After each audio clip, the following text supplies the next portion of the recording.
In 2004, his achievement of continuously sounding the Shankha for 10 minutes 14 seconds was recorded in the Limca Book of Records.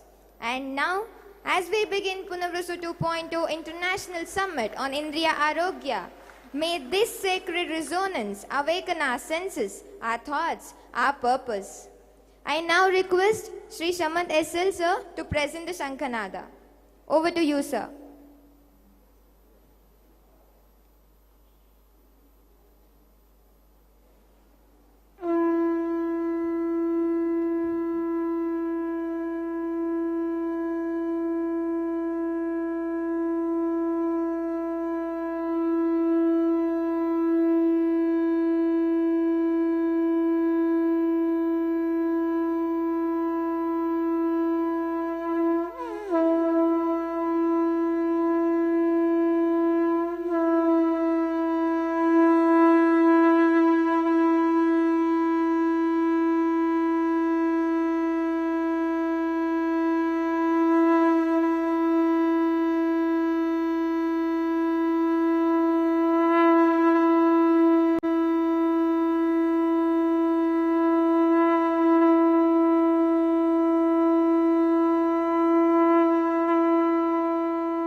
Thank you, Shaman sir.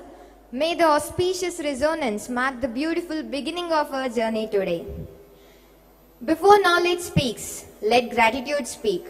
Before intellect begins its work, let humility lead the way. And before we begin this journey of inquiry, let us seek blessings for the journey ahead. I now invite Dr. Anagha to lead us in the invocation.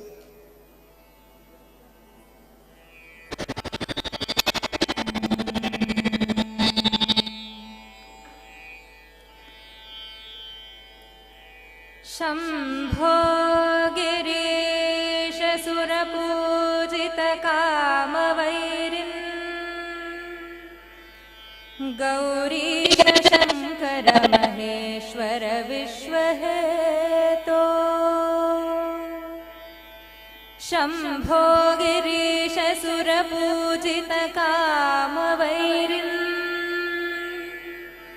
Gourish Shankar Maheshwar विश्वहेतो धर्मस्थलेश Sakalesh दयापयोधे धर्मस्थलेश Sakalesh दयापयोधे Shri Manjunath नितरां कुरु मङ्गलं मे श्रीमञ्जुनाथ नितरां कुरु मङ्गलं मे.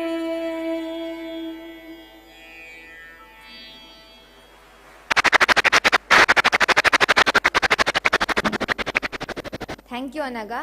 May the blessings invoked this morning guide our thoughts, strengthen our purpose, and keep every endeavor rooted in the service of humanity. A distinguished summit deserves a distinguished welcome.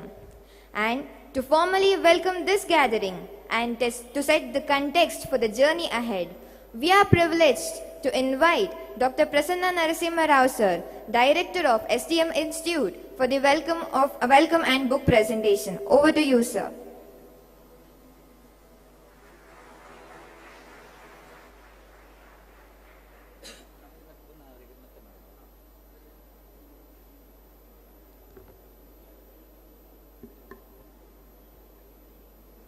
Om Shri Dhanvantare Namaha, Om Shri Manjunatha Namaha.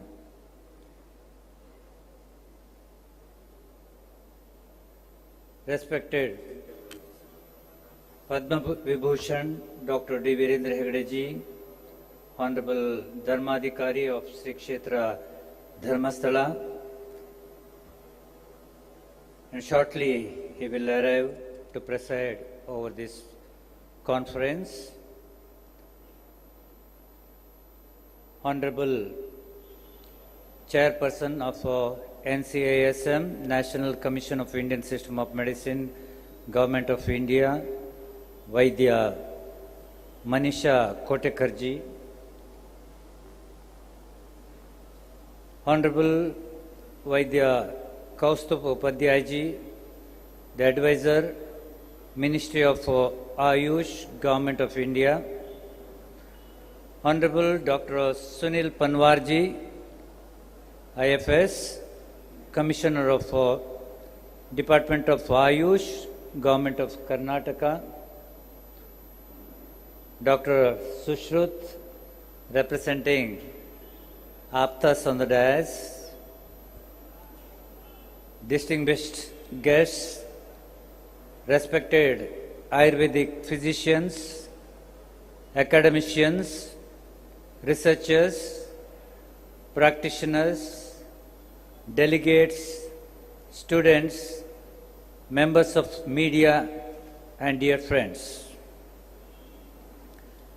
Very warm, heartfelt, and gracious welcome to each and every one of you to Punarvasu 2.0,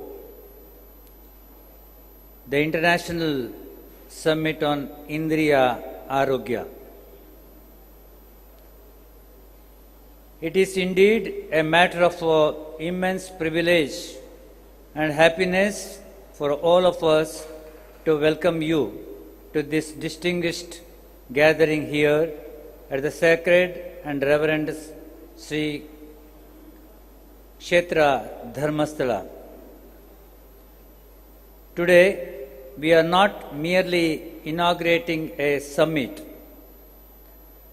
We are coming together to celebrate an essential dimension of human health, the health of our senses, our Indriyas. Our eyes enable us to see, our ears enable us to hear, our nose enables us to perceive fragrance, and our tongue enable us to experience taste, and our skin enables us to experience the touch. Through these 5 senses, we experience the world. They connect us to the nature, to knowledge, and to relationships and untimely, and ultimately to the life itself. Yet in our rapidly changing modern lifestyle, sensory health often receives attention only after a problem appears. Punarvasu 2.0 seeks to change that perspective. The theme of this summit, HARSHA, Health Advocacy for Renaissance of Sensory Health through Ayurveda, beautifully reminds us that Ayurveda is not merely a system of treating diseases. Ayurveda is a science of preserving health, promoting longevity, enhancing quality of life, and enabling human beings to live with balance, awareness, and joy. And this is precisely where the relevance of Indriya Arogya becomes profound. The very name Punarvasu evokes the idea of renewal, restoration, and rejuvenation. In that spirit, may Punarvasu 2.0 become a platform for renewing our understanding of Ayurveda, reconnecting ancient wisdom with the contemporary science, rediscovering the timeless relevance of Ayurveda in safeguarding sensory health. We are today to inaugurate this program. We have Honorable Dr. D. Virendra Hegde ji. Shortly he will join with us. We welcome him once again when he will be on the dais. It is our honor to have our guiding force, the chairperson of National Commission of Indian Medicine, Vaidya Manisha Kotekharji. She has, throughout her life, empowered the women of India, especially when she was leading as the national coordinator of Women's Cell of Rashtriya Swayamsevak Sangha. Today, being the chairperson of NCASM, she is guiding across 900 Ayush institutions, teaching institutions across India. She has, through NCASM, she has contributed a research product for empowering Ayush women doctors, which was, the report was submitted to our Honorable President, Dr. Reverend Draupadi Murmuji, during a conference in New Delhi, in All India Institute of Ayurveda, and it is proud for us that Honorable President, respected Dr. Manisha Kotekarji for her profound support for Ayush women doctors. On behalf of Punarvasu 2.0, Madam, I wholeheartedly welcome you to the inaugural program.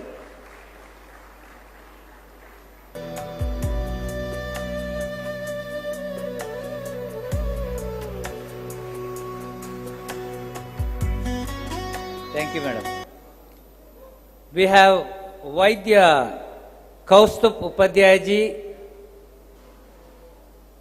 Upadhyayaji is present advisor to the Government of India, Ministry of Ayush. We are happy that Kaustup Upadhyayaji is from our own state contributing Ayurveda for Republic of India through Ministry of Ayush. Having deep knowledge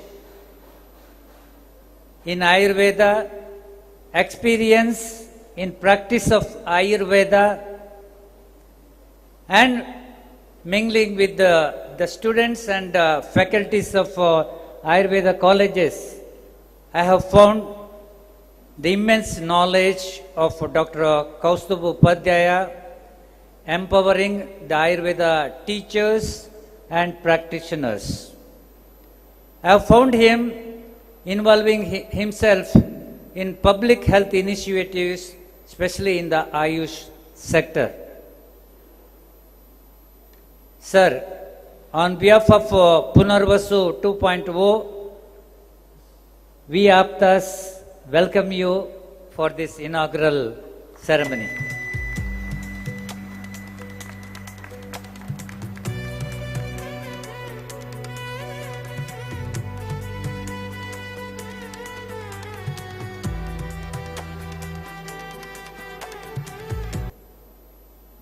Dr.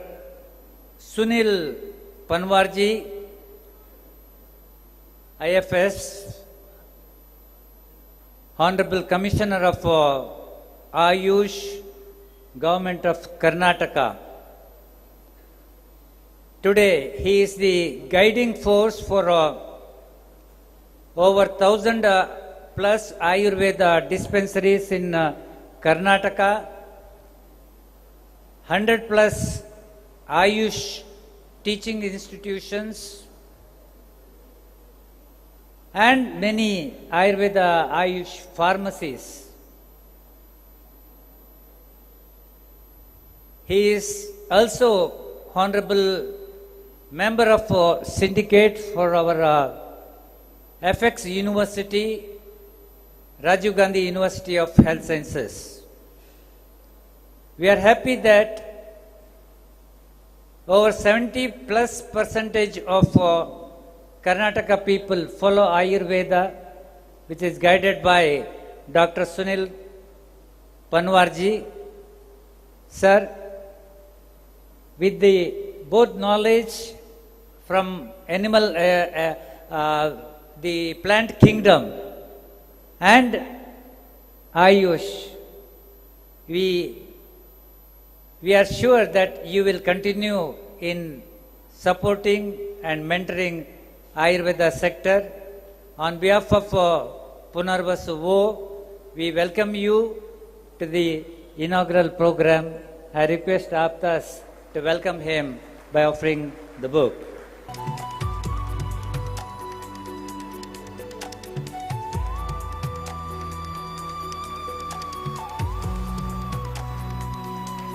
We have Vaidya Sushrut on the dais representing AAPTAS on the dais. He is a guiding force. I am observing him for last few months in respect of organizing this program. He is silently involved in every activities, having rich background of Ayurveda through his family, who has contributed, Dr. Jivendar, who has contributed a lot for Ayurveda field. He is guiding force of AAPTAS, an energetic team motivating to practice Ayurveda, motivating Ayurveda doctors practicing allopathy to practice Ayurveda. On behalf of Punarvasu 2.0, AAPTAS welcome their leader Vaidya Sushruth on the dais.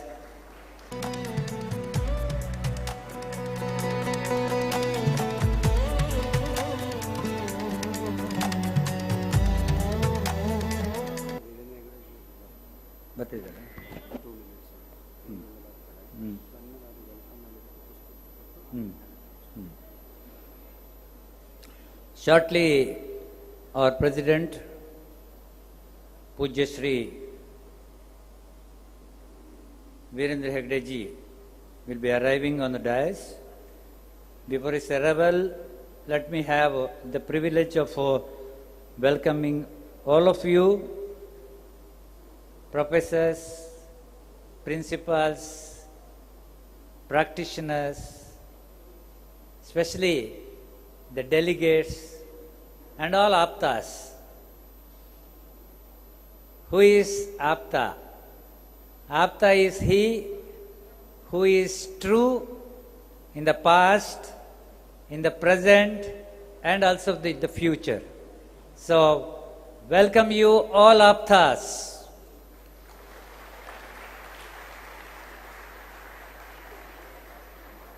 And welcome is due for the esteemed guests like Dr. Bal Subramaniam is here, as a former advisor to Ministry of Health, Government of India.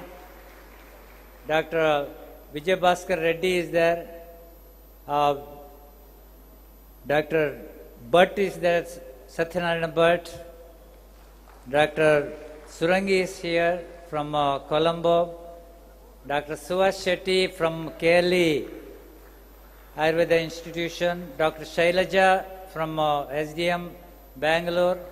Dr. Ashwini from MJ from SDM Bangalore. Dr. Ravi from our RIA, Rashmi Institution of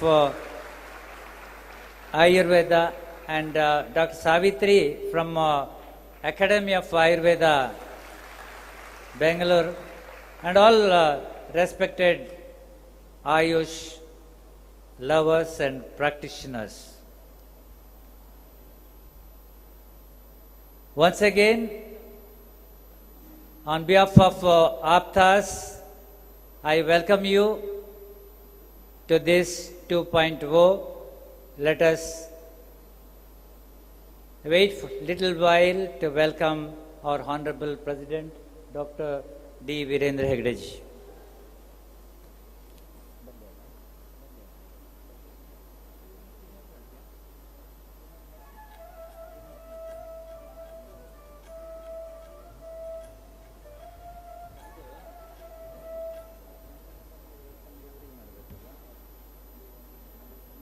Thank you, sir. A meaningful welcome and a setting beginning to our journey together. On behalf of AAPTAS team, we welcome Dr. Prasanna Narasimha Rao sir to the Punarvasu 2.0.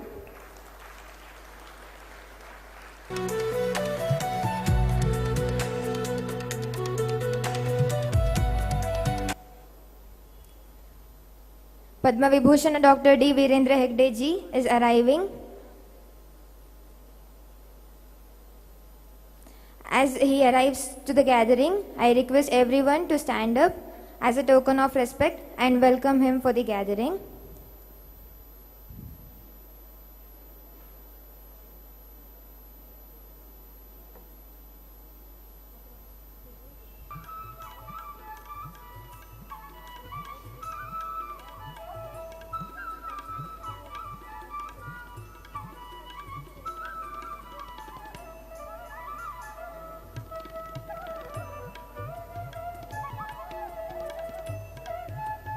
So after the inaugural ceremony, we have panel discussion, and along with that, we have youth conclave, where all internees can join youth conclave.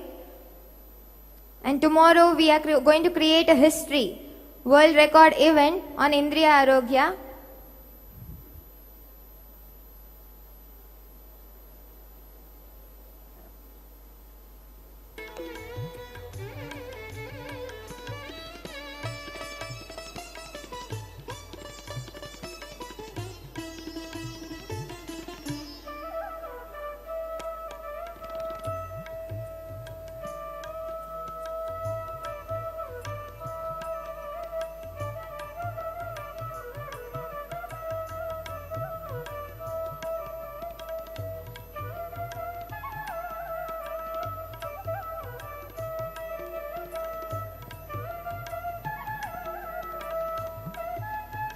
Shubha Ayu to all.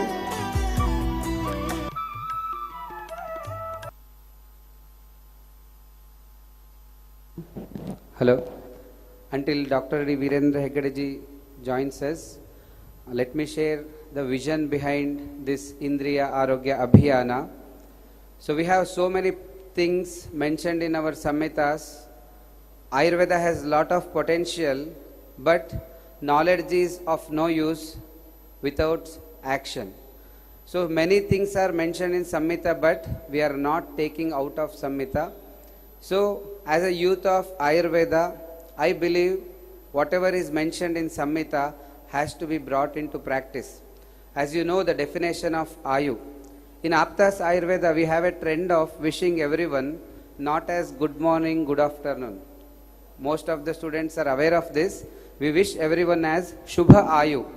Whenever we wish Shubha Ayu, that means from his birth till death, there should be Shubha. And Shubha is not just for the body. Ayu, you know. I think you all know the shloka of Ayu. Sharirendriya, can you recite with me? Sharirendriya Sattvatma Sanyogo Dhari Jivitam Nityagascha Anubandascha Paryayahi Ayuruchyate. So when we say Ayu, that includes Sharira, Indriya, Manas as well as Atma. And when we wish Shubha Ayu to someone, that is good for body, mind, sense organs as well as the soul. So with this motto, when we think, we prioritize Sharirika Arogya. These days we have also started prioritizing Manasika Arogya. And in this digital world, somewhere we have forgot about Indriya Arogya. So we have made a habit of doing Ati Yoga, Mithya Yoga of all the five senses. So this Indriya Arogya Abhiyana wants to address the issues related to the Indriya Arogya. So youngsters, if you see the screen time, so most of the times we are using mobile, and most of the times in social media we will be spending our time, and we neglect the health of our eyes. If I ask randomly anyone what you are doing for your eyes, then definitely the answer will be most of the times nothing. So through this Indriya Arogya Abhiyana, we want to create an awareness among everyone to take care of their sense organs. So not just eyes. And again, when we say Indriya Arogya, the all focus will be on the eyes majorly. But we have different angles in this Indriya Arogya. So in this 2 days event, we are going to develop a roadmap for the next 5 years that what should be done in this Indriya Arogya Abhiyana.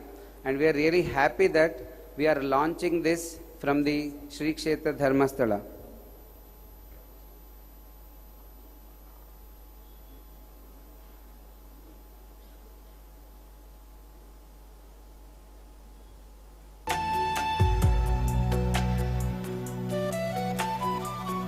Yes, Padma Vibhushan Dr. D. Virendra Hegdeji has arrived for the gathering.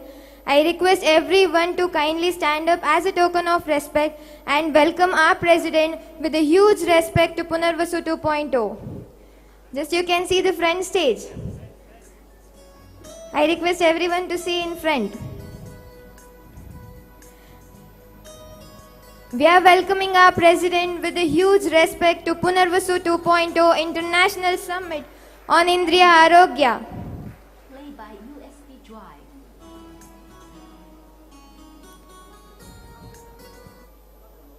Please give a big round of applause and welcome our President.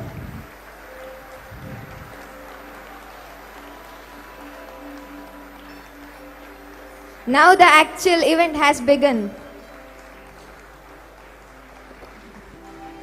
Once give a big round of applause for the man who created history of Ayurveda in Karnataka. He started Ayurveda institutions when nobody was dared to take the initiatives. So we are really having this proud moment to start the event with the blessings of Dr. D. Virendra Hegadeji.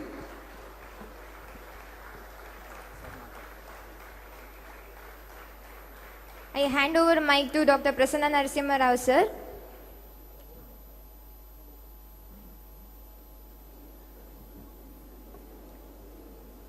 Om Shri Manjunataya Namaha, Om Shri Dhanvantare Namaha. Today is a honor for all of us. Our Honorable President of SDM Educational Society and Honorable Sitting Member of Rajya Sabha, Dr. D. Virendra Hegadeji, is blessings with his presence here. Dr. Hegadeji has contributed to Ayurveda to the greater extent.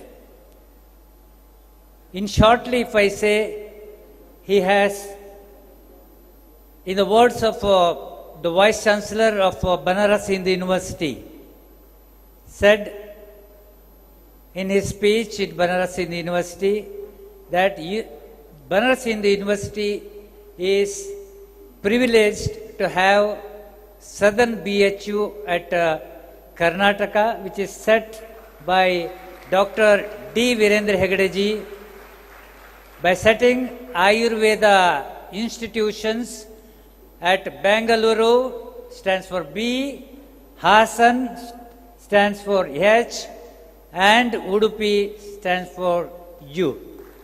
So today,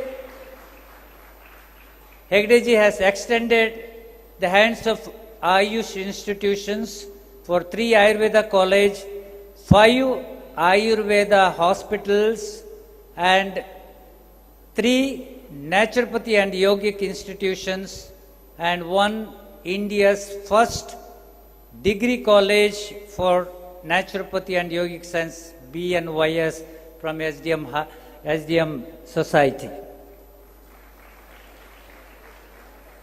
Sir has set 3,000 beds dedicated for Ayush institutions in these 5 Ayurveda hospitals and 3 naturopathy and yogic institutions. Around 400 professors in this institution and around 3,000 healthcare providers for Ayush care. Dear friends, around 13,000 graduates has emerged from these BHU institutions for the care of the India. If each alumnus of this institution of SDM cares at least 25 patients per year, per day, that will be around 10 crores per year. No SDM alumnus see only 25 patients. We have Dr. Ashwini here and Shailaja Madam, Savitri Madam. Many of doctors see minimum 100 patients per day. And if it is 100, for India's healthcare is a great contribution, tuning to around 45 crores in the population of 160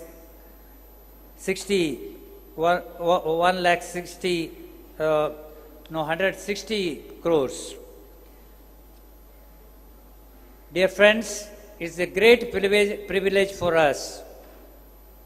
Dr. Hegde ji has empowered around 70 lakhs families, empowering the women through SK-DRDP scheme. He has empowered over crore graduates for empowering them to the self-employment, and his contribution is great through Siri, rural industry to this community. With only with these words, we thank Ayurveda graduates, students, to Dr. D. Virendra Hegde for supporting us and making us to have this Punarvasu 2.0 international conference at Dharmasthala. On behalf of all delegates and friends, we wholeheartedly welcome you on the dais for inauguration. And we have Dr. Vaidya Manisha Kuteja ji, who is the President of National Commission of Indian Medicine. We have Vaidya Kaustubh Upadhyaya ji, who is the Advisor for Government of India, and Dr. Sunil Panwar ji, Honorable Commissioner of Ayush, Government of Karnataka.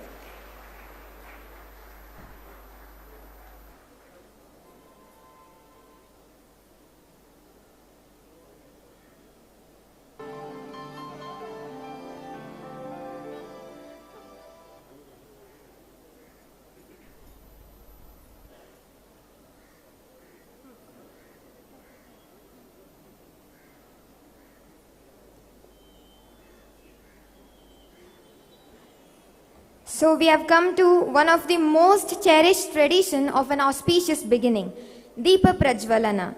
A flame may be small, but its meaning is immense. It illuminates, it awakens, it guides, and knowledge is much the same. The more it is shared, the greater is its light. Now I request Vaidya Manisha ma'am, Chairperson, NCISM New Delhi, to grace the ceremonial lighting of the lamp. May this light symbolize the wisdom that guides, science that illuminates, healing that restores, and service that transforms. I request everyone to stand up.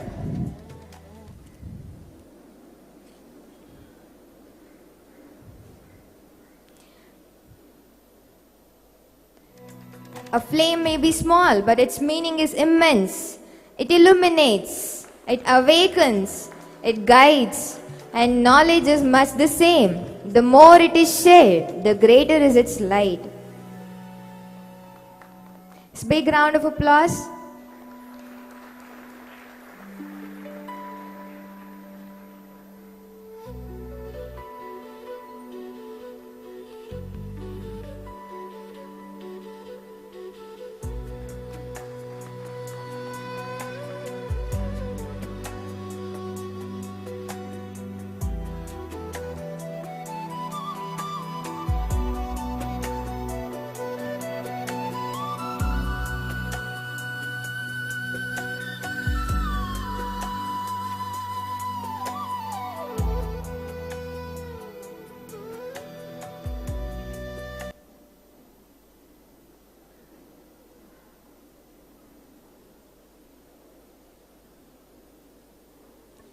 Today on this occasion we have one more guest with us.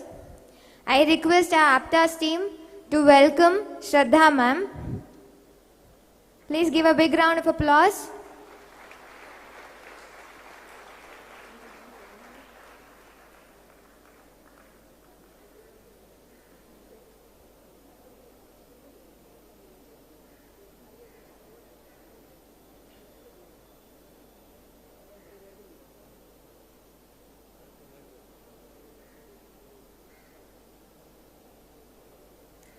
Thank you, ma'am.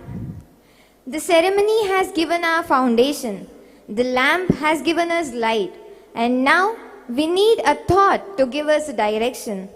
Every significant summit begins with a significant question.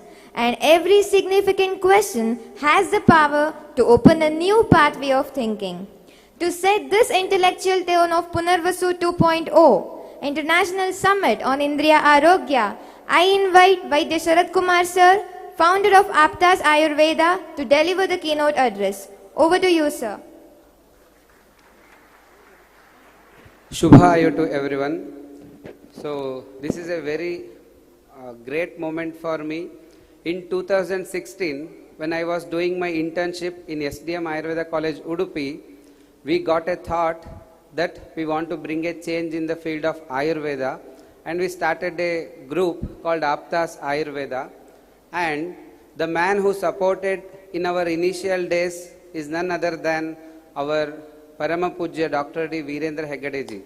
Because we made a book called Namma Ayurveda Paripurna Jeevanakkagi, written by Dr. Arhant sir, and we took that first copy, which was done in a Xerox shop, and we gave it to Virendra Heggadeji. Then sir guided, you go to Manjushri printers, they will make it in a nice way. And then sir said that, I will sponsor you also for publishing the books. And then we gave 1,000 Namma Ayurveda books in the school children's. And from there, the journey of AAPTAS Ayurveda started, and we have reached 10 years, a decade of our journey, and we are celebrating 10th anniversary in a more mature and meaningful way. So every year we used to conduct events, and one of the popular one is Ayurgrama. So this year we are doing Ayurgrama 3.0. So in this Ayurgrama, 30 students from a college will be adopting a village, and for 7 days they will be staying there and promoting the concepts of Ayurveda among the villagers. And this year, with the theme Indriya Arogya, nearly 60 colleges have taken part with the support of National Commission of Indian System of Medicines, and they have promoted Indriya Arogya. And not just for the villagers, they have conducted 7 days Saptaha within the college with the motto, before preaching, we should also practice. And the audience is having more than 500 those volunteers who have participated in Ayurgrama. So all the vision behind AAPTAS is from Virendra Heggadeji, because the amount of dedication he has spent for developing rural India is commendable. We cannot even have such a big vision. So with the vision of Virendra Heggadeji, we create lot of events with Ayurveda to serve the people. We believe in the concept of Samhita to society. Many things are mentioned in Samhita which are not in the practice. So this year we have decided that for the next 5 years we are only working for the Indriya Arogya Abhiyana. So Indian government will launch lot of Abhiyanas, but from Ayurveda side we don't have any Abhiyanas. So we decided that from the place of Dharmasthala, whatever begins will reach a good end, and it will be serving to the society. With the motto, we have thought that if Indriya Arogya Abhiyana should launch, it should only launch by Dr. D. Virendra Heggadeji, then definitely it will reach to everyone. And AAPTAS Ayurveda works with the motto, reach Ayurveda to each. And in these 10 years, we have reached more than 10 lakh people with our activities. And I thank each one of you who has supported from the beginning till now, and those who are guiding us to work in a more better way. So for the next 5 years, we make sure that in 2031, when the Indriya Arogya Abhiyana will be successful, the credits will be for each one of you who have joined here. For the next 2 days, we will be discussing in a different pattern. We also had a thought that we should bring a new kind of event in Ayurveda, and it should be in the Ayurveda way. Everybody says that Ayurveda is not having evidence, but Ayurveda has evidence in the name of Pramanas. We have Aptopadesha, Pratyaksha, Anumana, Yukti, as well as so many such evidences mentioned in our Samhitas. So we decided that this event will be done in the Ayurvedic way. So we are doing today Sandhya Sambhashas. In total, 5 Sandhya Sambhashas has been planned in these 2 days. and each one of them will be having with the evidence of Ayurveda. It will start with Aptopadesha, which will create the foundation for Indriya Arogya as per the Shastras, and Pratyaksha, where our Shalakya practitioners will be discussing how the content mentioned in Samhitas will be taken to society in a practical way, and in the Anumana session, researchers will be guiding how the research should be done in this Indriya Arogya, and in Yukti we have strategists who will be guiding how the strategy should be for developing the roadmap, and in the fifth, the important session, that is Sankalpa. So in this Sankalpa we have policy makers from different fields of Ayurveda, and they will be taking this to the national level. And I hope that if we do this in a right way, definitely our Honorable Prime Minister Narendra Modi ji will lift this, and it will be definitely reaching everyone. So when we do such abhiyanas, it will be reaching the public. So this is all the vision behind Indriya Arogya Abhiyana, and the vision is given by none other than our motivator, Dr. Prasanna Narasimha Rao sir. Because one day he was telling me, our first year BAMS students will join, they will be wearing specs. And by the internship also, while they are leaving the college, they will be wearing specs. So when Ayurveda has such a potential, then why our own students are not utilizing it? This thought motivated me, and this leads to the development of Indriya Arogya Abhiyana with the motto, Swastha Indriya, Swastha India. So I will not take much time. We have to hear all the dignitaries. With this keynote address, I want to thank everyone once again for taking us to 10 years anniversary, and I thank Dr. D. Virendra Hegade ji for allowing us to conduct this event in the holy Shri Kshetra Dharmasthala. We will be always remembering, and we will be always working for the society in your Margadarshana. So the foundations what you have laid in SDM institutions is amazing, sir. Wherever we go, we get a different respect when we say we are from SDM. And the AAPTAS Ayurveda team is again full of SDM alumnus, volunteers, and even so many others. So today I promise to Dr. D. Virendra Hegade ji that the vision what you have started with the 3 Ayurveda institutions will be taking in the future in a beautiful and the best possible way to reach the last human on the earth, or the last man in the society, and we will cater Ayurveda to everyone. And if anybody asks who is the person behind you, and that will be none other than Dr. D. Virendra Hegade ji. Thank you so much. Thank you so much for everyone. Thank you, sir. That gives us a thought-provoking beginning to the conversation that lie ahead. So, esteemed delegates, we have spoken about knowledge, we have spoken about health, but knowledge reaches its highest purpose when it moves beyond the conference hall, when awareness becomes action, when discussion becomes advocacy, when an idea becomes a movement. And now, Punarvasu 2.0 takes that step from conversation to commitment, from awareness to action, from Indriya Arogya as a concept to Indriya Arogya as a Abhiyana. That is therefore not simply a logo reveal, it's the unveiling of vision. And to lead this important movement, we profoundly privileged to have with us Padma Vibhushana Dr. D. Virendra Hegade ji, Dharmadhikari, Shri Kshetra Dharmasthala, a revered presence at a gathering devoted to knowledge, health and service.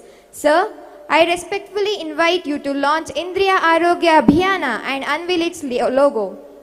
Kindly give a big round of applause.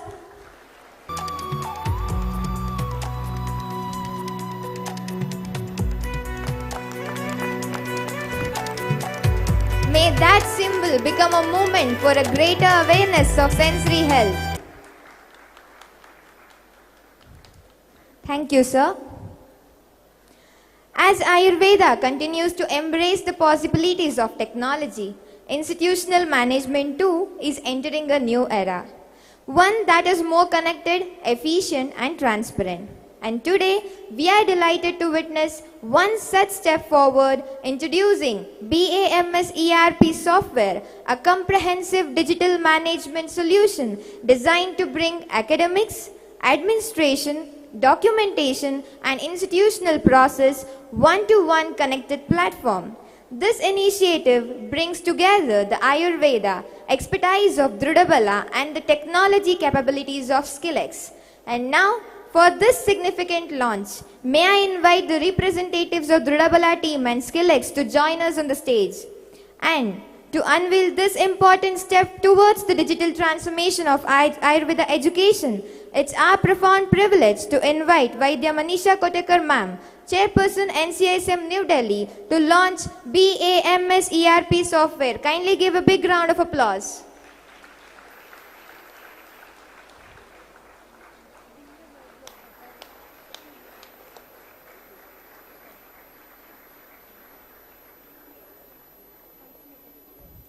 I request to kindly play the video. An Ayurveda in classrooms and departments. It is a living ecosystem. Operations, strengthening institutions, and moving education forward.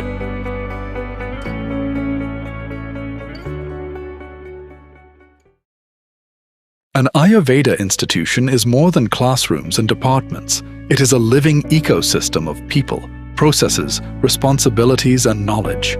Every day, students, faculty, departments, and administrators work together to keep that ecosystem moving, managing academics, responsibilities, records, communication, and countless activities that keep an institution running smoothly. Behind this work are academics, records, responsibilities, communication, and countless activities happening every day. But when information is scattered across files, registers, and systems, simple tasks become time-consuming. Time is lost searching, compiling and coordinating across departments, and as information gets scattered, visibility and productivity begin to suffer. What if every department, every process, and every piece of information could come together as one connected digital ecosystem built for your institution? The BAMS ERP dashboard brings everything together in one powerful view, simplifying operations, improving visibility, and enabling smarter decisions. Stay connected beyond the classroom with attendance, circulars, and important college updates anytime, anywhere. Parents stay informed and connected with easy access to attendance, notifications, and important college updates, keeping them closer to their child's academic journey. From academics and administration to finance, HR, and student services, BAMS ERP brings the entire institution together in one connected system. BAMS ERP supports QCI readiness, structured documentation, and NCISM inspection preparedness. Bring your entire institution together with one connected digital ecosystem. BAMS ERP, simplifying operations, strengthening institutions, and moving education forward. During Panchakarma treatments such as Virechana and Basti, patients need more scheduling, regular guidance, and careful monitoring. Pranavaidya brings these needs together on one connected platform. It helps doctors plan the treatment, guide patients, follow their progress, and make timely updates whenever required. In simple words, Ayurveda meets modern technology to make Panchakarma care more personalized, organized, accessible, and patient-friendly. And today, we are proud to take this important step towards the digital future of Panchakarma care. With great pleasure, I request Dr. Chetan Upadhyaya sir, founder, Pranavaidya Group of Hospitals, to join us on the stage. And I request Dr. Kaustubha Upadhyaya sir, advisor, Ministry of Ayush, to launch Pranavaidya app.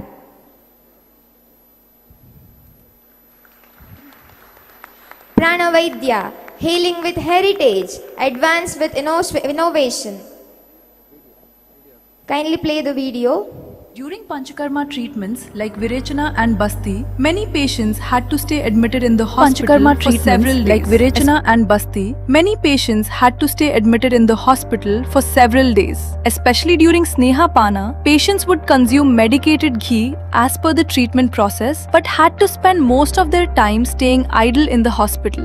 For working professionals, continuing Panchakarma along with their daily office routines became a major challenge. When patients wanted to continue treatment from home, another challenge appeared. How much ghee should I take today? What should be tomorrow's dose? When should I drink hot water? Without a proper monitoring system, patients depended on occasional phone calls and manual instructions. There was no real-time connection between the doctor, support team and patient. Pranavaidya app is designed to solve these challenges by bringing Panchakarma care into a structured digital system. Once a patient gets onboarded, a dedicated doctor guides the complete treatment journey. The doctor decides the daily treatment plan based on the patient's progress. The app provides step-by-step guidance throughout the procedure. Patients receive automatic notifications about when to take Sneha Pana, how much ghee to consume, and when to follow the next steps. Every instruction is personalized and monitored by the doctor. During the treatment journey, patient updates are connected with the doctor. If the patient experiences hunger, discomfort, or any changes, the information reaches the support team. This helps doctors monitor progress and provide timely guidance. Pranavaidya app also makes home therapies more convenient. Patients can book required therapies according to their convenience. They can track therapist schedules, arrival timing, and procedure details through the app. With Pranavaidya app, Panchakarma is no longer limited by hospital stays. Experience structured, doctor-guided treatment support while continuing your daily routine. Pranavaidya app, bringing personalized Panchakarma care closer to you. Pranavaidya goes beyond digital support by making your healthcare journey more convenient and accessible. With insurance support, no-cost EMI options, home therapies, 24/7 patient support, Sunday availability, inpatient services, app support, and video consultations, we ensure complete care throughout your wellness journey. To honor Dr. Chetan Upadhyaya, founder of Pranavaidya Group of Hospitals. Please give a big round of applause.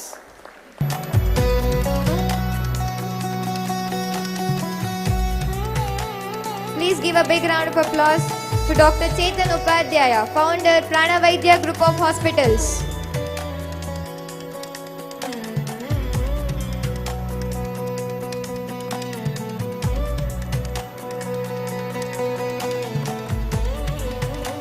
Thank you, sir.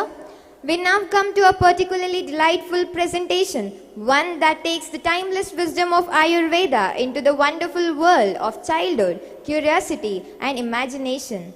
Because if we want a tradition to live into the future, we must inspire the next generation to discover it. And that is precisely the beautiful thought behind our next presentation. We are delighted to introduce Chota Charaka Pratidinam Ayurveda book, a unique initiative created to introduce children between 6 to 12 years to Ayurveda and Sanskrit in simple, engaging and enjoyable way. I request Dr. Anagha and team from SDMCH Hassan to come over the dais for the book release of Chota Charaka Pratidinam Ayurveda. And I now request our President, Dr. D. Virendra Hegde ji, to kindly release the book. Please give a big round of applause.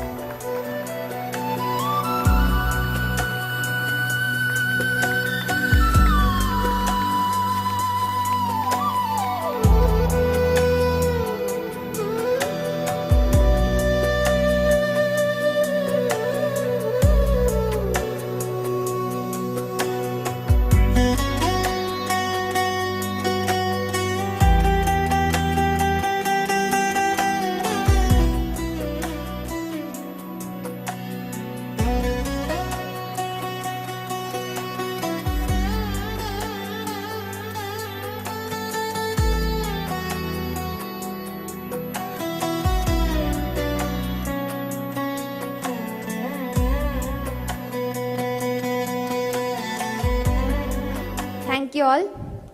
There is one principle that lies deep within every great knowledge and tradition. We never walk into the future alone. Someone trusted us to carry it forward. Someone taught us. Someone preserved knowledge for us. And someone showed us the path. And that is the spirit of Guru Shishya Parampara. And today we pause to express our reverence for the journey of knowledge. It's our privilege to offer Guru Vandana to Padma Vibhushana Dr. Virendra Hegde ji. I request all the AAPTAS team on the stage to perform Guru Vandana.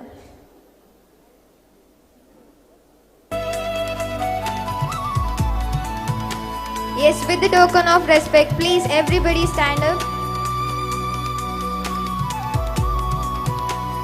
Please give a big round of applause.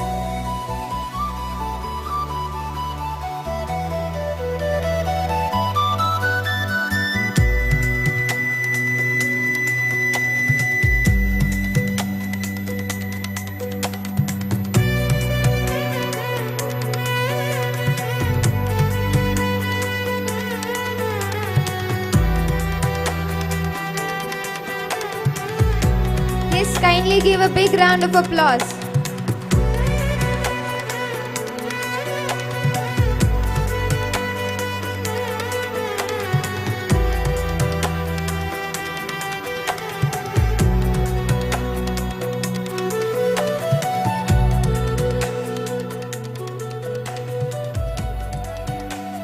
Thank you. There are the moments in an occasion that become truly memorable because of the presence of a great soul. Today is one such moment. We are deeply honored and privileged to have amongst us Padma Vibhushana Dr. D. Virendra Hegde ji, Dharmadhikari of Sri Kshetra Dharmasthala, a revered personality whose life is shining by Chaturdana Seva, wisdom, humility, compassion and unwavering commitment to society. His journey has touched countless lives and his words have always carried the strength of experience, the warmth of compassion and the wisdom of a life devoted to the service of humanity. For us, his presence today is not merely an honor, it is a blessing. To hear him, to receive his guidance and to be inspired by his words, it's my privilege that we will cherish Dr. D. Virendra Hegde ji as we look forward to receiving his valuable thoughts and blessings with the deepest respect and utmost humility. I request Padma Vibhushana Dr. D. Virendra Hegde ji to kindly grace us with his presidential address.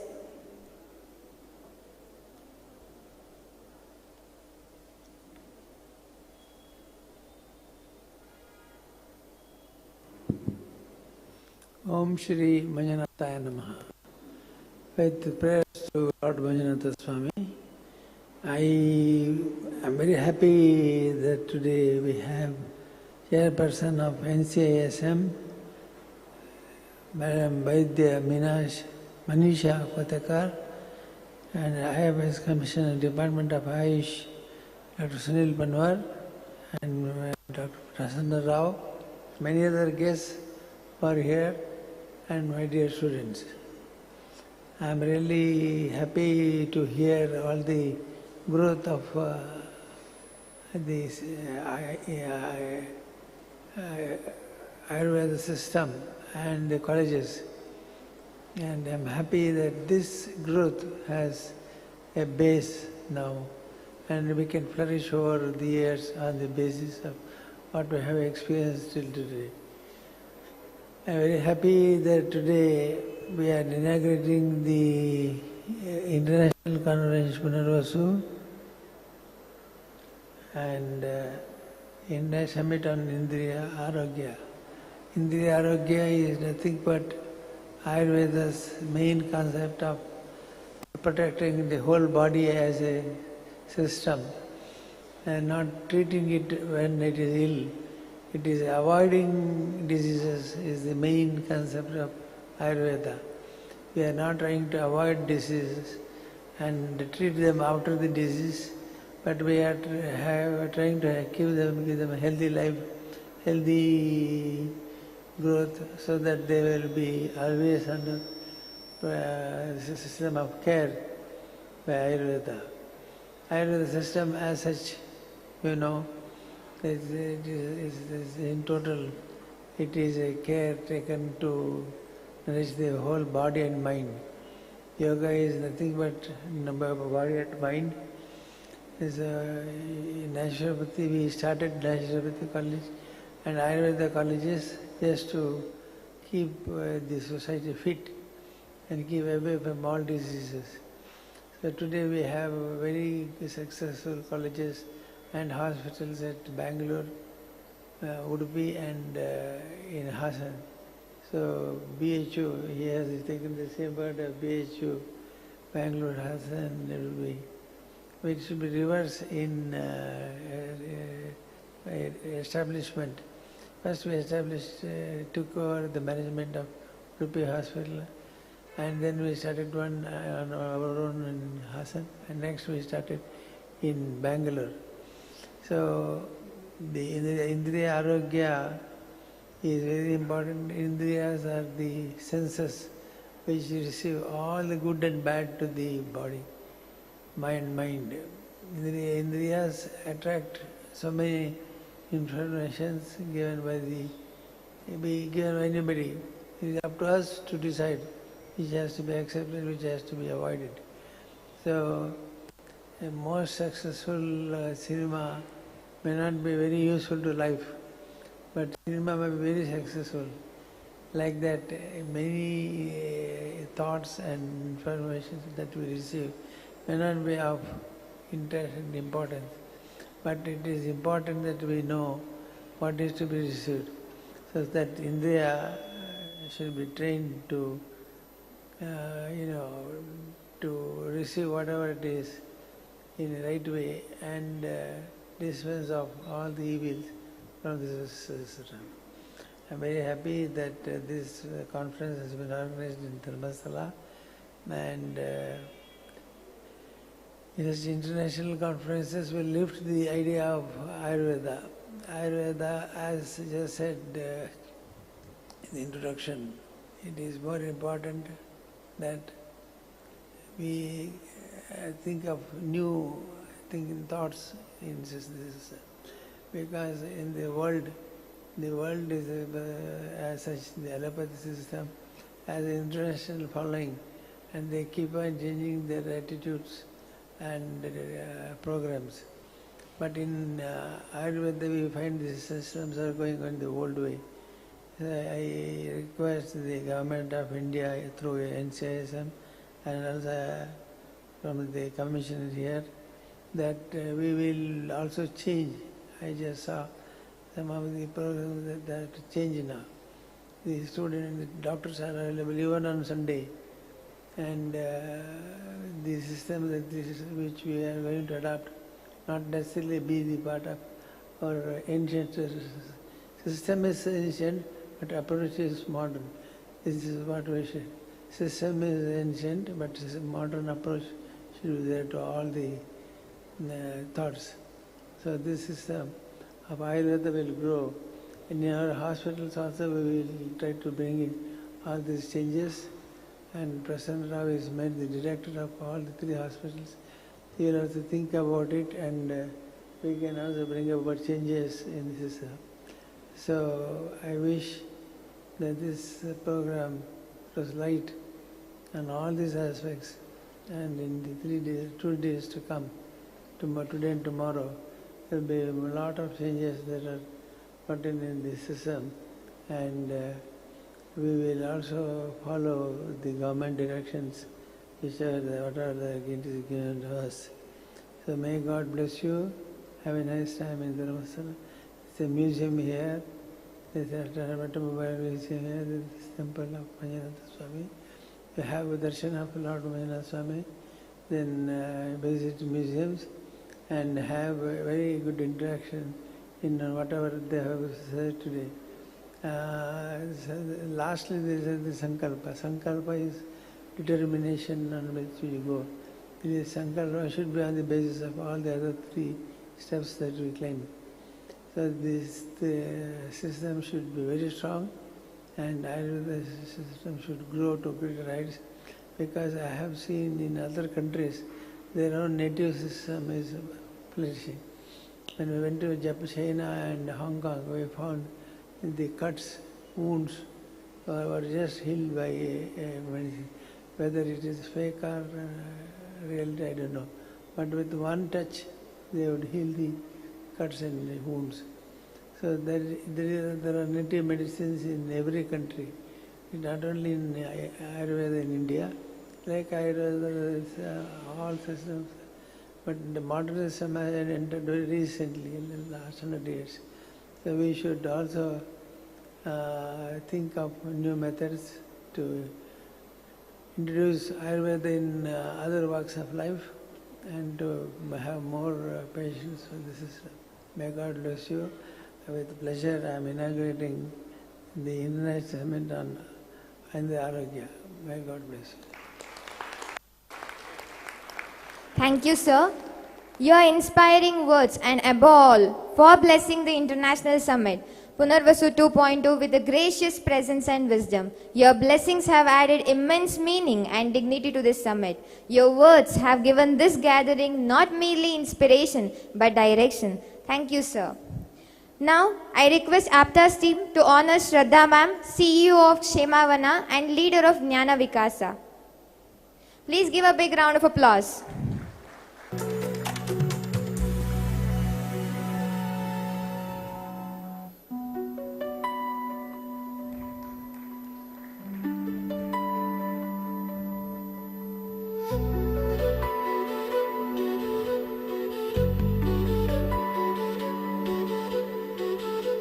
Please give a big round of applause to Shraddha ma'am, CEO of Kshemavana and leader of Jnana Vikasa.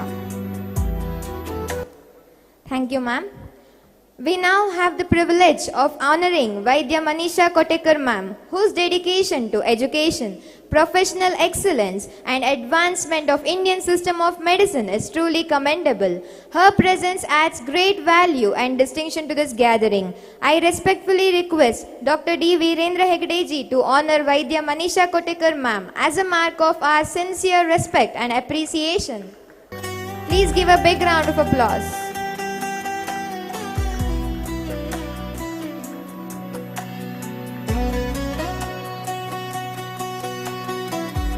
Thank you, ma'am.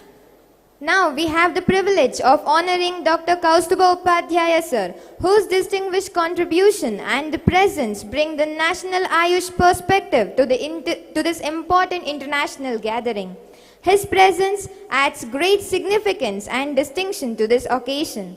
I now request Dr. D. Virendra Hegde ji to honor Kaustubha Upadhyaya sir as a mark of sincere respect and appreciation. Please give a big round of applause.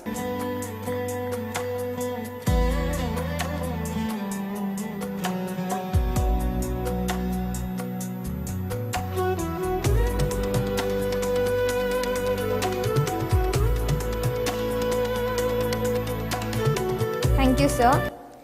And we now have the privilege of honoring Dr. Sunil Panwar sir, IFS, whose distinguished service and responsibilities connect Ayush policy, effective implementation and public service. His valuable contribution to the field and his presence adds greater significance and dignity to the occasion. I now respectfully request Dr. D. Virendra Hegde ji to kindly honor Sunil Panwar sir, IFS, as a mark of sincere respect and appreciation. Kindly give a big round of applause.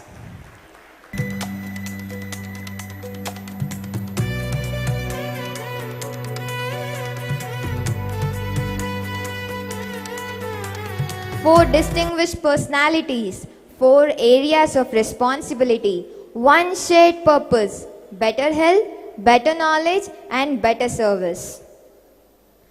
A knowledge of tradition becomes stronger when its foundation are strong. Education, standards, research, professional excellence, these are essential for any medical system engaging with the future. To share her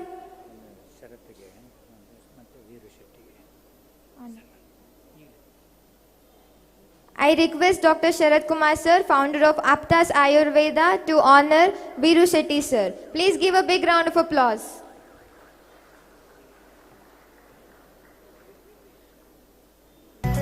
Yes, please give a big round of applause to Viru Shetty sir.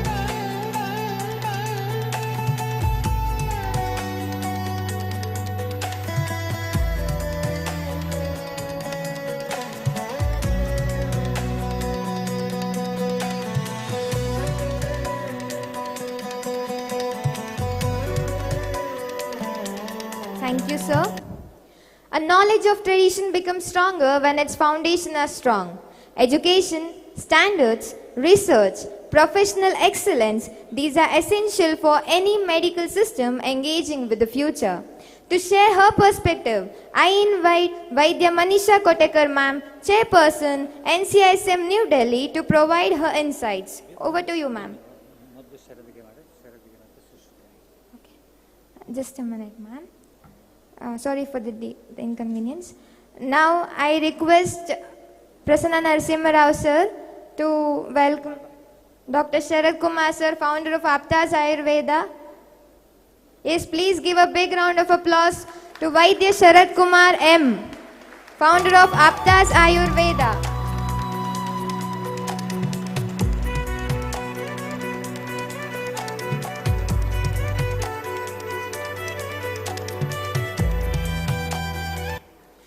Now I request Dr. Prasanna Narasimha Rao sir to honor Dr. Sushruth sir, who is the leader of AAPTAS.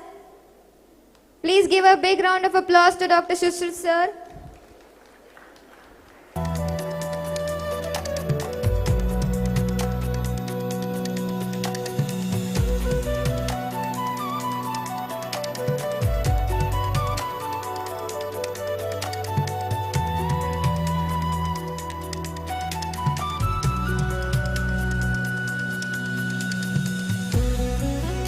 Thank you so much, sir.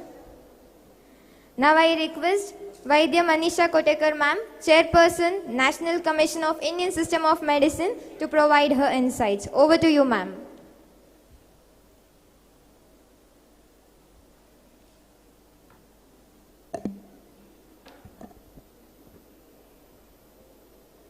Respected dignitaries on and off the dais, Padma Vibhushan Dr. Virendra Hegde ji,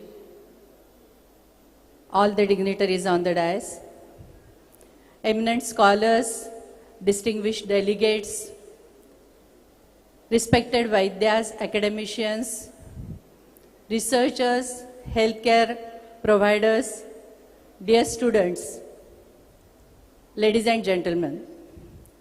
It gives me immense pleasure and a deep sense of privilege to be present amidst this august gathering at Punarvasu 2.0 International Summit on Indriya Arogya, which is being organized at the culturally rich and spiritually significant land of Dharmasthala in Karnataka. Dharmasthala, a place associated with service, values, and social responsibility, provides an appropriate setting for reflecting upon the larger purpose of healthcare. I extend my heartfelt congratulations and appreciation to the organizers for conceptualizing this important international summit and bringing together experts, scholars, practitioners, researchers, teachers, and students to deliberate upon the subject of profound relevance to human health, that is Indriya Arogya. The theme, HARSHA, Health Advocacy Renaissance of Sensory Health through Ayurveda, is not only academically relevant but also deeply connected with one of the most important challenges of our times. We are living in the age of unprecedented connectivity. Yet, paradoxically, many individuals are experiencing increasing disconnection. Disconnection from nature, from healthy routines, from silence, from restful sleep, at times even from themselves. Our senses are continuously stimulated, our eyes are occupied by screens, our ears are surrounded by constant sound, our minds are flooded with information, our natural biological rhythms are increasingly disturbed. Therefore, the discussion on Indriya Arogya is not merely a discussion about the health of individual sense organs. It is a discussion about how human beings can live in harmony with their environment in an increasingly overstimulated world. We all are aware about how Ayurveda presents one of the most comprehensive definitions of swasthya or health. Samadoshaha samagnischa samadhatu malakriyaha prasannatmendriyamanaha swastha itya vidiyate. The expression prasannatmendriyamanaha is particularly significant. It reminds us that complete health cannot exist merely through a healthy body. The mind must be balanced, the senses must function harmoniously, the individual must experience a sense of well-being and inner stability. This is perhaps one of the most important messages that Ayurveda can offer to contemporary healthcare. In modern discussions, physical health, mental health, and sensory health are often considered as separate domains.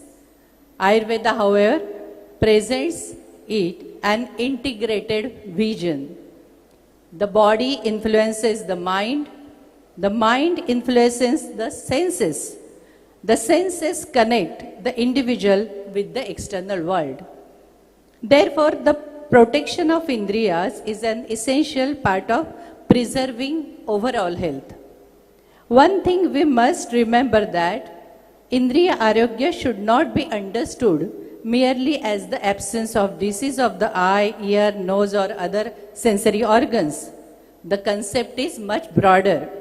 It includes healthy sensory perception, appropriate use of the senses, protection from excessive stimulation, harmony between the senses and the mind, maintenance of functional capacity, and preservation of quality of life.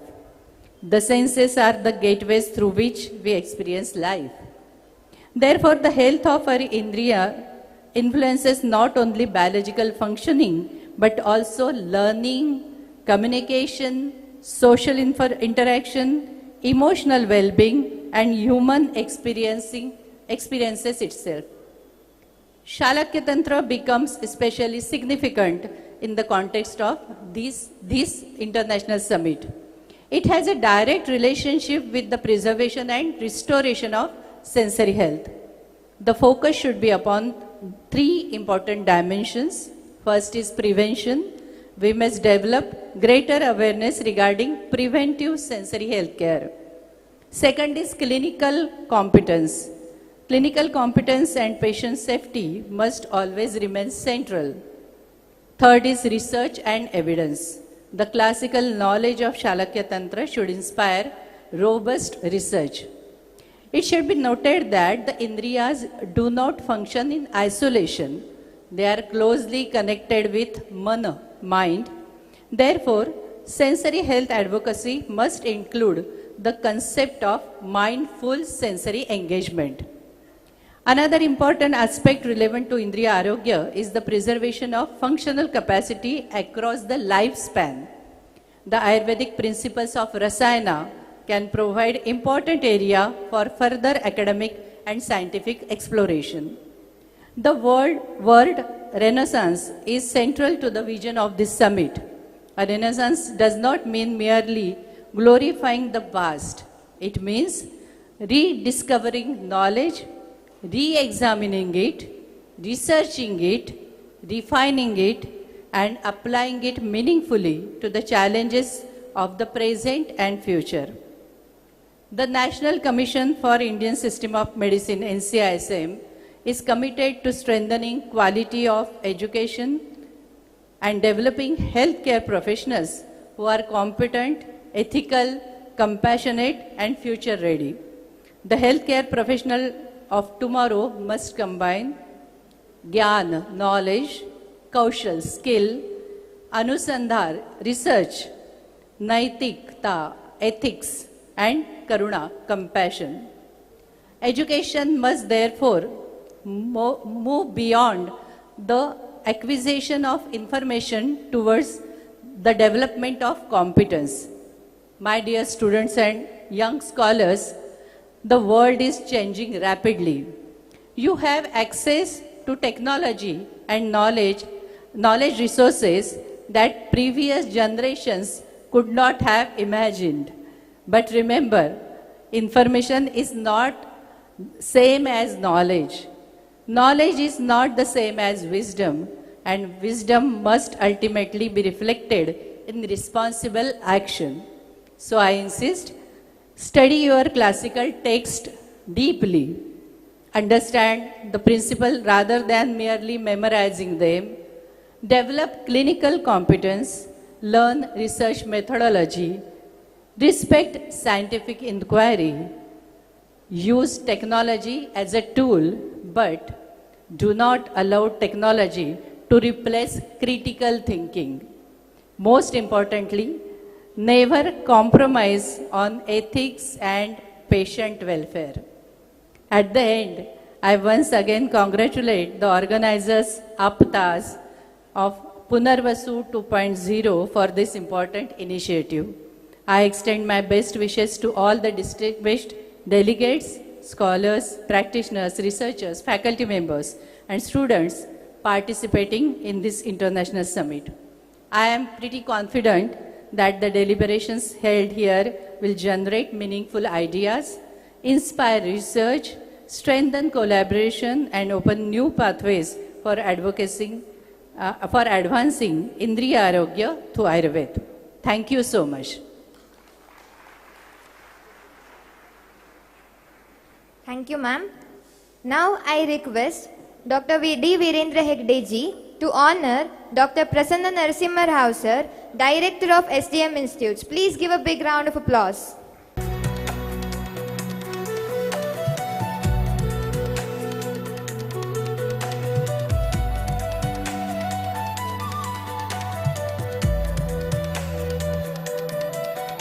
The future, to preserve authenticity, to strengthen knowledge, to encourage research, and to engage meaningfully with contemporary healthcare. To share the national Ayush perspective, I request Dr. Kaustuba Upadhyaya sir, Advisor, Ministry of Ayush, Government of India, to share his insights. Over to you, sir.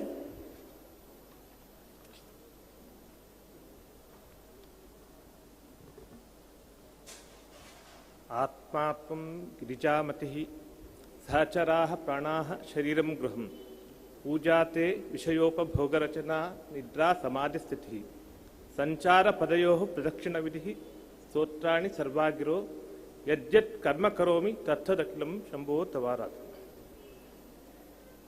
परम पूज्य श्री वीरेंद्र हेगड़े जी, Dharmadhikari, Dharmasthala Kshetra trust और Rajya Sabha member of parliament, Shrimati Manisha Kotechar madam, chairman NCISM, Shri Sunil Panwal ji, AYUSH commissioner, Karnataka government, Prasanna Rao ji, Sushruta ji, and my teacher Satnam Bhatt ji is here, Balasubramanyam ji I met just now, and all my seniors, Dr. Savitri is there. And before starting my words, I recall my Guru Shri Chitrapadi Srinivas Somya ji, through whom I learned Ayurveda, and I am in this stage because of him. First of all, I attended last AAPTAS program also. Incidentally, I came for a visit to Karnataka for Rashtriya Ayush Mission. In that program, AAPTAS invited me to attend their program at Davangere. I attended. This is second program. In that program also, I suggested Pustakasya Vidya Mastak Me Anay.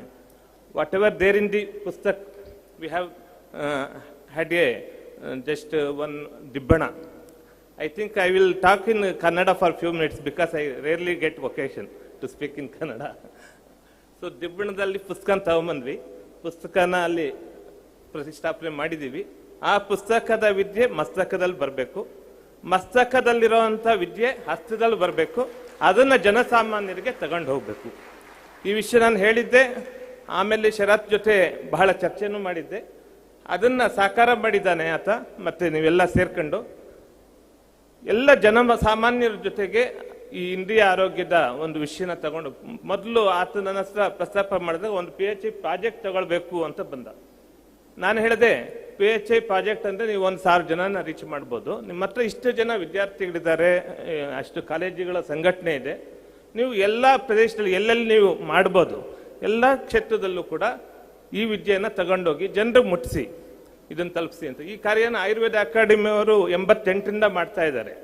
ನಾನು ಈ ವರ್ಷ ಇವನ್ September 23 ರಾಷ್ಟ್ರೀಯ ಆಯುರ್ವೇದ ದಿನ ಬರ್ತಾ ಇದೆ. ನಾನು ಈ ಸಲ ಎಲ್ಲ ಇನ್ಸ್ಟಿಟ್ಯೂಷನ್ಸ್ಗೂ ರಿಕ್ವೆಸ್ಟ್ ಮಾಡಿದ್ದೀನಿ. 3 ಪ್ರೋಗ್ರಾಮ್ ಅವರು 88ರಿಂದ ಮಾಡ್ಕೊಂಡು ಬರ್ತಿದ್ದಾರೆ. ಒಂದು health education, health propagation, health care camps. ಇದನ್ನ ನಾವು ಜನಾಂದೋಲನವಾಗಿ ಇಡೀ ಭಾರತದಲ್ಲಿ ತಗೊಂಡು ಹೋಗ್ಬೇಕು ಅನ್ನೋದು ನನ್ನ ಕಲ್ಪನೆ. ಸರ್ಕಾರ ಕೂಡ ಒಪ್ಕೊಂಡಿದೆ. ಎಲ್ರಿಗೂ ನಾವು ರಿಕ್ವೆಸ್ಟ್ ಮಾಡ್ಕೋತಿದ್ದೀವಿ, ಎಲ್ಲ ಸಂಘ ಸಂಸ್ಥೆಗಳು ಆಯುರ್ವೇದದಲ್ಲಿ ಇರುವಂಥ ಪ್ರತಿಯೊಬ್ಬರು ವೈದ್ಯರು, ಇನ್ಸ್ಟಿಟ್ಯೂಷನ್ಸ್, ವಿದ್ಯಾರ್ಥಿಗಳು ಎಲ್ಲರೂ ಸೇರಿ ಈ ಕೆಲಸನ ಮಾಡಬೇಕು. ಏನು ಒಂದು ನಮ್ಮ ಸುತ್ತಮುತ್ತಲ ಯಾವ ಹಳ್ಳಿ ಇದೆ, what ever villages which is around our work place, we have to reach any one village, organize one single healthcare camp to reach Ayurveda to them.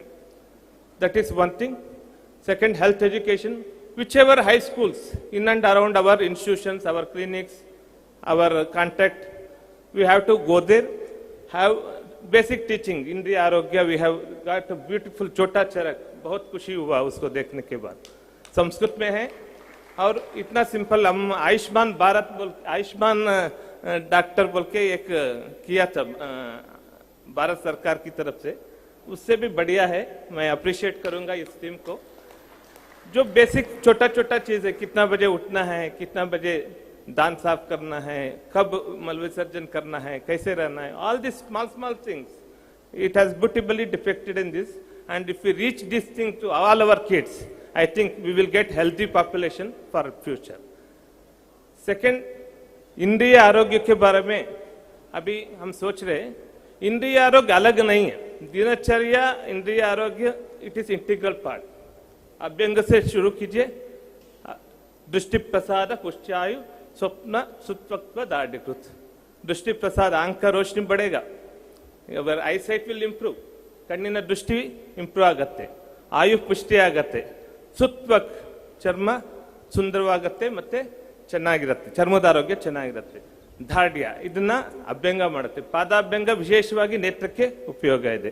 ಕರ್ಣಪೂರ್ಣ, ಹನುಮನ್ಯ ಶಿರ ಕರ್ಣಶೂಲಗ್ನಂ, ಹನುಮನ್ಯ ಶಿರ ಎಲ್ಲ ಇಂದ್ರಿಯಗಳಿಗೆ ರಕ್ಷಣೆ ಕೊಡುತ್ತೆ. ಕರ್ಣಪೂರ್ಣ ಯಾರು ಮಾಡ್ತಿದ್ದೀವಿ ನಾವು 30 ವರ್ಷದ ಹಿಂದೆನೆ ನಾವು BMSಗೆ ಎಂಟ್ರಿ ಆಗೋ ಟೈಮಲ್ಲಿ ಬಹಳ ಅಯ್ಯೋ ಕಿವಿಗೆ ಏನಾದ್ರು ಎಣ್ಣೆ ಹಾಕ್ಬಿಟ್ರೆ ಅವನ ಕಿವಿ ಹೊರಟೆ ಹೋಯ್ತು ಅಂತ ಆ ರೀತಿಯಲ್ಲಿ ಒಂದು ಪ್ರತಿಕ್ರಿಯೆ ಬರ್ತಿತ್ತು.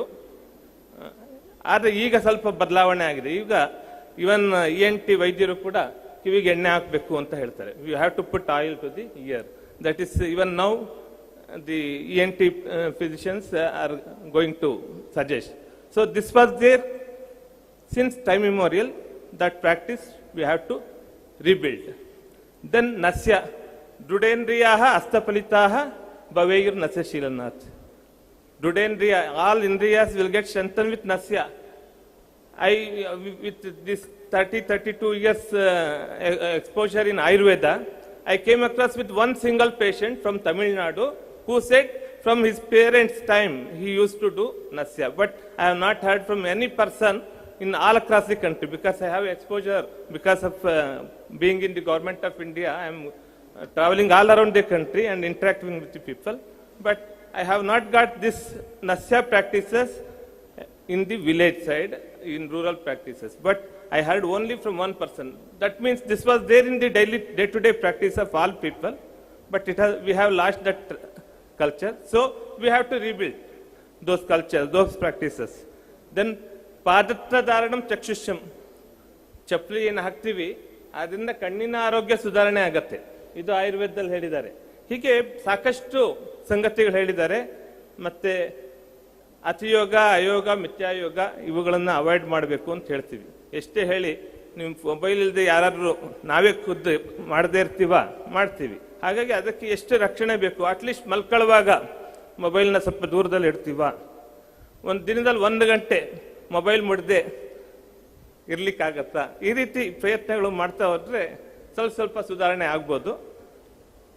ಎರಡನೇದು, ನಾವು ಬರೇ ಇಂದ್ರಿಯ ಆರೋಗ್ಯ ಅಂದರೆ ಜ್ಞಾನೇಂದ್ರಿಯಗಳನ್ನು ಮಾತ್ರ ನೋಡ್ತಾ ಇದ್ದೀವಿ, ಕರ್ಮೇಂದ್ರಿಯಗಳು ಉಂಟು, ಜೊತೆಗೆ ಮನಸ್ಸು.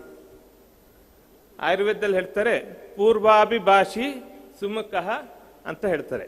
ಯಾರಾದ್ರೂ ಫಸ್ಟ್ ನಮ್ಮ ಮಧ್ಯೆ ಭೇಟಿಯಾದಾಗ ಫಸ್ಟ್ ಏನು ಅವ್ರು ಮಾತಾಡಿಸ್ಲಿ ಅಂತ ಕಾಯಬಾರ್ದು. We should not expect somebody to talk to me and then I will start conversation. Always you should initiate the talk. So namaste, that is the easy way to interact. Namaste. Then sumukha, you should be smiling. I say bahut strictly face bana ke rakho to nobody wants to talk. So this is very much basic interaction. हम society में जो देख रहे हैं, मैं तीनों भाषा mix कर रहा हूँ. Whatever we are seeing in the society, because of this basic lacuna, always we expect other person to give importance to me and talk to me and respect me. So that will start, once you start respecting others, the other person automatically interact with you and you will have good interaction. And यही जो मन में जो ये होता है ना, दोस्त होगा या कोई रिश्तेदार होगा, सभी में ये इश्यू होता है. Because of this lack of interaction, we have disharmony in our society. So these basic things, it is told in Ayurveda, these are all part of Indriya Arogya. So इस आयुर्वेदा डे के समक्ष में जो भी हम कार्यक्रम करेंगे, जन आंदोलन कर रहे हैं, इसको हमारा एक माइक्रो साइट है भारत सरकार का, उसमें आप उसको ये कार्यक्रम भी उसमें दाखिल कर सकते हैं.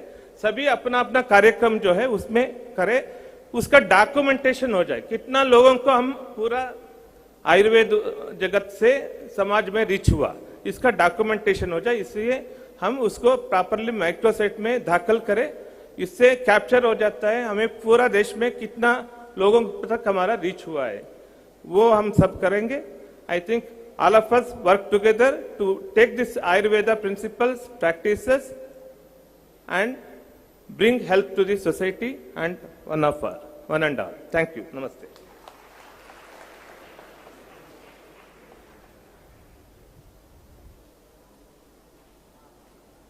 Thank you, sir.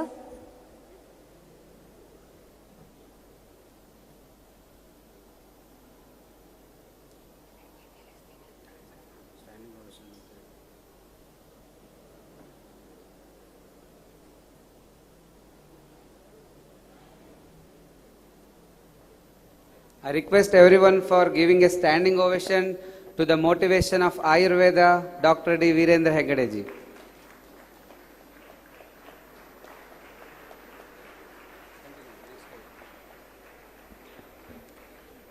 Thank you, sir. Please take your seats. A vision becomes meaningful when it reaches practice. A policy becomes powerful when it reaches people. And healthcare becomes transformative when the knowledge reaches communities. To bring us the Karnataka Ayush perspective, I invite Dr. Sunil Panwar sir, IFS Commissioner, Department of Ayush, Government of Karnataka, to share his thoughts. Over to you, sir. ವೇದಿಕೆ ಮೇಲೆ ಉಪಸ್ಥಿತರಾದ ವೈದ್ಯ doctor Manisha ಕೋತಕರ್ಜಿ, chairperson NCISM, Honorable Advisor to Government of India, Dr. Vaidya Kaustubh ji, Dr. Prasanna ji, Vaidya Sharad Kumar ji, all the dignitaries of the dais, dear students, teachers, and all the people who are in some way or other dedicating their lives to Ayurveda. Elrigu namaskara. Friends, I want to share one research study which I came across in 2007-8. It was conducted in Dandeli about the calcium content in the fruit of a ficus species. In one particular area, a lot of hornbill birds were found to be concentrating. And then when the researchers found out, they found that seasonally the calcium in that particular fruit increases during the breeding season of those birds. It means when they need more calcium for making of eggs, for fertilizing the eggs and laying fertile eggs, the calcium content automatically increases in that particular fruit tree species. Now this gives us a context that nature has done something even for a bird, for all the animals, and what not for the human beings. So every answer to the needs, be it health needs, nutritional needs, lies in nature. It has taken care of us all. This is the knowledge which our ancestors were having, and this is the foundation on which you are standing today, and we all are standing today. So this is the thousands of years of combined knowledge which is there in these granthas, which is there in oral traditions, which is there in practices all over the world, not only in India, all over the world. Traditional system of medicines are there because they have saved humankind for thousands of years. The modern medicine, to say, is 300 to 400 years max. The modern practices, though it is also deriving the main ingredients from that traditional knowledge only. But the traditional knowledge all over the world has been there for thousands of years. Now, since it has already proven itself, there is nothing to prove. So you are there on a very strong foundation as protectors of the human health. You are the torch bearers of that tradition which has saved mankind for thousands of years. Now, then where are we lacking? Why is it that people are choosing other system of medicine and neglecting, if that is the word? Are they neglecting really? Dear friends, if you are a dedicated traditional system practitioner, be it Ayurveda, be it Siddha, be it Unani, or any other traditional system of the world, there are immense opportunities because humans by nature seek the best treatment, the best doctor who is available, they will flock to you. I am talking of 1925 about Hakim Ajmal Khan. If you happen to Google it and ask what was his fee in 1925, dear friends, it was 1,000 rupees. He was, in 1925, the monetary terms today may be in lakhs. So one home visit, he used to charge 1,000 rupees. Hakim Ajmal Khan, who had been a Congress leader also during that time. It means that if you are skilled, if you have knowledge, if you are dedicated, all other things follow. They will follow. That is the premise on which today, as we gather here, this young crowd, the young volunteers who are organizing this program, I am sure they are all working very hard in that direction to make Ayurveda a cool thing again, a in thing again, a buzzing thing again. This is in your hands, the youngsters, to see that you do justice to what you are studying. There is huge demand for the system, and there will be huge demand for the system. I am running from the government of Karnataka side few very basic dispensaries, around 1,100 dispensaries, and we are catering to around 60 to 65 lakh footfalls per annum. Now imagine, with very basic facilities, limited medicines, and only 60 to 70% of working staff, we are catering, so many people are visiting us. It means people want Ayurveda. It is you who have to stand up and deliver. Wishing you all the best. Jai Hind, Jai Karnataka.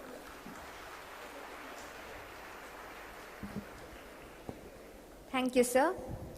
As we approach the conclusion of this inaugural ceremony, let us pause for a moment.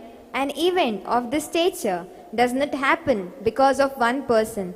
It happens because of a shared vision, institutional commitment, dedicated teams, and many unseen hands, and people who believe that knowledge can make a difference. To formally express our gratitude, I invite Dr. Kiran Kesar to deliver vote of thanks. Esteemed dignitaries on and off the dais, distinguished guests, members of the audience, delegates, faculty, members of press and media, and my dear friends. It is my privilege and honor to propose the vote of thanks on this auspicious occasion, marking the inauguration of Punarvasu 2.0 International Summit on Indriya Arogya. At the outset, on behalf of the entire organizing team, I offer our deepest gratitude to Paramapuja Padma Vibhushan Dr. D. Virendra Hegde ji, Dharmadhikari of Sri Kshetra Dharmasthala. Sir, your gracious presence has added immense dignity, grace, and inspiration to the gathering. His continued commitment to Ayurveda, education, healthcare, and social welfare remains a source of inspiration to all of us. We are truly privileged to have him with us today. Thank you, sir.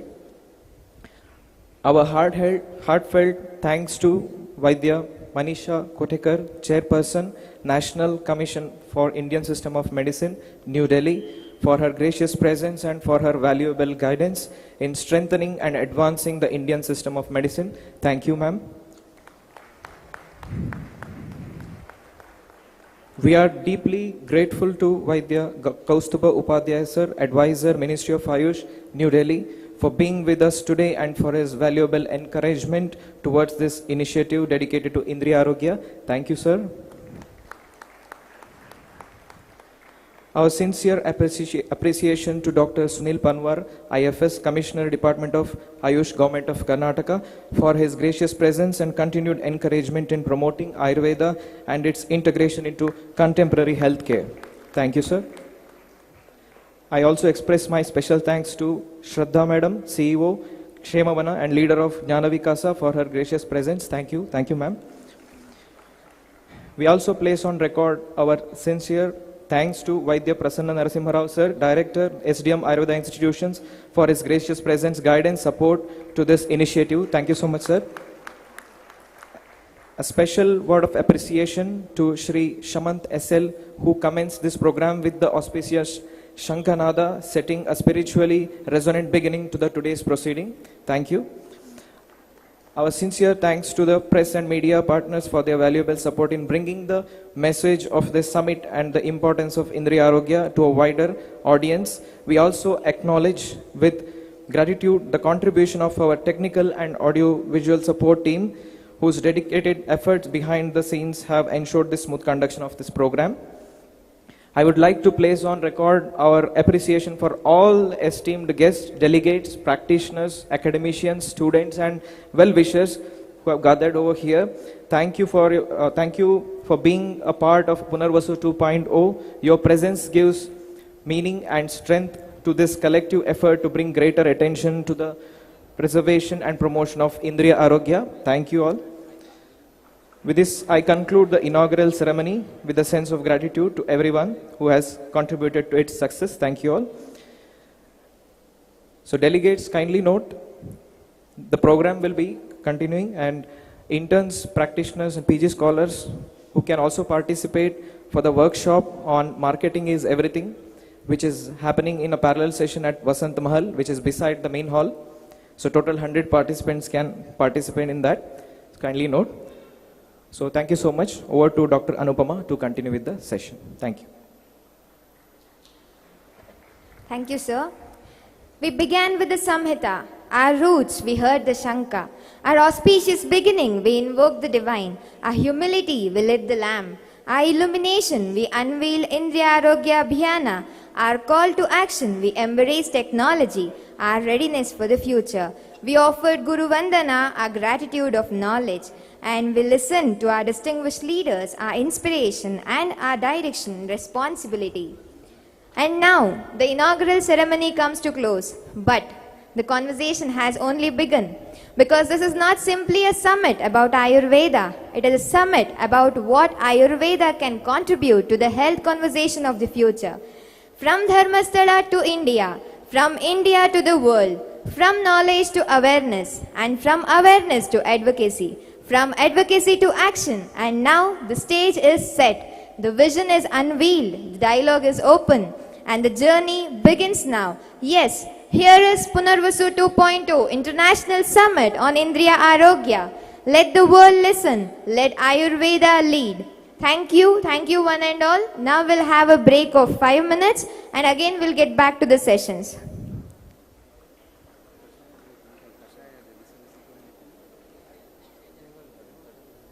So Kashaya is available, all can go and have the Kashaya. And please be back within 5 minutes, we'll begin the session.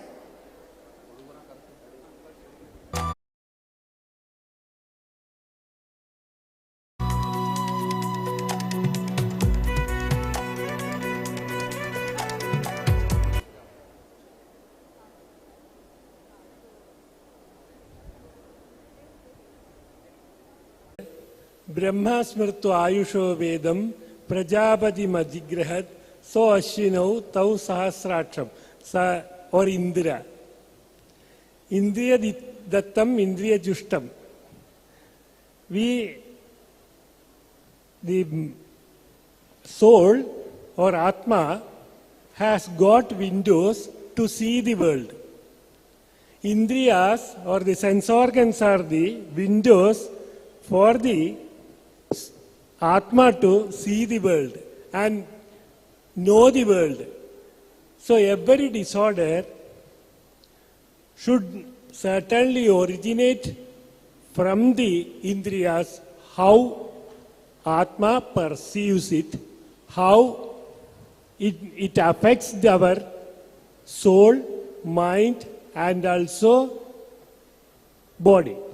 So this is the link between Sharira, Indriya, Sattva, Atma Samyoga.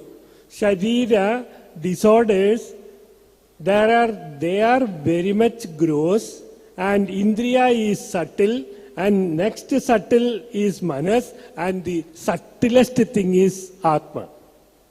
So this continuation of the process of Atma Manasa samyujyade, mana indriyena, indriyamarthena, tata pratyaksham. So, this is very much important that the sense organs or indriya should be perfect if we want to have health. The indriya should perceive in the right way in order to get health, and when indriyas are afflicted or vitiated, the process of knowledge will be also vitiated and we get disease. So that is why Indra Prakashe illumines. Indra word means illumination. What illumines? The Atma illumines through the Indriyas, through the sense organs, and every disorder, there is a vitiation of Indriya in there, and we have to perfectly know the Indriyas, how to have the healthy Indriyas. We should have routine exercises, everything. All the things we will be coming into. Okay. Thank you, sir. So I would like to take opinion from Dr. Savitri. Shri Gurubhyo Namaha. We being Ayurveda Vaidyas, our job is to ensure that there is Dhatu Samya. May it be in the Brahmanda or in the Pindanda. That is our job. So, in Brahmanda, what is happening in our world? When we look around, we are seeing a lot of opportunities, distractions for Asatmendriyartha Samyoga. And people are falling prey to it. That is the need of the day. To save people from falling prey to the situations, to the gadgets, to the entire environment in the name of development, in the name of being more civilized, in the name of, being tech savvy. All wonderful things. But what are we losing? We are losing ourselves, including us, Vaidyas. We are not an exception to the entire thing. We are also human beings. So, all of us are forgetting that the journey of life is not to become a prey to the external world. Instead, it is a journey from outside to inside. And for that journey from outside to inside, we need to keep our karanas or indriyas healthy, because they are the ones which take the Atma's journey from outside to inside. So if not anything, the minimal thing what we can do is to ensure that people know what they are doing. You know, what will happen if you are doing Asatma Indriyartha Samyoga? What will happen? How to ensure that you can protect your Indriyas? This is a very vital duty of ours, and I really congratulate AAPTAS for having taken up such a huge project. We are with you. It's a wonderful thing and the need of the day. It's a very happy thing to be here for this noble cause here. Thank you. Thank you, ma'am. Very good, beautiful opening remarks by both of the resource persons. Of course, it's as if I have to put it in a word, Indriyas are nothing but the Jnana Karma Sadhanam. So whether you use your Indriyas to enjoy pleasure, enjoy your life, or whether you choose to see that Paramartha, you go to Paramartha, the door is the same, that is Indriya, then it is our choice, whichever path we go. Yes, thank you, ma'am. Thank you. In the context of Indriya, the first doubt that we come across, Indriya Rakshana. Actually, what is the meaning by the word Indriya Rakshana? Is it Indriyartha, Indriya Adhisthana Rakshana, Indriya itself Rakshana? Because always you do Nasya, you do Karnapurana, or you put some Anjana, or do Abhyangam. That is the Indriya Rakshana Vidhana that we know. But does that mean, is it for Indriya Adhisthana, or is it for Indriya in itself? So what actually the word meaning of Indriya protection here? Indriya Arogya means what? Sir? See, Charaka is explaining about the life itself. He says, we have got a body that is car or chariot. If we are utilizing the chariot or car in the wrong method, it will get ruined. If we use the correct way, a car, it can run for 20 or 30 years without any problem. But if you are not using it in the correct mode, it will, within 1 year, it will be ruined. So like that, Indriya should be utilized. It should be utilized in the correct methodology. That is what Ayurveda is a guideline for health. Ayurveda is a guideline, a book. You will get a guide when you buy a car, how to use the car. So Ayurveda is the book that is given to you, how you have to use your body, sense organs, mind, and also Atma. Sharirendriya, Sattva, Atma, Samyogo, Dhari Jividam, Nityagascha, Anubandhascha, Paryayaira Ayurveda. So Ayurveda is the knowledge of all these four things, how to utilize and keep your health perfect. So this is what Indriya means. Indriya, how we have to use these Indriyas for well-being of the society, well-being of our body, well-being of our mind, well-being of our Atma. So this is very much important. Sharira and Indriya and Manas and Atma, they are very much interconnected, and we are finding out when there is a disease, where it has originated. Is it there in Atma? Is it there in mind? Or is it in the Indriyas or Sharira? So this is the well-being. These four areas we have to find out and treat accordingly in the disordered person. A very beautiful message that our Indriya Rakshana is not only for ourselves, it is for the society also. Yes, ma'am, please. The question that you asked was whether it is Indriya or Indriya Adhisthana. Yes. See, we have to remember when we are talking about Sharira, Indriya, Sattva, Atma, or the Indriya being a package which moves from one Janma to the other, you know, then we are talking about the Sukshma Indriya. But right now we are talking about Indriya Rakshana. So, or the protection of the Indriyas. Here specifically we are talking about the Indriya Adhishtanas. Because, as Sushruta puts it, Bhutebhyo hi paramyasmat nasti chinta chikitsite. So, we do agree that concept of Atma, Manas and the Sukshma Indriya with the Sukshma Bhuta, which can carry karma with it. So that means to say even Indriyajanya Vyadhis can be karmaja. It can pass over from one incarnation to another, absolutely.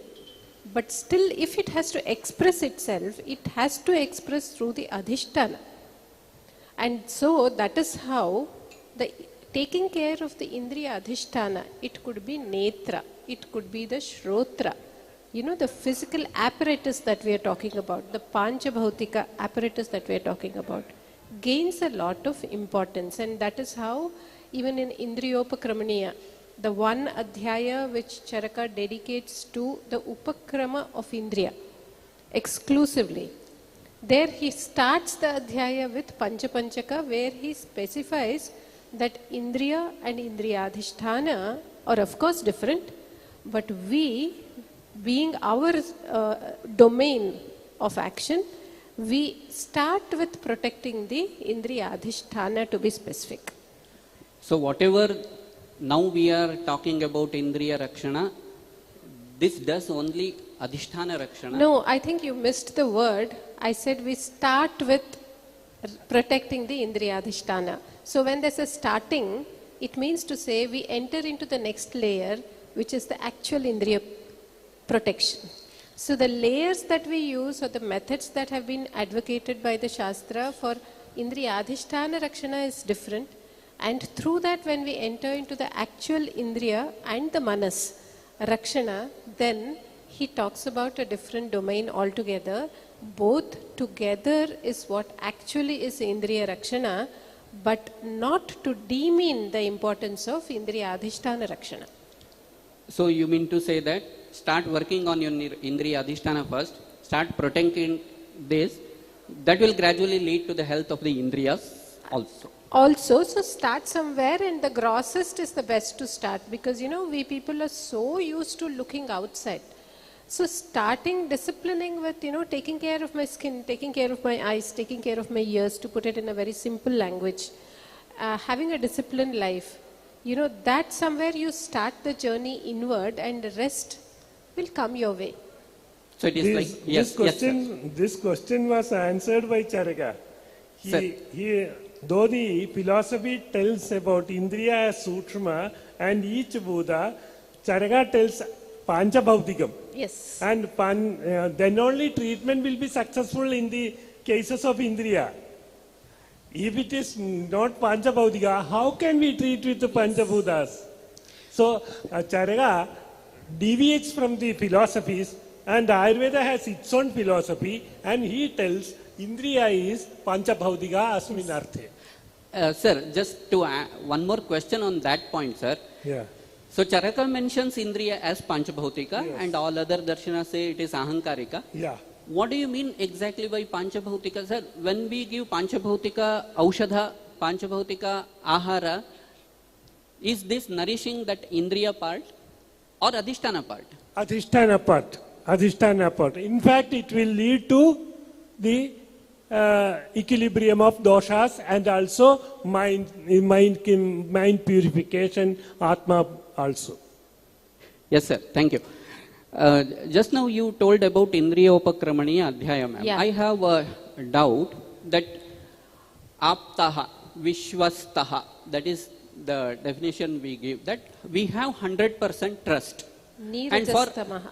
Nirajastamaha, yeah. And we have the Shastras, Charaka, Sushruta, Vagbhata, and for us, AAPTA. Absolutely. We were just searching for the references for Indriya Rakshana. And you mentioned Indriyopakramaniya Adhyaya. Yeah. I was just seeing the Indriyopakramaniya Adhyaya. the definition, the chapter name is Indriya Upakramaniya, but no Upakrama directly mentioned for Indriyas in that chapter, ma'am. No explanation of Nasya, no Kriya Kalpa, any Karnapurana. That is explained in somewhere in the Dinacharya or some different chapter. What is explained in the Indriya Upakramaniya Adhyaya is all Sadvritta. Okay. So I think you need Indriya Upakramaniya for yourself. Sorry to say that, but just pulling your leg. See, whenever we try to search what is there in our mind, in the Shastra, this is what happens. So, when we consider Charaka Samhita, Sushruta Samhita, Ashtanga as AAPTAS, they are Nirajastamaha. So, let us become the pure receivers. When our mind is plain, clean, and then see what does it Charaka mean when he says Indriya Upakramaniya, then we will find the Upakrama there. If we first of all decide off that Nasya is the Upakrama, Karnapurana is the Upakrama, and that is what Charaka should be telling there, and you search for Nasya Karnapurana, we will never end up understanding what exactly Charaka is trying to say as Upakrama. Correct? So look at Chakrapani.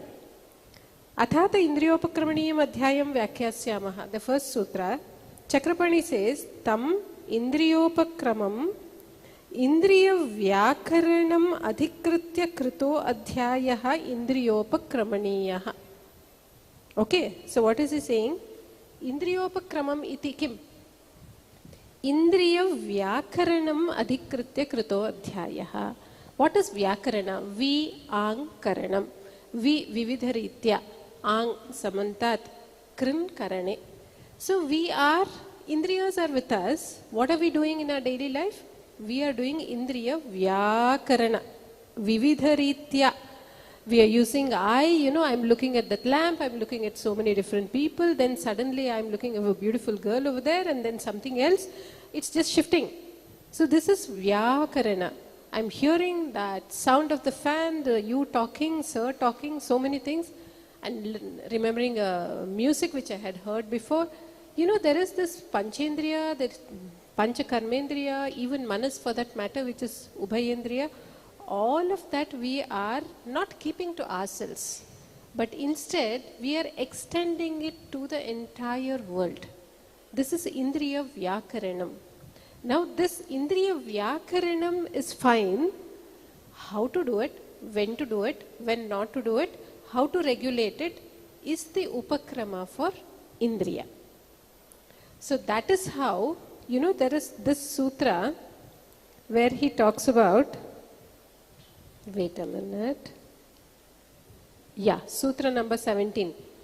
Tatra indriyanam samanaskanam anupataptanam anupatapaya prakriti bhave prayatitavyam ebhihi hetubihi. That is how he starts the entire prakarana of Sadvrita. The very purpose of Sadvrita is samanaskanam indriyanam upataptanam anupataptanam anupatapaya. The perfect, beautiful line, which is probably the punchline of this entire program that AAPTAS are doing. Anupataptanam indriyanam anupatapaya. You have indriyas with you, they are not upatapta. They are not having any problem. But if you want to keep it in such a way that it doesn't undergo tapa again at any point of time in your life, even during death, I mean it, even during death, then what is the path that you have to follow? That is the real Upakrama, or that is the real Chikitsa, and that is what he starts here and talks about the entire Sadvrita. And that is what Chakrapani specifies, that it is Indriya Vyakarana related Upakrama. I hope you got your answer. Yeah, so just to give you a confirmation of this is the meaning, he says, what happens? Tasmad atmahitam chikirshata sarvada smritim asthaya sadvritam anushtayam. This Indriyopakrama that they are talking about here is not for one specific person at one particular point of time. It is for everyone from South Pole to North Pole, from all continents, of all ages. Just everyone on this earth. If there is anything which is the real chikitsa of Indriya, then it is that which Charaka has dedicated an entire adhyaya of Sutrasthana to it as Indriyopakramaniyam. So I think we should widen our perspective of protecting the Indriya, not limiting it only to what we presume as Indriya Rakshana. You know, putting 2 drops into the nostrils or 2, of course they do help, that's a different thing. But then we as Ayurveda people, if we limit our understanding of Upakrama of Indriya to that, then we are not doing justice either to the Shastra or to the society. So in other words, sir, please. Am I audible? Yeah. Okay. Not only that, what is told in this Advaita, Charaka once more he tells, according to the age, according to the conditions, you can also select some, he says, Echanyadabi kinchit syat, anuktam api pujitam, which are not told here, you can select according to the age. Vrittam tadapi chatreya, sadaiva anumanyate. So you have to think about, so we are thinking in a world of modern age, there are gadgets and many things, new things coming up. TVs, everything, and also laptops, always working in it. These are not told in the chapter of Yes. Indriya Vyakaranam. It was not there. Not so there. you have to use your common sense. And Shastra Sadbuddhi should be there. Shastra Sadbhava should be there. Shastra by Sadbhava. which you have to understand. That is very important. Yes. Not the words which are told in the text. You have to get the Sadbhava. How, why it is told, you have to apply in the modern age. Okay. Ajnata Shastra Sadbhavam. Yes.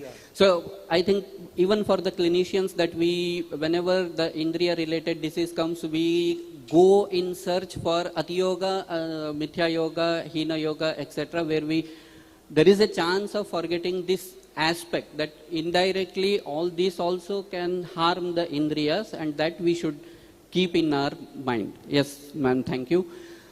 So one more question that we come now, so say for example, we are preparing for Ayurgramam, then I have to tell the general public that these are all the things you have to do, you should not do.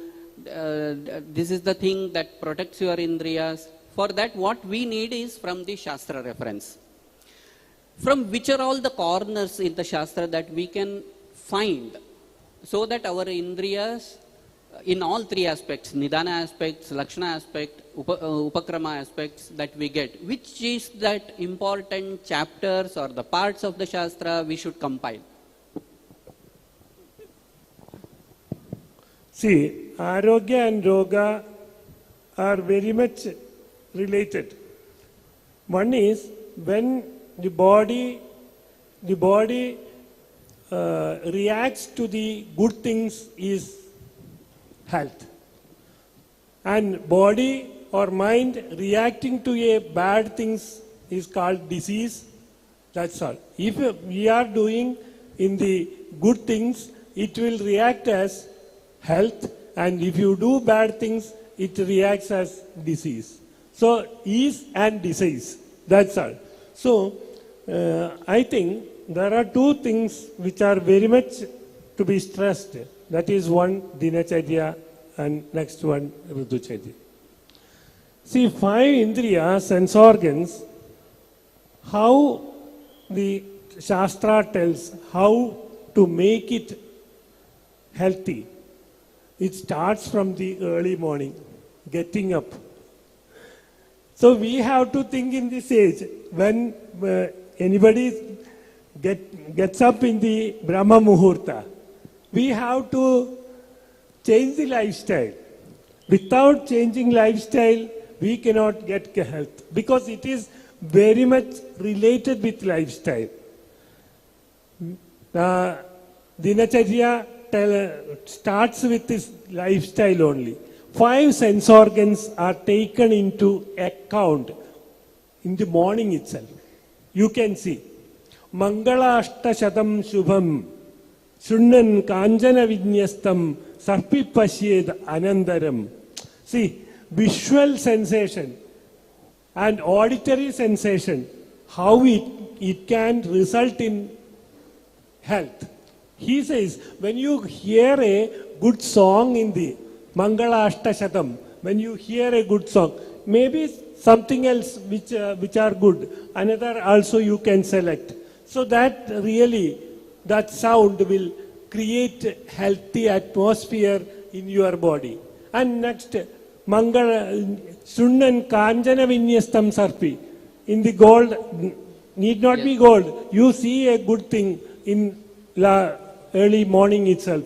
And Darshanendriya, it is taken into account. And also Anjana should be done.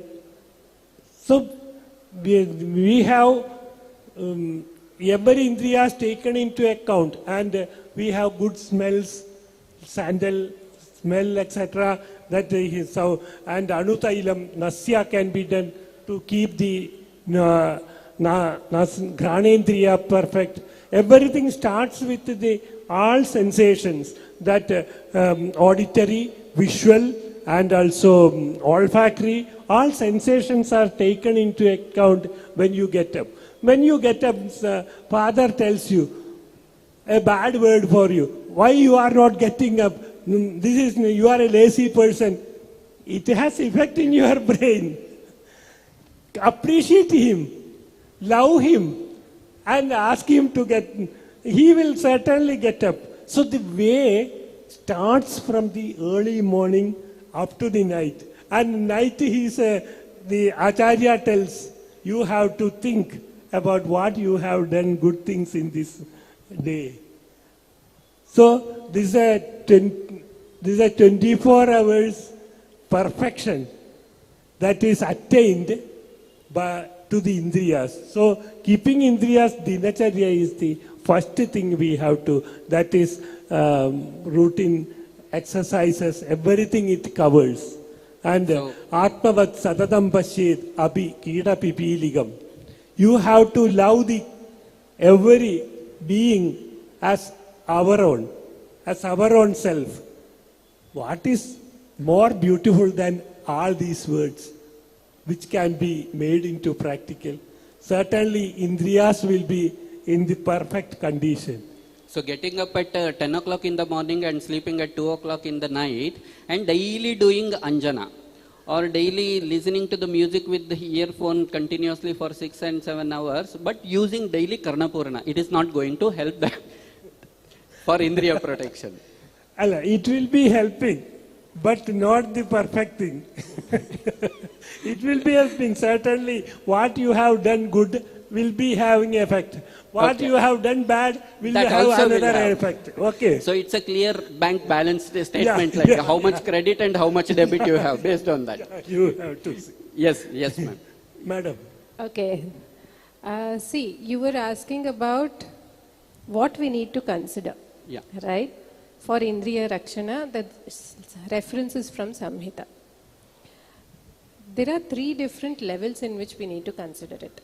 The first one is, we cannot separate Indriyas from Ayu.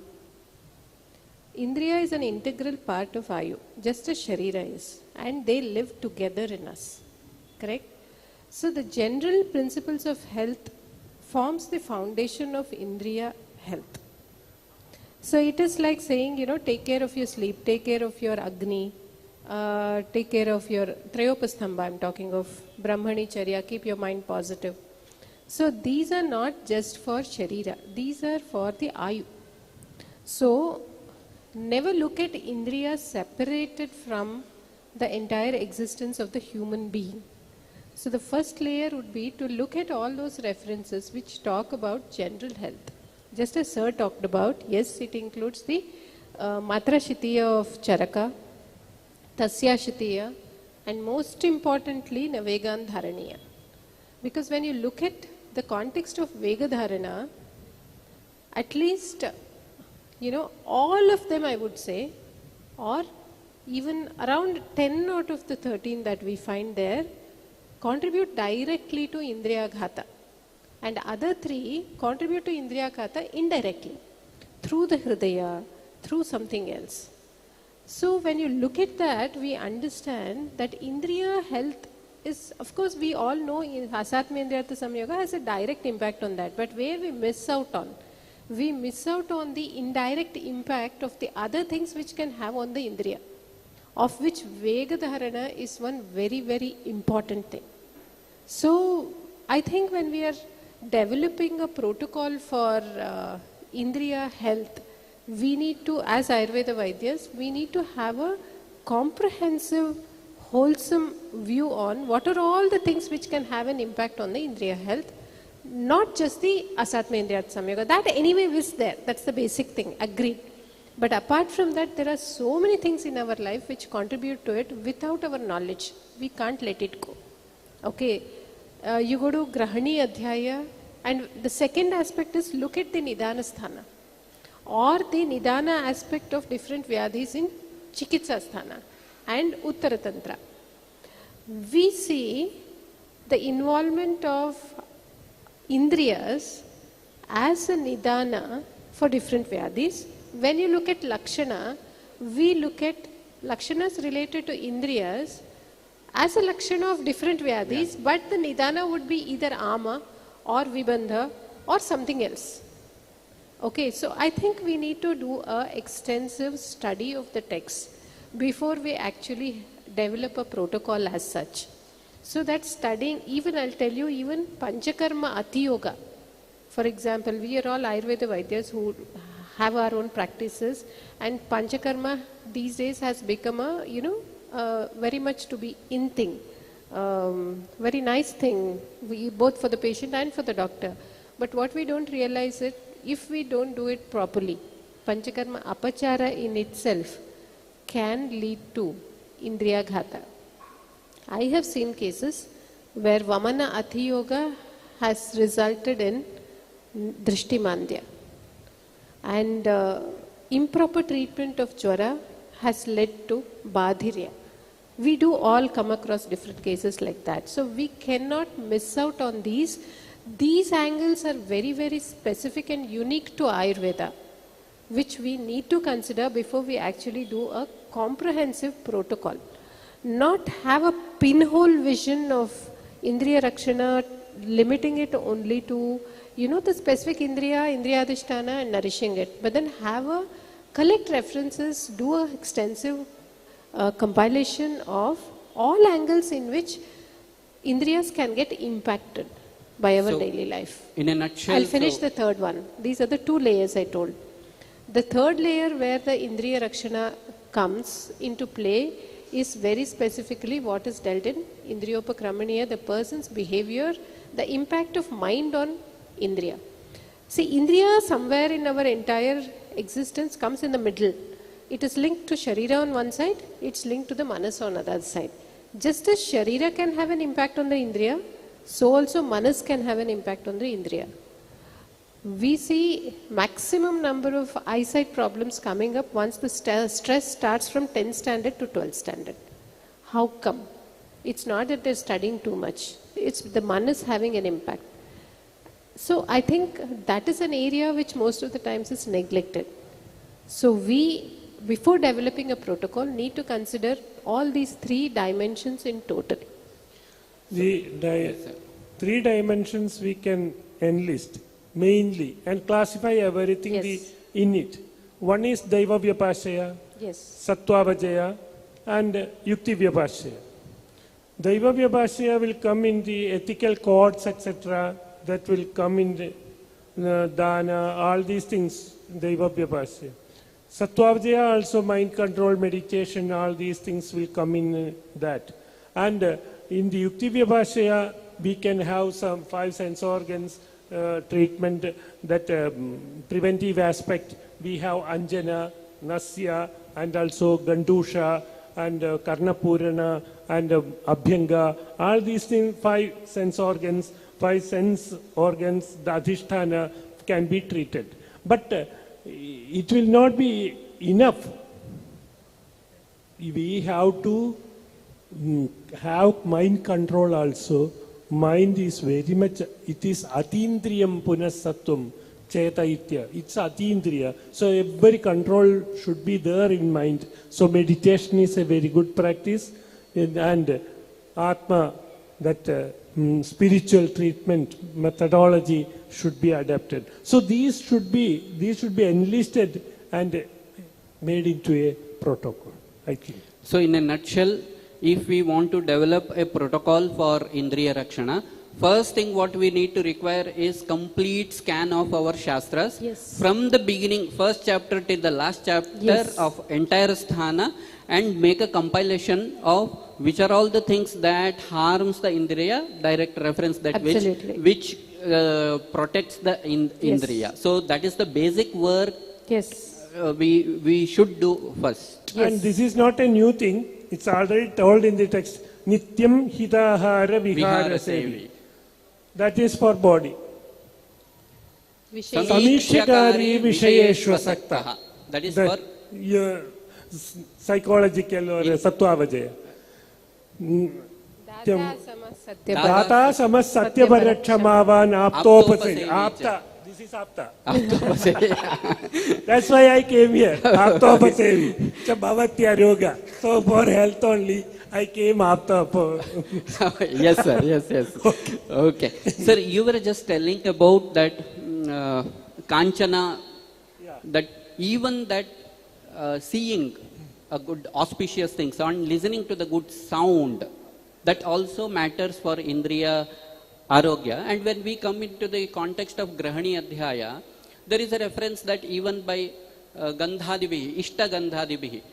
So, how that Ishta Gandha nourishes Granendriya, Ishta Rupa nourishes the Rupendriya or Chakshurindriya, Ishta Shabda nourishes the Shrotrendriya. So, as many Gen Zs are here, so can you explain in a way that all of us could understand? Shall I tell a clinical incidents? Yes. In our government Ayurveda Mental Hospital, Kottakkal, in the cases of depression, they used to give Dhupana. And there was a body with modern doctors, etc. And they were discussing. This was very effective in the cases of depression and also many of the psychological disorders. Then the modern doctors discussed about it. This becomes effective. So back from the clinical effect, they were searching how it becomes effective. So they were telling that group of psychiatrists were having discussion about it, and they found out that some of the infective type of mental disorders, this Dhupana becomes effective. It is effective, we have found out in Ayurveda. So research showed that it is effective in the infective type of mental disorders. So smell itself, it's a really sense organ which is very much effective. If you enter a house, a sandal smell comes, a putrefied smell comes, that differs. So it directly, nasahi shirasodvaram tena tad vyapya handitan. Almost all the disorders related with sense organs, this pathway is very much effective. And I shall tell you one clinical condition where due to corona, one patient in St. John's Hospital, Bangalore, after they had treated him for 1 month, and he was not getting smell. And also he was not getting taste also, ageusia and anosmia. So he told them, can we treat by Ayurvedic medicines? I am not having this taste at all. If I put sugar in my tongue, it becomes like sand only. Will I get corrected? So from the principles of Ayurveda, I advised them to Nasya, that is Narayana Taila Nasya. He did it at 14 days. And also Ashtavarga Kashaya with Gorochanadi, because Kapha gives, or Ama gives obstruction, you have to treat in such conditions Jara Chikitsa, Gorochanadi and Ashtavarga, that Kabhahara treatment. And we know Prana and also Tarpaka, Kapha, all are involved in this. And it was successful, and after 14 days he could taste the food. So this is very much interesting part of it. Ma'am. Yeah, see, actually, I very well agree with what sir was saying. Annamishtam hyupahitam ishtai gandhadibhi pritak dehe prinati gandhadin granadin indriyanicha. So the word used there, Kriyapada, is prinati. So what is prinana? Anapranane. So that which fulfills. So the Shabda Sparsha Rupa Rasa Gandha, that is present in the food that we are taking. That nourishes the Indriya directly. And look at the Prakarana in which it is giving.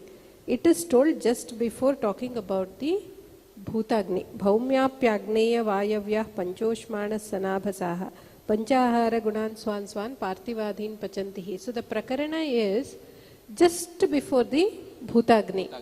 So what are they talking about? They are talking about a mechanism. A mechanism of nourishment of Indriyas that happen through food. So we are consuming food, so naturally Malakitta Prasadavata, the entire Jatragni Paka is happening. But from the very moment you touch the food to your mouth, or rather even before that you see the food, there is a rupa in it, there's a color to it, then you touch it, there's a texture to it, there's an aroma to it. So from there your Indriya Prinana starts. So it is so subtle that that very aroma, that flavor, that texture, all of that starts its Indriya Prirana even before you start actually putting it into your mouth. And this goes on continuing until that dravya remains in the body, until the complete paka is over. So this is a very nice principle which we can use for bringing about Prinana of Indriyas when actually it is needed as a part of Chikitsa. Okay. Yeah. So very nice point for all the clinicians. Yeah. Yes. So audience, if you have any doubts, you can also pass your questions to the stage. The volunteers will be there to receive your questions. You can pass on to the questions. Now, I would like to know that, okay, right now I have all the compilation with me. Okay. Indriya Rakshana. That's very nice. Then, now I am going to start implementing. Super. To the entire society of 140 crore plus. Amazing. Now the problem comes. Ayurveda tells, Purusham Purusham Veksha. Absolutely. The present day science tells, there should be a standard operational procedure, SOP. It's a protocol. We have different geographical distribution. But at the same time, we cannot go to the individual person and how your prakriti is this, for you this one. This is the approach. Then how to search for a Madhyama Marga so that the Aptopadesha, the Shastra Vakya, as well as the present day science where they go and meet and our target can be achieved. For example, just we had one opinion poll. Audience poll. We asked one question. Suppose we incorporate for Nasyam, Anutaila and Madhuyashti Taila. Which one you prefer? 200 votes for Anutailam. Poor Madhuyashti Taila got 0 vote. Nitya Pratimarshanasya for Anutaila. So I think this needs to be clarified before we start implementing, right? May I? Yeah, sure. Yeah. Thank you. See, I think very well agreed that the principles of Ayurveda has to be applied Purusham Viksha, no doubt. But there are two aspects to the protocol. One is the principle-based protocol. The second is the Dravya-based protocol. No doubt Dravya is an important tool. If Nasya is a principle, you need a Dravya for Nasya. If Karnapurana is a principle, then you need another Dravya for Karnapurana. So what can be Sarvatrika, Sarvena Sarvam Sarvada, is the Tattvanishta Patya or the principle-based protocol is something which has to be meticulously done, which can be applied by everyone. You call it an SOP.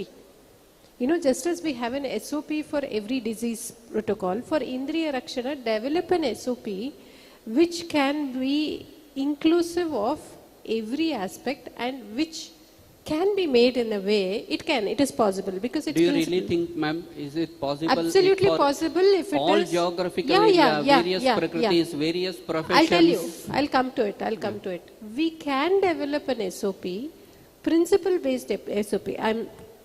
Please never generalize Dravya-based SOP for everyone in all geographic thing. But a principle-based SOP can certainly be developed for everyone. This is one. Second thing is, then what to do with a Dravya-based SOP? For a Dravya-based SOP, a simple technique what we can use is, what the Shastra has actually advocated us to do is, see, Desha Kalochita is a word which is generally used.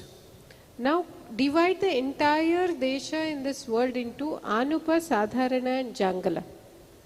Okay, you can have a Jangala in America, you can have a Jangala Desha in Australia, you can have a Jangala Desha in South America or the one in India. Doesn't matter. Shastra has divided all Deshas into three parts. So choose those Dravyas which are suitable for that Desha and make it as simple as possible. See, when the involved Dravyas are more in a yoga, then... Example, Anutaila. Yeah, of course, example Anutaila. I'll tell you why. I'll come to Anutaila in the end. See, more the Dravyas, more the processes involved, then more the variables. More the variables, then you will have to be more meticulous with choosing it for whom, when, why, how and all of that. And of course, more the result also. I agree with it. But it is beautiful when you are treating a case one-to-one. You take the responsibility, you know what the Dravya is doing and you do it. But when you are going into the society at large and you are advocating it for everyone to be used. So I think a simple technique would be make it as simple as possible with minimal process that is required, which the Kalpasthana advocates us to do. It gives, even in Kalpasthana, even in that, Shadvirechana Shatiya, everywhere they give us the freedom to do that. So choose a Taila which is Satmya to, I'll just give you an example. If you're talking of Anupadesha, don't go for Tila Taila, go for Narikela Taila. And don't choose a Dravya which is, Ushna, too much of, choose something which grows there, which can be made both economical, safe, and which can suit there. So I think a bit of work on this front will make use of Dravyas also we can include in the SOP. It is possible. This is about Desha. I'll tell you an example of the work that we did from Academy, how we can develop an SOP. I'll come to that. The second one is the Kala. One clear indication of a must to do for Nasya, for example, because we're talking of Nasya, is in Shita Rutu. So divide the entire Kala into Shita Ushna. So develop a Nasya in a simple Dravya, one for Shita Rutu, one for Ushna Rutu. So then the maximum problems that can arise by being indiscriminate in using a particular Dravya is minimized. And anyway we are going for Pratimarsha, we are not going for Marsha, so it is even better. And don't make the Dravya SOP independent. Make the Dravya SOP secondary to the principle based SOP. So then the chances of it creating any problem in the society for anyone will be nearly zero. So I think this is something we can do. I'll just give you an example how we tried doing this for the food aspect. If you're aware of the Karnataka Knowledge Commission, we had worked with them to devise a method for deciding what is the quality addition, nutrition for the high school students or other people. So we had advocated that, look, don't make it general for the entire India. Divide it into Anupadesha, Sadharanadesha and Jangaladesha. And we did a trial in Karnataka, dividing the areas of Jangala, Anupa and Sadharana, and we did camps, and we did go ahead and study more than 100 and 150 camps, and then we got a beautiful result with this. It was Ahara Dravyas, but we could do it according to the Desha Satmya. So I think we need to do some basic work before we take it. Let us not take it very raw. If we take it raw, what we get back can be damaging both to the science and to the very purpose for which we are doing. And coming specifically to Anutaila, I'm a big fan of Anutaila, but still let me tell you, preparing the proper Anutaila in its real way is not something which you can do for a large scale and take it across just like that. The first Dravya itself is Jivanti, come on. The first Dravya itself is Jivanti. Where if I had got so much of Jivanti, how much of real good Jivanti Adhigrita we would have prepared and used as Chikitsa. So with all wonderful, awesome admiration of Anutaila, let us be careful. When we are taking it directly to the population, unseen population, and advocating a Dravya, let's be 100% sure of, are we doing the same thing that Vagbhata has told? And how much are we doing? And even Ashtanga Hridaya never says put it every day. There is just that one reference in Ashtanga Sangraha which talks about it. And of course, needless to say, he talks about the real Anutaila. Correct? With collecting the Divyodaka. And that Divyodaka without any pollution in the air. Now imagine. Right? So let us not allow a mismatch of Dravya to spoil the entire noble purpose that we are putting our foot into. That's it. Sir. In the protocol, you have to divide it two ways. That is preventive and curative. Preventive, you can use even Tilataila also. We had some doctors, modern doctors, they are trained in Ayurveda. They come in Kottakkal and we train them. So they were asking this daily routine, Dinacharya, how we can do. We told them, Tilataila just 2 drops, it's enough. Yes. It's enough for prevention, for clearing the srotasas. It is enough.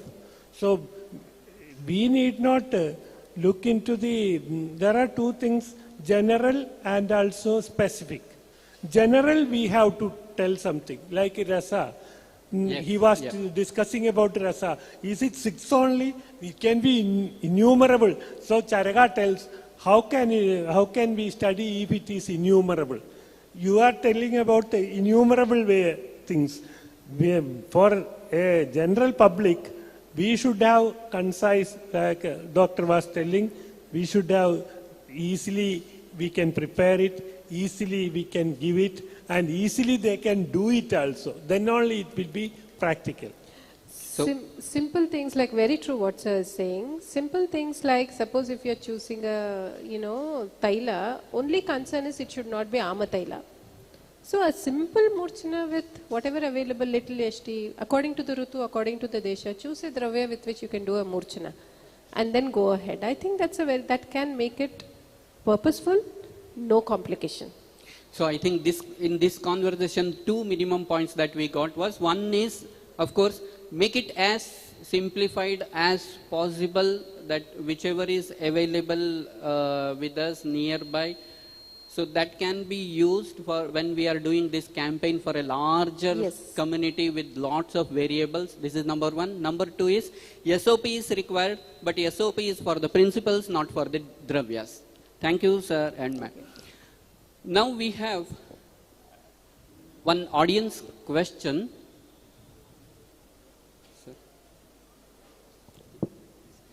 Yeah, sir, in the era of integrative medicine, how does this Indriya Arogya, that is protocols, be understood and treated for the same?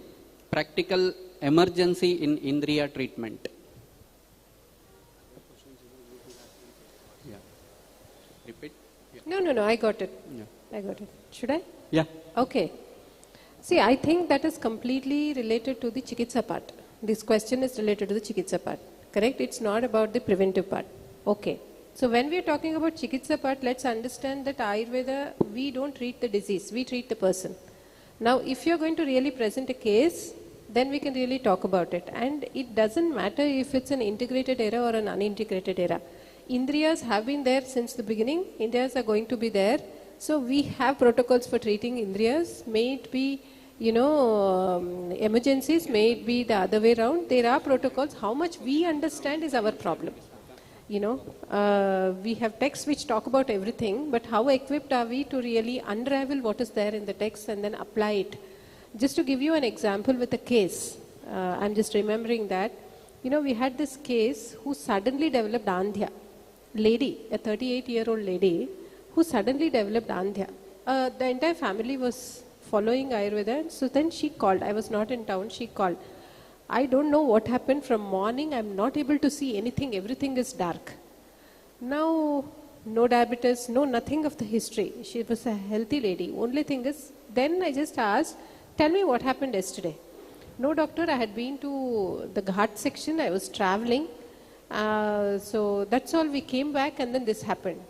Then the immediate question, did you have vomiting during the travel? Yes, doctor, the vomiting was unbearable. What did you do? Did you take any tablet to stop it? Yes, ma'am, I took actually the tablets to stop it. A clear case of Chardyupaghata Janya, Chardi Vegadharana Janya, Andhya. So then immediately started treatment with Chardi Vegadharana treatment. Let me tell you, in matter of 2 weeks, her vision came back. She is fine.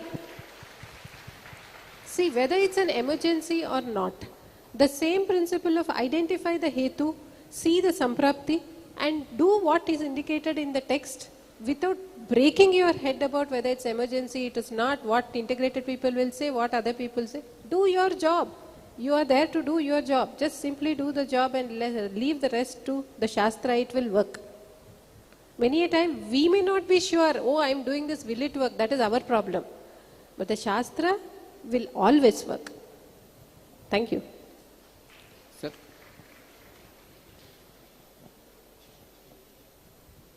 First thing we have to do is educate the people. That is very much important. In this era, everybody knows hypertension, dyslipidemia, all these words itself, and what happens, they know. But Ayurvedic terminology and what is happening according to the Ayurveda, people are not knowing. So that is why we should always educate about Ayurveda, how we are going to treat the case, or why we are telling it.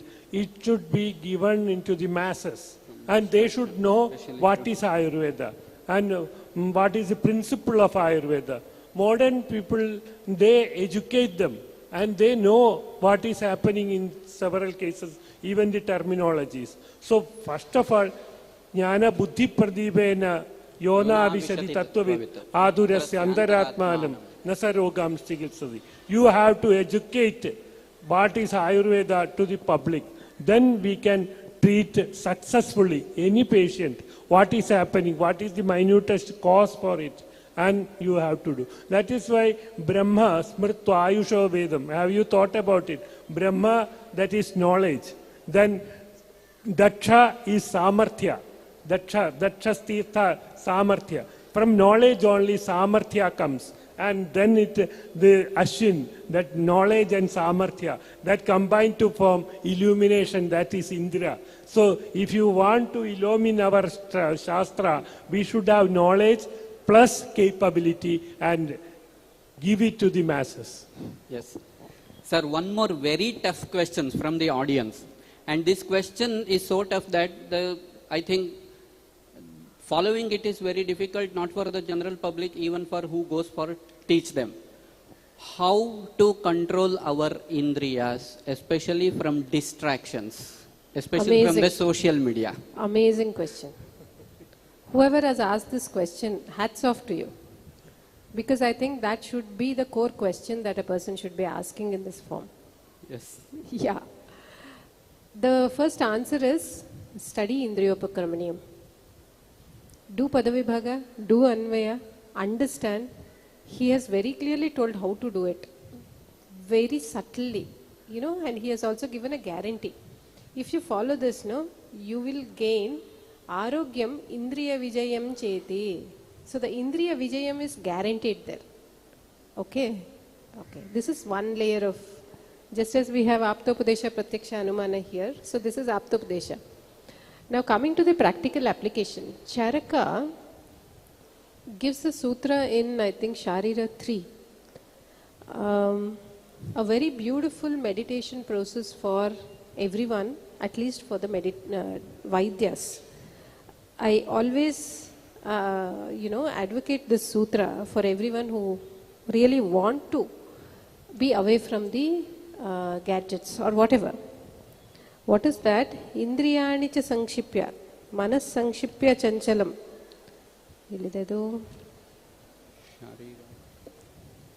Just a moment, I'll tell you. Yeah. Shruyatam chedam adhyatmam atmajnana balam mahat. Indriyani cha sankshipya, manas sankshipya chanchalam, pravishya adhyatmam atmajnaha, svejnane paryavastitaha, sarvatravahita jnanam, sarvabhavan parikshate. A very typical sutra of the technique of meditation that is going to help you in taking the indriya inwards and becoming sthira in your own atma. Okay, so this is a reference for you to just look into and see how you can apply. Coming to the simple techniques, what we can do.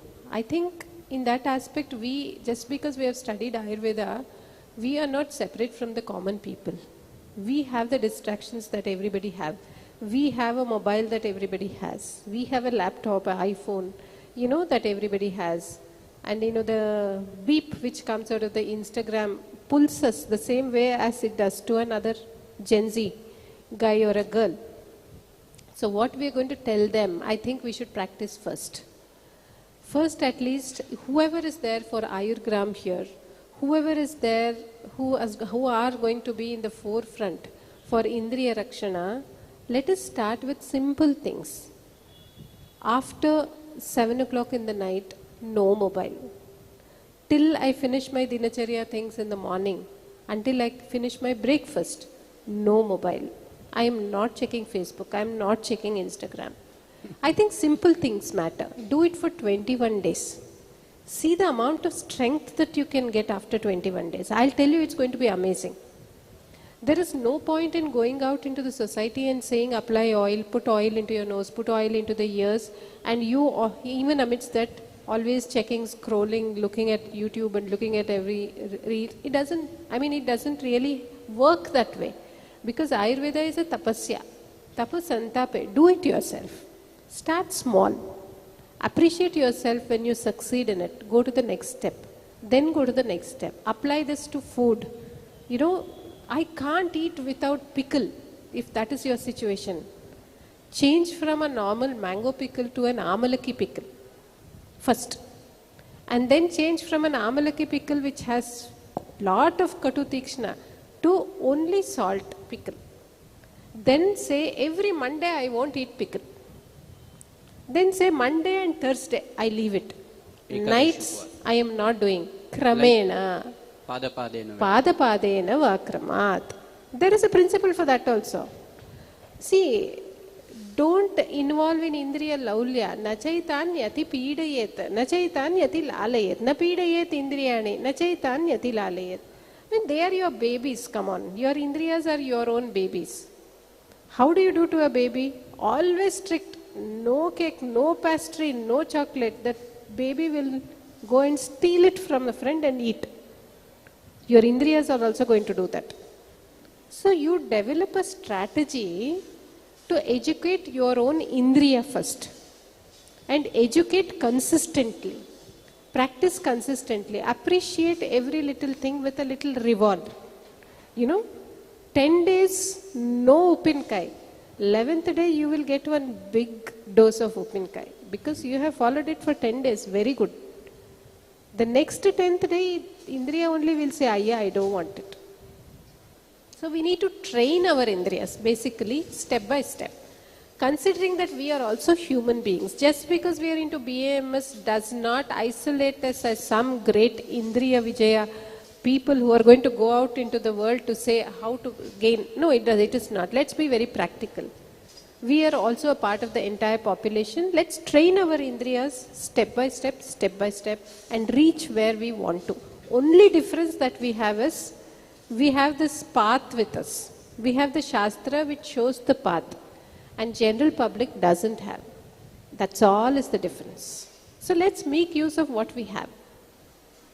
Sir.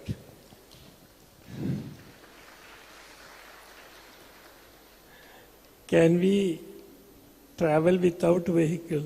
No. We should have control on the vehicle. How to go, where to go, everything. That's why Acharya tells, Atmanam eva manyeta kartaram sukha dukkhayo tasmat shreyaskaram margam pradivadhyeda natrasir. So you have to control yourself. Nobody else can control you. So we cannot live without this mobile, internet, etc. in this age. There should be a control over it. And Charaka very nicely he tells a type of treatment for that. Naishtiki chikilsa. Koshakaro yathayvamshu nupadate vatapradan. Like the spider, it releases the saliva and makes a web, and in the web the spider is always roaming around. If you stop this, if the spider stops its saliva and keep mum, there will not be a web. And when you enter into the internet, what are your choices? Accordingly, unnecessary things will come and flood your mind. And you will be going in that. So, is there anybody? Your father cannot control you. Your mother cannot control you. Your relatives. We should have control over ourselves. Atmanam eva manyeda kartaram sugadu tasma sheyaskaram margam pradivadhyeda natraset. You should know what is good and what is bad. You have to stop it. And for that, there should be a strict, disciplined dinacharya.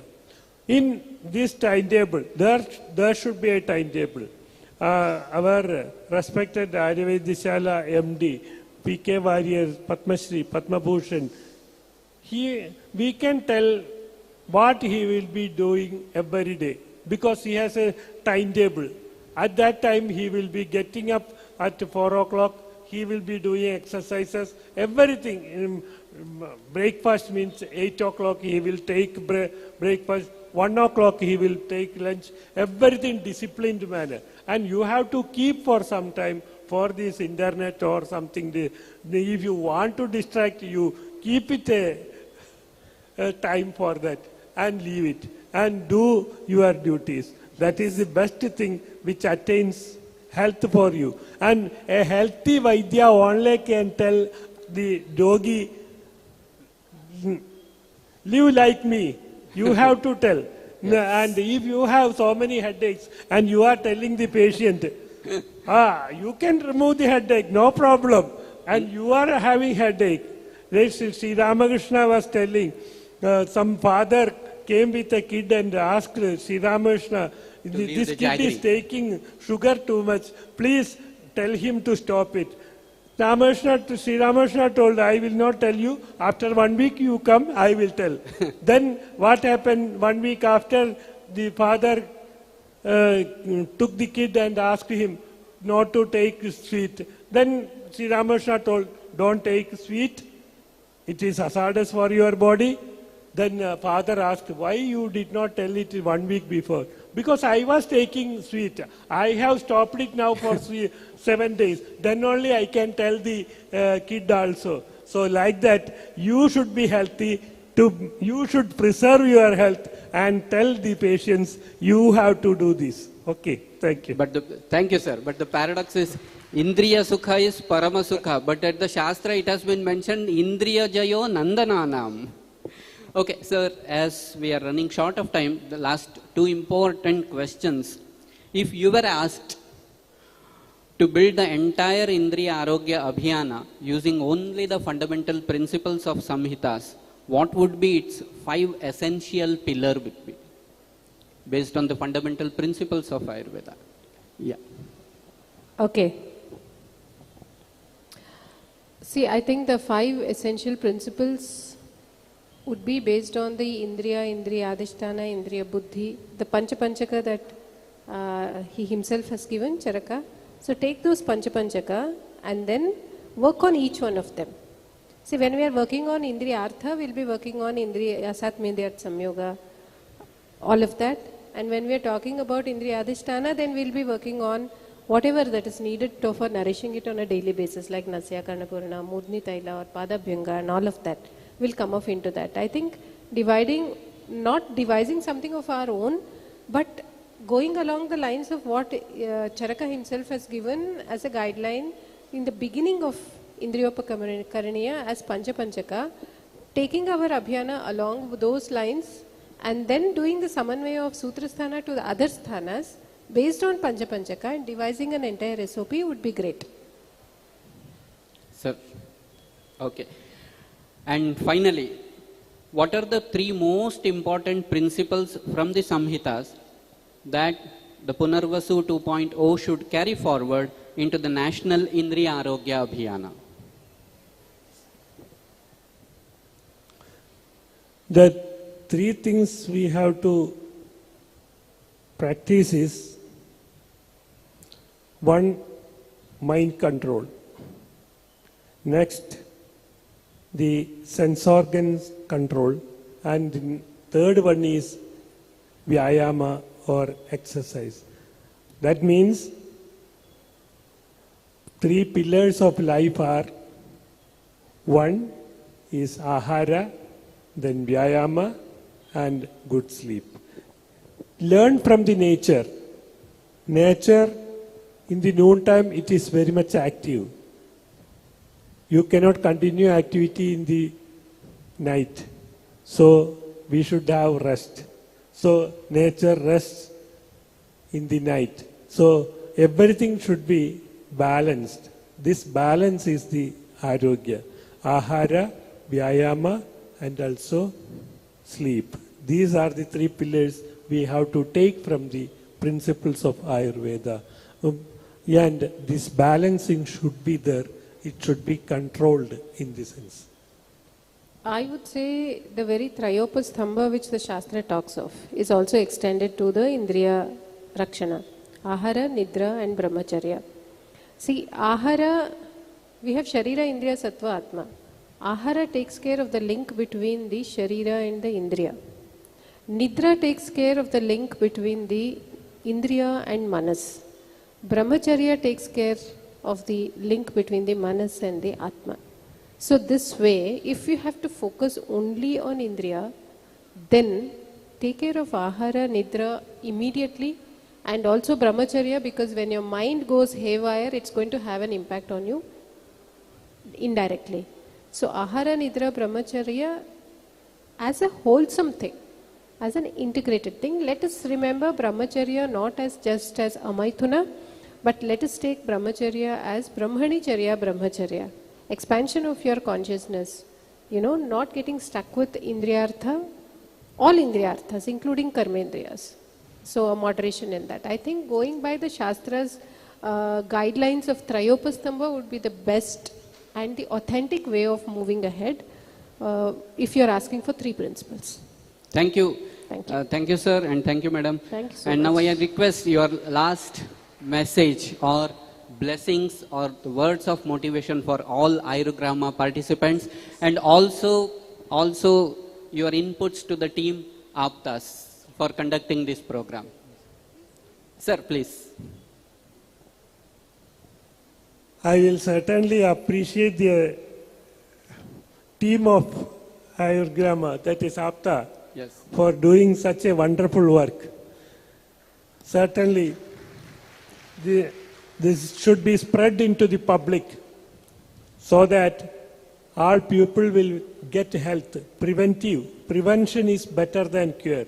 We have to prevent diseases by controlling the Indriyas and doing small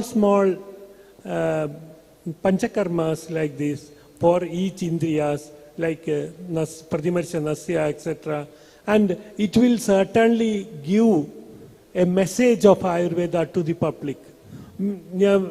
Text and theory should not be separate from the public. It should go into the public, and the common people, even in the villages, they should do some of the, like Pratimarsha, etc., Anjana, etc., daily, so that they will be healthy, and this health should be preserved for the economy also, for the government or the Sarkar also. So certainly let this Ayurvedic knowledge go into the public, and certainly I appreciate once more this AAPTAS to take a subject like this. Thank you. There is one sutra in Bhavaprakasha. Manavo yena vidina swastastishtati sarvada tadeva karayet vaidyaha. There is a Nijanta Prayoga there. Karayet vaidyaha. Yata swastham sadepsitam. Everybody want to be healthy, no doubt. But if for them to be healthy, they need to be self-reliant. And the job of the Vaidya is not to spoon feed everyone on a daily basis, but to ensure that even when you retract or step back from the support you are giving, the people are self-reliant in taking care of their health. Okay, so to keeping this in mind, I want to give specific suggestions both to the volunteers, the students over there, and to the AAPTAS team. So number one, to the AAPTAS team, with all appreciations, I'm really happy you're doing a great job. Having said that, I have a few suggestions to the AAPTAS team. The first thing is, look, your intention is wonderful. Reaching out to the entire world for Indriya Rakshana is a very timely thing. It needs to be done, it has to be done. But these suggestions are to tell you that, probably if you go this way, you can reach your intention safely, and then in also a larger scale, and the purpose can be achieved. So what could that be? Lalita Sahasranama talks about Ichha Shakti, Jnana Shakti, Kriya Shakti Swarupini. So we need all the three. Ichha Shakti is so evident here. There's so much of Ichha Shakti, that's how this is happening. But for Ichha Shakti to happen or materialize, you need Jnana Shakti. And to impart that Jnana Shakti to these volunteers is the job of the AAPTAS team. And probably you can decide, these children, these youngsters are the torch bearers. They are the mentors to the world to make them self-reliant. So they need to be equipped properly with proper Jnana. Without that, if they just enter into the world, then it will not just create a chaos outside, but these people's confidence will go down, which should never happen.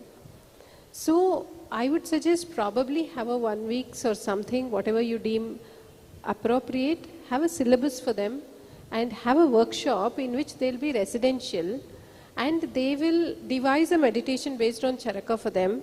Whatever we are talking about, the Indriya link to the Manas, Indriya link to the Sharira, have a disciplined daily life for them, make them observe, become aware of how food can have an impact on their own Indriyas, how Abhyanga can have an impact, how being silent, how being outside of gadgets can actually help. Experiencing brings power. Okay, and of course, observing the mind, how it's having an impact on mind. This gives them immense power and confidence to go into the public and deal with it. At least one layer of Jnana Shakti, to have some evaluation where the volunteer actually, you are sure that they have been equipped well. And then letting them free into the world would really be very purposeful. This is one thing. The second thing is a constant support of a background support, backstage support with knowledge and problem solving cell. If you can have a problem solving cell. Here what I am talking about problem is the problem related to the principles of application. You have a team to whom anytime the volunteers on field can come back for solutions. and they can get the solutions. So I think that would really go a long way as a support system for those children. The third is the mentoring system you can have, where these who are getting the training from you can identify youth from the world, who are not Ayurveda Vaidyas, and mentor them on how to help in Indriya, in a little thing, it need not be a Vaidya related thing, but a health worker thing. Just as how a mother used to be in every family before, she was a beautiful health worker, right? Because, anybody has a headache, she would certainly say, did you put oil to your head? Why? I have told you so many times, put oil to the head, then your headache will go. People who can tell that, it is not available. Now everybody just go to Google and then find out what is there. It's not available. We are losing the tradition. So create that in the world. Then what will happen? The world will become self-reliant in taking care of themselves. So this is something I would want to suggest to the AAPTAS team. And to those children over there, you've taken a superb decision to be the ambassadors. Congratulations. Really happy for you. See, don't get dejected by the problems that may come your way. They're going to come. Expect them. They're going to come. Don't close your eyes to the problems. Neither get dejected. Believe that there is a problem. It has come to teach you something so that you can be better. And this is not something that you're doing to the world. Remember that in this path, you're helping yourself become a better person and become a better Vaidya. Never think you are greater than the common man. Be as humble as possible, because you are just a means to take the Shastra to the world. And remember, social service is a path which is filled with thorns. Don't expect a rosy patch waiting for you. Happily walk in the path of thorns, because at the end of the path you are going to get the bliss which is a reward, a health which is a reward for you, the knowledge which comes with it which is a reward, and of course the good karma which comes with it. Wish you all the very best. Thank you. Thank you. Thank you, ma'am. Thank you, sir. Did you all enjoy? Did you learn something? Then give a big round of applause to the panelists.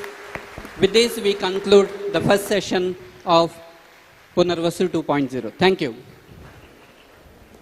Thank you, respected panelists and our moderator, Dr. Prashant sir, for conducting this session. It's our privilege to honor our panelists and the moderator. I request Dr. Chandrasekhar sir, Vice Principal, Sushruta College, Davangere, who has sponsored 25,000 for the event, to honor the dignitaries of the AAPTAS. The discussion has beautifully reminded us that the foundations of Indriya Arogya are deeply rooted in our classical Ayurvedic wisdom, while continuing to hold the relevance in the context of preventive healthcare today. We sincerely appreciate the valuable perspectives and the knowledge shared during the session. Please give a big round of applause to our panelists and the moderator of the first session, AAPTAS.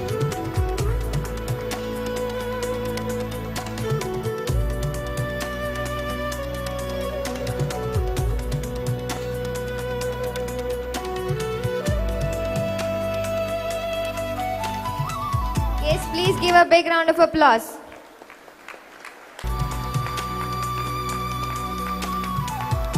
Hope you all have enjoyed the session and you have taken the knowledge shared by our panelists.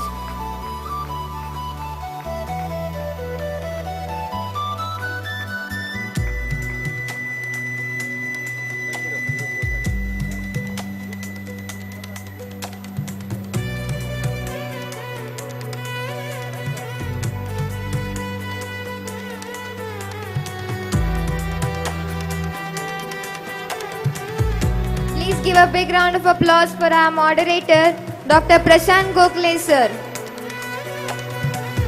It was an amazing session.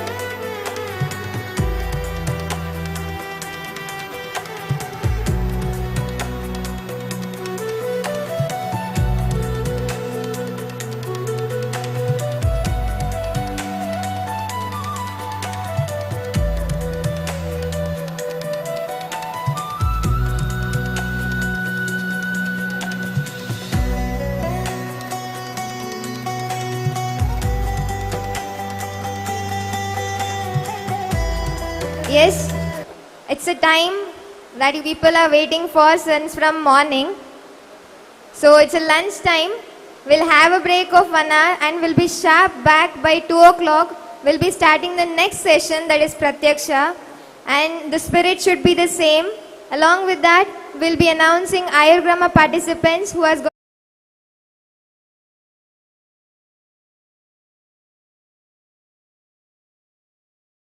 Thank you one and all.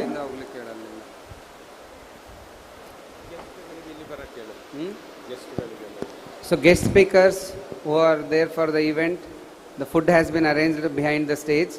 So all the guest speakers, I request, and also the awardees to come behind the stage for the lunch.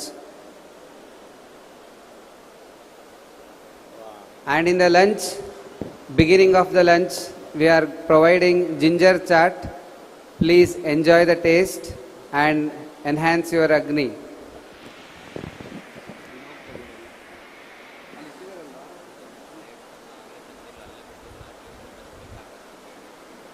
It's a humble request. Whoever had their lunch, please come to the hall. The next session is begun.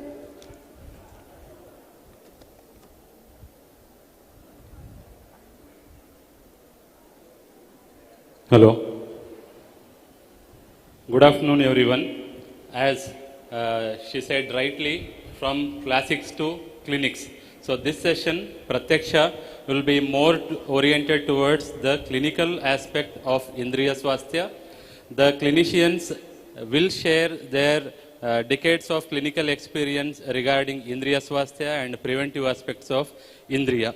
So the data says there are around 2 to 5% of ocular conditions will reach the general practitioner, and 10 to 15% of the cases for a general practitioner will be of ENT conditions, and 5 to 10% of the cases to a general practitioner will be related to Tvakindriya, that is skin. And these Indriyas are not only meant for with respect of Indriya. As a clinician, we have to also think. For instance, Nasya. Nasya is gateway for Shiras, that is Nasahi Shirostadwaram, and Nasya is being used for various other treatment aspects also. But as Shalakis, we have to take care of nose. That will help in proper absorption of the medicine that is required for Kaya Chikitsa and Stri Roga Prasuti Tantra also. With this description, this particular session, Pratyaksha, has been framed, and we have guest for the panelist for this session, Dr. Narayan Nambudri sir from Sridhariyam Hospital, Kerala. Sir is Chief Medical Officer of Sridhariyam Eye Hospital, Kerala. I request Sharad sir to escort sir on the stage.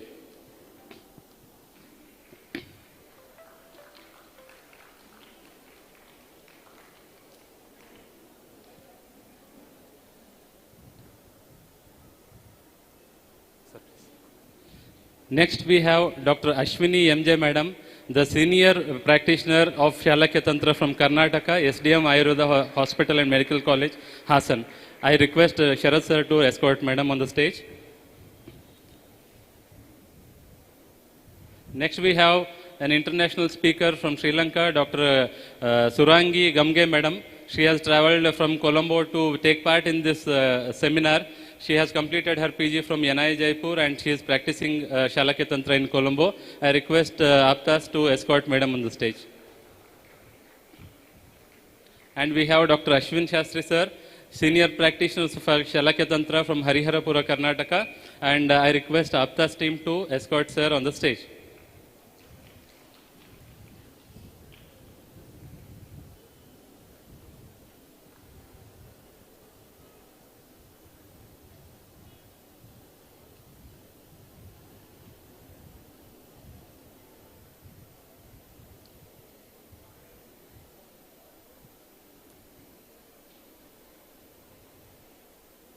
So welcome to sirs and madams. If you permit, we can start the session.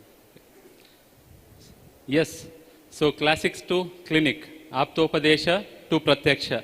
So the previous session we had a vast discussion on the concepts explained in Samhita related to Indriya Shastra, and now we have Shalakya experts on the stage who have practiced for all the Indriyas and let us hear from them regarding Indriya Swasthya. As I mentioned earlier, nose is root for Shiras, where we administer Nasya. Nasa Indriya Swasthya is essential for functions of nose as well as medicine that has to be administered through nose. Skin health is also important because skin has its own function of protection and the look, beauty, but apart from that, we administer many procedures like Abhyanga, Lepa, where we have to, the medicine should absorb through that skin. So need of skin health is also important.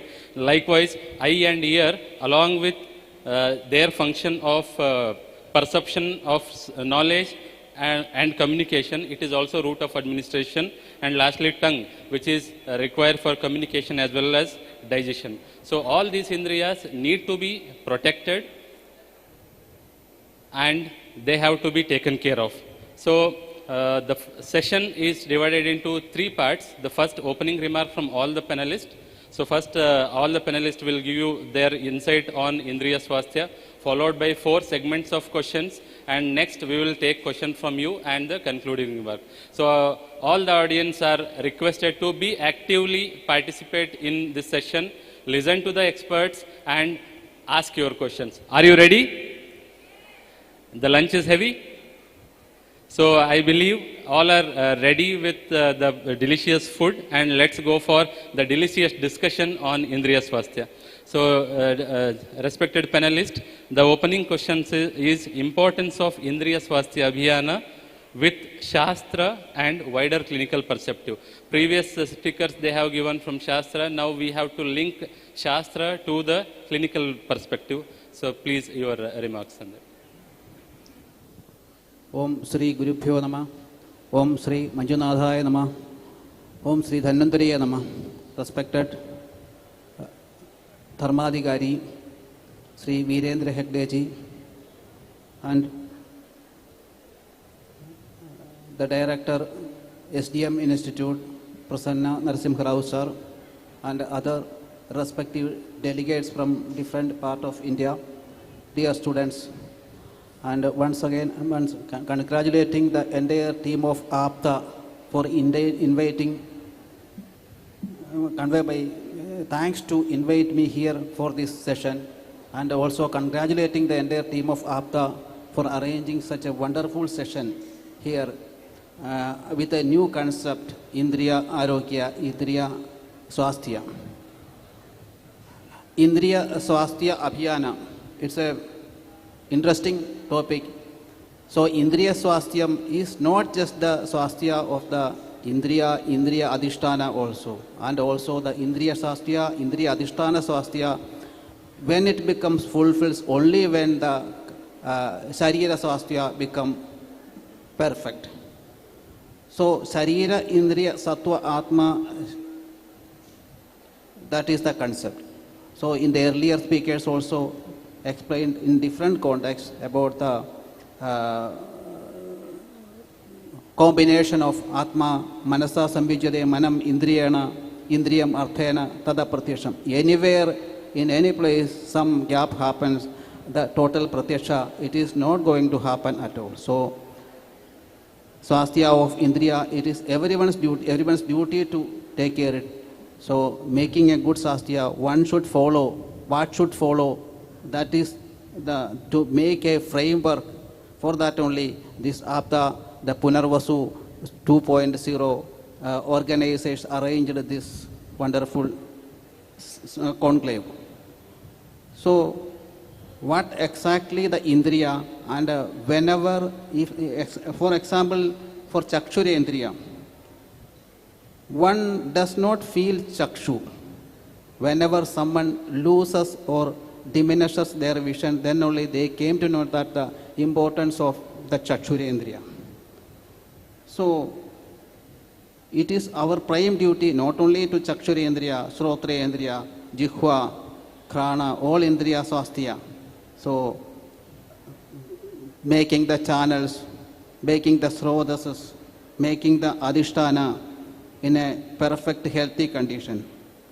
Each Swasthya reflects in the proper vision, proper smelling, and proper taste kind of identification. So Indriya Swasthya, it's everyone's duty to make it wonderful. Thank you, sir. Madam, please. Good afternoon, everyone. Bowing to His Holiness, our Reverend President, Virendra Hegdeji, sir, and my mentor, guide, Prasanna Rao, sir, and all the esteemed, highly intellectual persons of dignitaries of Shalak of Ayurveda, and all the aspirants who are most interested to know about Indriya Swasthya, to follow about Indriya Swasthya, and also to carry the concepts of Indriya Swasthya to each and everyone around us. So, Indriya Swasthya is most important for the present generation.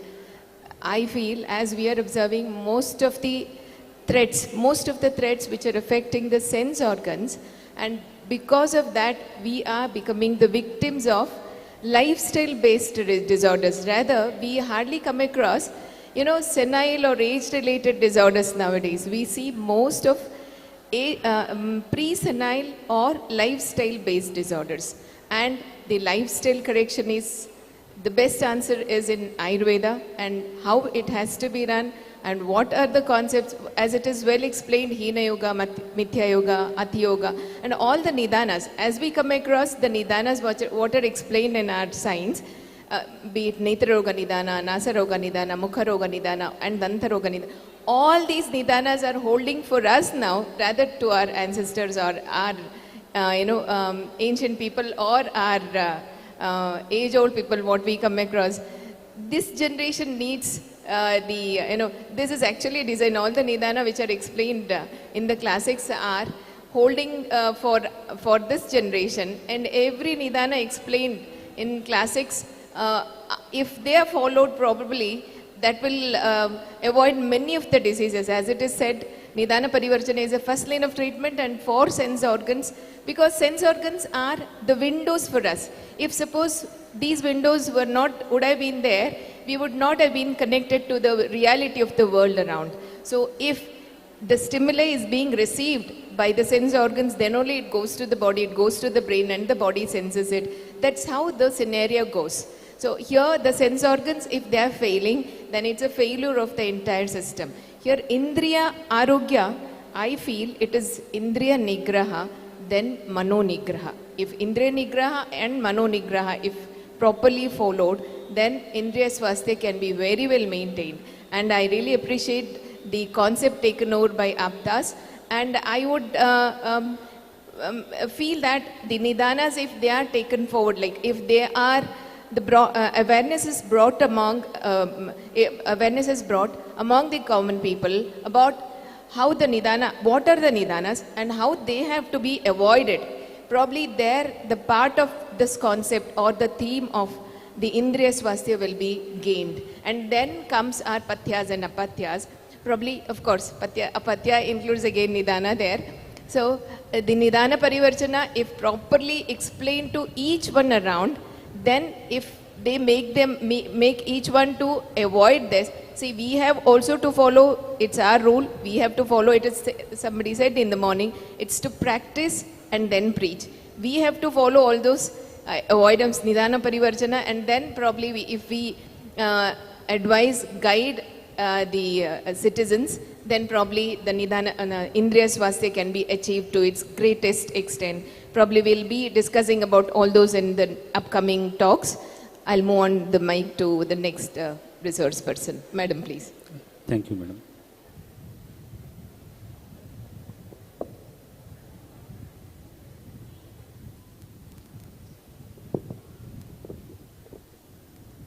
Very good afternoon to all of you, and namaste, distinguished panelists, experts, and respected delegates.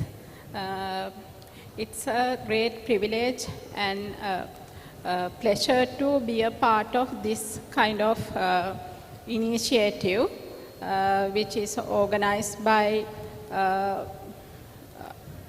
AAPTAS Ayurveda. It is a great, I think it's a very great initiative because nowadays most people are focused on cure of diseases, but not the prevention. But without doing expenses, we can cure diseases. When we know there's a saying, prevention is better than cure. It is very famous. When coming to the Ayurveda, Ayurveda has two main objectives. One is swasthasya sanrakshanam. Second one is the aturasya roganut. So first we have to keep our health and maintain health well. Then thereafter we have to go to the cure of disease. If we prevent diseases or we do that swasthasya sanrakshanam, we do not need to go for that critical disease stages. And other thing I have experienced is these sensory organs maintenance or the diseases, moreover, very much underestimate than the other diseases. Especially we give special attention to NCDs like cancer, diabetes, hypertension, like that. But it is very, this area, sensory organs, I mean, chakshu, grana, shrota, jibha and tvak, we give little underestimated. But without maintaining of health of these sensory organs, we can't perceive the world. We can't touch the world. We get all the sensation from these sensory organs. So it is we are actually depend on all the communication, education, social, intellectual, and all the things are depend on perceiving objects from the outside. So it is very important to keep our sensory organs in optimal states. We will discuss later. Now I think it's time for the next speaker, as we are behind the time. Thank you, Madam. Ashwin sir, please. Shri Guru Bhyo Namaha. So we all know that life is a beautiful opportunity, because coming together of Sharira, Indriya, Sattva, Atma, that we call as an Ayu, with which we come to exist, it's not a simple manifestation. Aranau Agnihi Iva Yuktivashat Garbha Sampadyate. As the Agni that which is produced because of with the well-planned strokes between the woods which produces the Agni, Yukti Vashat, Yukti Bahukarana Yogajan, multiple factors coming together with which we come to the existence. In our existence, all these four components, Sharira, Indriya, Sattva, Atma, has its own contribution for continuation of the life. Our topic of interest, the Indriyas. Indriyas contribute us by helping us to have a proper communication with the external world, the manifested world, or the material world. The Jnanendriyas, which gathers the information from the external world and feeds back inside to the inside system. The Karmendriyas, with which we communicate to the external world from inside out. So as long as there is a Samyak Yoga, as long as there is a proper association, the life is very beautiful. But, there is a but. There are three variables, Hina, Mithya, Ati, which is very common in the society, which dominates in the society. With this, the very own indriyas, which were our karma and jnana sadhanas, which were the tools for our jnana and karma, they can be a spoiler of our life itself. So paranchikani indriyani paran pashyati na antaratman. So indriyas are projected outside. They are outside, they look outside, they drive us outside. So they drive us outside, and to an extent that at a point they can drive us outside far away from our real existence itself. So I remember the words from the great Ram Manohar sir. He once was telling that if their light should be there in outside to see the external world. If the external world is more bright and it is having lot of light, there is a possibility that there is more darkness inside. So in this manifested material world, with the material education, it is very easy for us to drive into the material embodiment and get into the state of disease in the physical body, mental body, in this life and the life later also. So in this condition, so the onus or the responsibility lies on the individuals or the system for which the society looks as a benchmark. Yadyad atarate shreshta tatta deveturo janaha sayat pramanam kurute lokaha tadanuvartate. So the society which it considers that it is the benchmark or the shreshta or the superior one, in this case Ayurveda, one of the superior science which can give a wonderful life lessons for the mankind, it depends on the Ayurvedians, we Ayurvedians, to understand the science in its depth and give it to the society for their betterment of the life and to make this world a better place to live in. Thank you. Thank you, sir. The opening remark was importance of Indriya Swasthya as clinical perceptive. All of you have said that Indriya is very important. It is like fire or it's like knife. If we use in proper way, we can use it in better way. Or if you misuse, it may damage us. It may spoil our Indriya. Main perspective is Nidana Parivarjana, Mano Nigraha, and avoiding Apatya Palana, and prevention aspect of Indriya. That is also important in clinical aspect. And the main aspect is lifestyle correction that we have to adapt at the level of Indriya, Indriya Artha, and Indriya Adhisthana. So this was the perception of clinician. Now the next segment is like what data they have, what are the Indriya related experiences our clinicians had there in clinic, that we will hear from the experts. So the first question I would like to request Dr. Narayan sir. So what are the major changes you have come across in your clinical practice related to Gnanendriya sir? Which Indriya related complaints are most challenging in your OPD, and whether lifestyle disorders are coming more than the classical features, and what are the age groups which you have come across regarding Indriya Vikaras?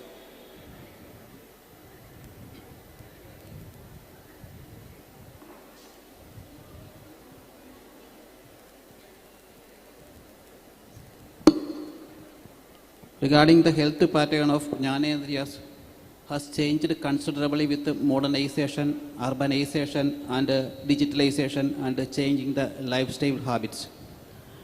That which we are observing in our day-to-day life. The most prominent changes happened in the Chakshurendriya than other Indriyas. In other Indriyas also it happened.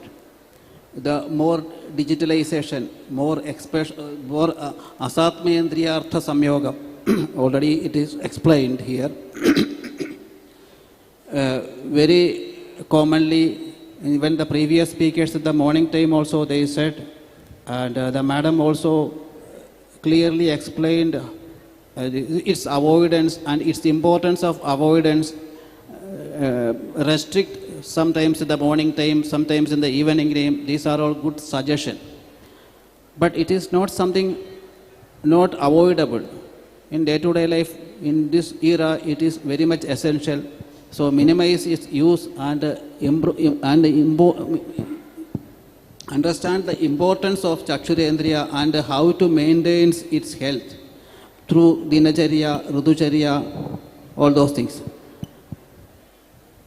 And in the earlier period, before 15 years, and the cases used to come with either with a cataract problem or minimal eye pain or little redness of the eyes or little pain in the eyes and vision loss, obviously, with one or other reasons.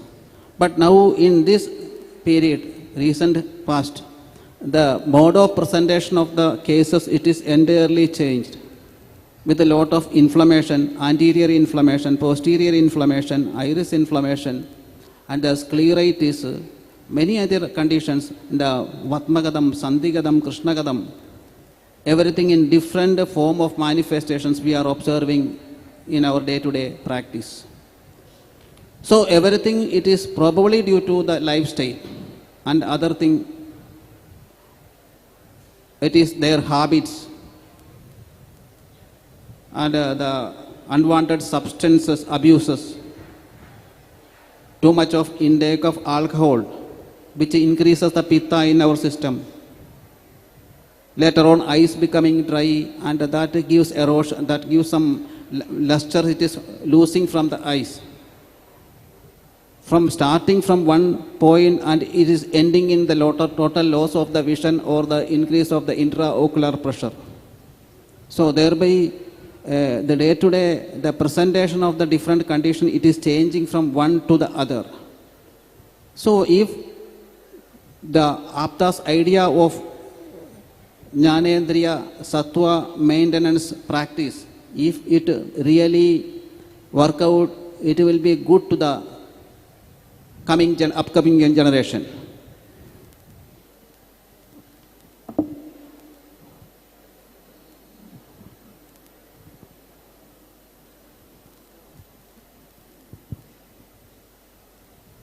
What kind of cases we come across more in our clinical practice?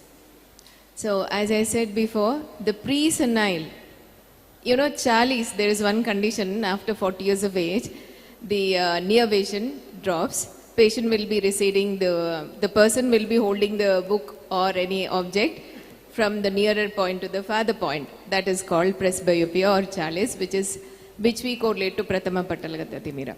But this 40, which was actually, as per the book, this pathology is observed during the 40th age, but this is being seen at the early age. That's why there is one more term coined here as pre-presbyopia. So this such early, than their age, the degeneration is getting more and more observed in their early phase of life, and such early degeneration is being observed. Cataract, those days it was more commonly seen at 60s, 50 above, but now at 30, 28, even 25 and all we are finding, because that lens hardening is happening more faster because of the external hazards or lifestyle based the problems or the faults what we are following, what we are into. And there's one term called Kamalakshaya.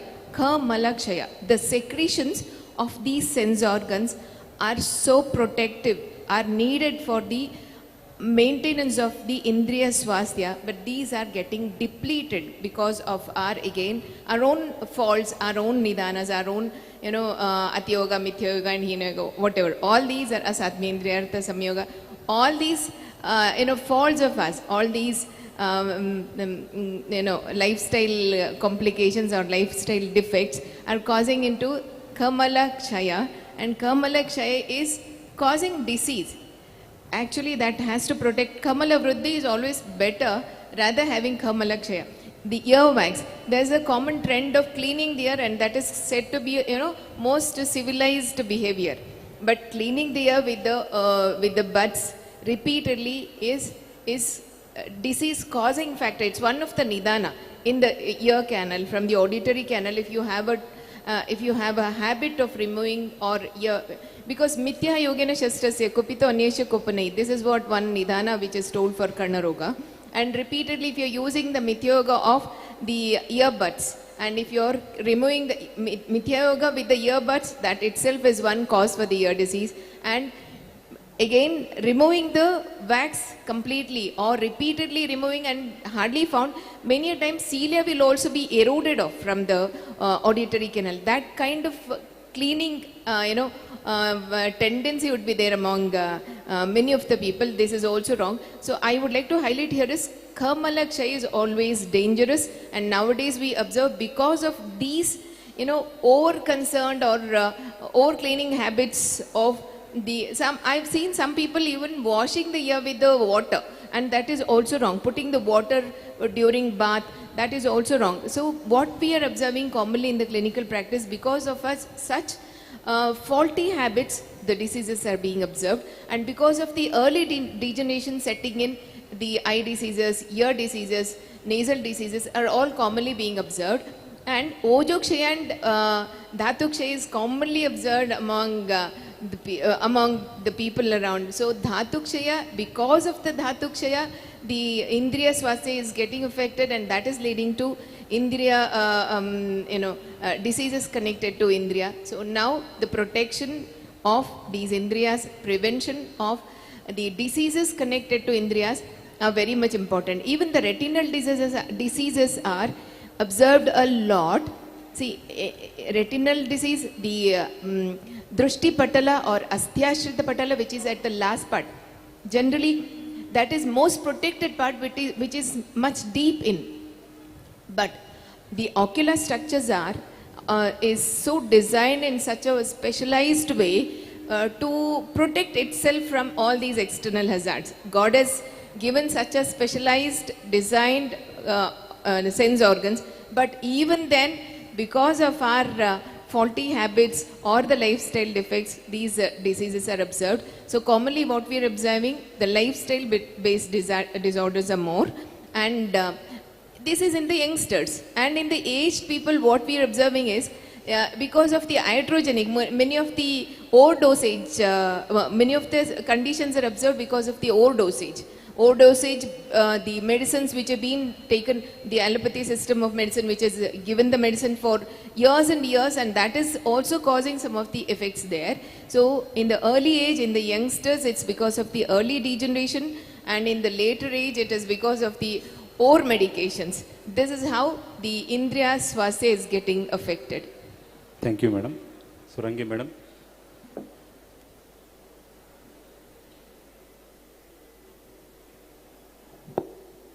Yes.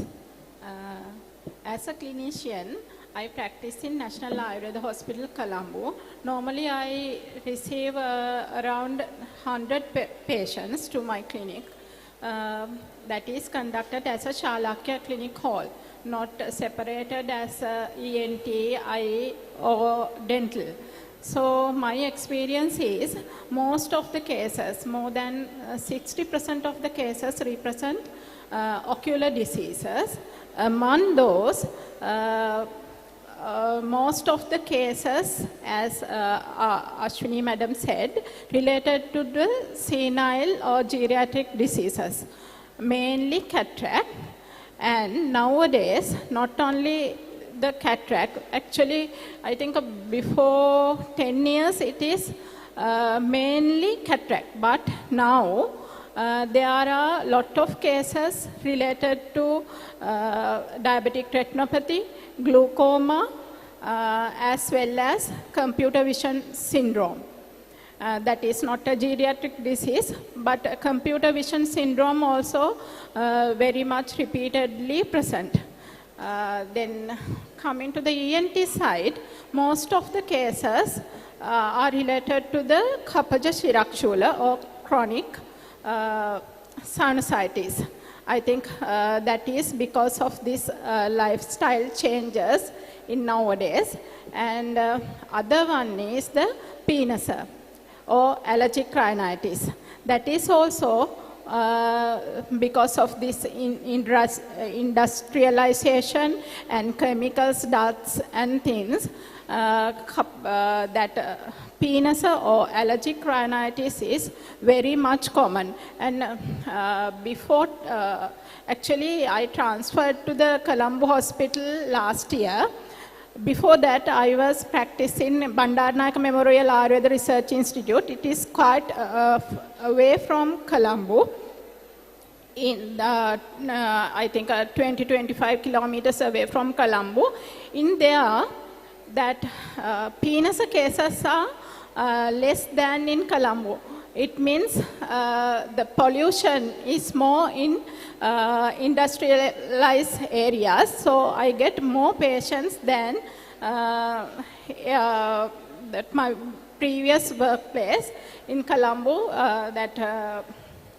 allergic rhinitis cases. Then coming to the ENT or the ear cases, mainly I get sensorineural hearing loss or bardiria due to senile cause. Then earwax problem, as you said, ma'am. That is also a big problem. Sometimes they come full of wax in the external auditory canal, and they don't know wax is inside there. They just come and complain, I can't hear after take bath like that. When I checked, only wax is full of the ear canal. When we removed at the time, they get hearing as they experienced before. These are my experience in my clinic. And the other most important thing is distant vision impairment due to digitalization. We will discuss in the coming step. Thank you, madam. Ashwin sir, can you highlight some skin-related disease patterns which you have come across in your clinic? Yeah, in the last 20 years, I feel that in the present generation, when compared to the past generation, it was buddhi and mana which was controlling the indriyas, and the indriyas controlling the manas is two different things. That is the pattern in which the society is running. That is what one of the difference is. So, in the present condition, in the clinical conditions, it is very, very common to have skin problems. So, in the very young age, people are suffering from rasa gata twak related problems, and it is also relating, and the people are also suffering from the skin diseases which are related to sannipataja skin problems. That is something which we are observing. So, and another thing what we observe, so I consider usually how to differentiate the indriya adhisthana and indriya buddhi. So the quality of indriya and the quality of indriya buddhi is more affected in the present generation problems, and along with the indriya adhisthana janya problems. So that is what I observe as a skin problem, and I observe in other related, it is very common to have eye problems, which is very, very evident in the present condition. And rasaneniya janya vyadis, because people are eating for, living for eating, eating for living. Those two are different. So people, when they try to enjoy more the rasanendriya, so it becomes eating for living. So that is something which I find that difference. Thank you, sir. Sir has nicely explained the changing clinical patterns, and other opinions were like over-consciousness is also danger for Indriya Swasthya. So if we are thinking that we are cleaning more the eye, ear or oral cavity, that also affects the Indriya Swasthya. That applies to even skin care also. If we are using more cosmetics, thinking that it improves our skin health, it is going to affect our skin health. If we are cleaning our ear more, it is going to cause diseases of the ear. Likewise for ear, nose as well as eyes. So the next part, that is discussion on modern lifestyle and Indriya health. So this is direct question to Dr. Surangi madam. Madam, how are the prolonged screen usage is affecting the eye health? Usage of earphones and gadgets is affecting ear health, as well as usage of cosmetics and other oral hygiene products are affecting the other Indriya health. Please. Yes. Before go to the computer vision syndrome or digital vision, I would like to pay your attention for WHO records. They said that 2.2 billion people have experienced near or distant vision impairment all over the world. And again they said 1 million of this near or distant vision impairment can be preventable. So we have very much duty to do this prevent as practitioner in Shalakyas. So the first the lifestyle, coming to the lifestyle conditions nowadays, first one is digitalization. Most of us use long hours, especially smartphones, tabs and laptops. When we use laptops and desktops, it is not much a burden. Now we use very small screens like smartphones. It is very badly affect to our eyes. As we know, our lens has a capacity to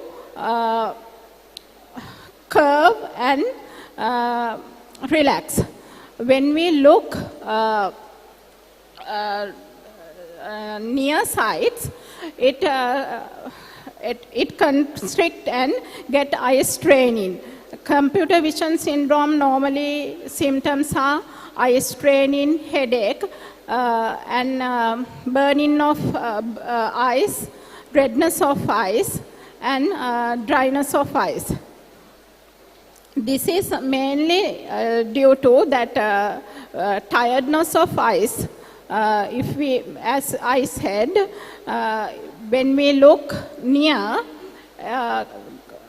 lens get constrict and give pressure to eye, and it results headache and eye ache. This can be mislead with the glaucoma conditions as well.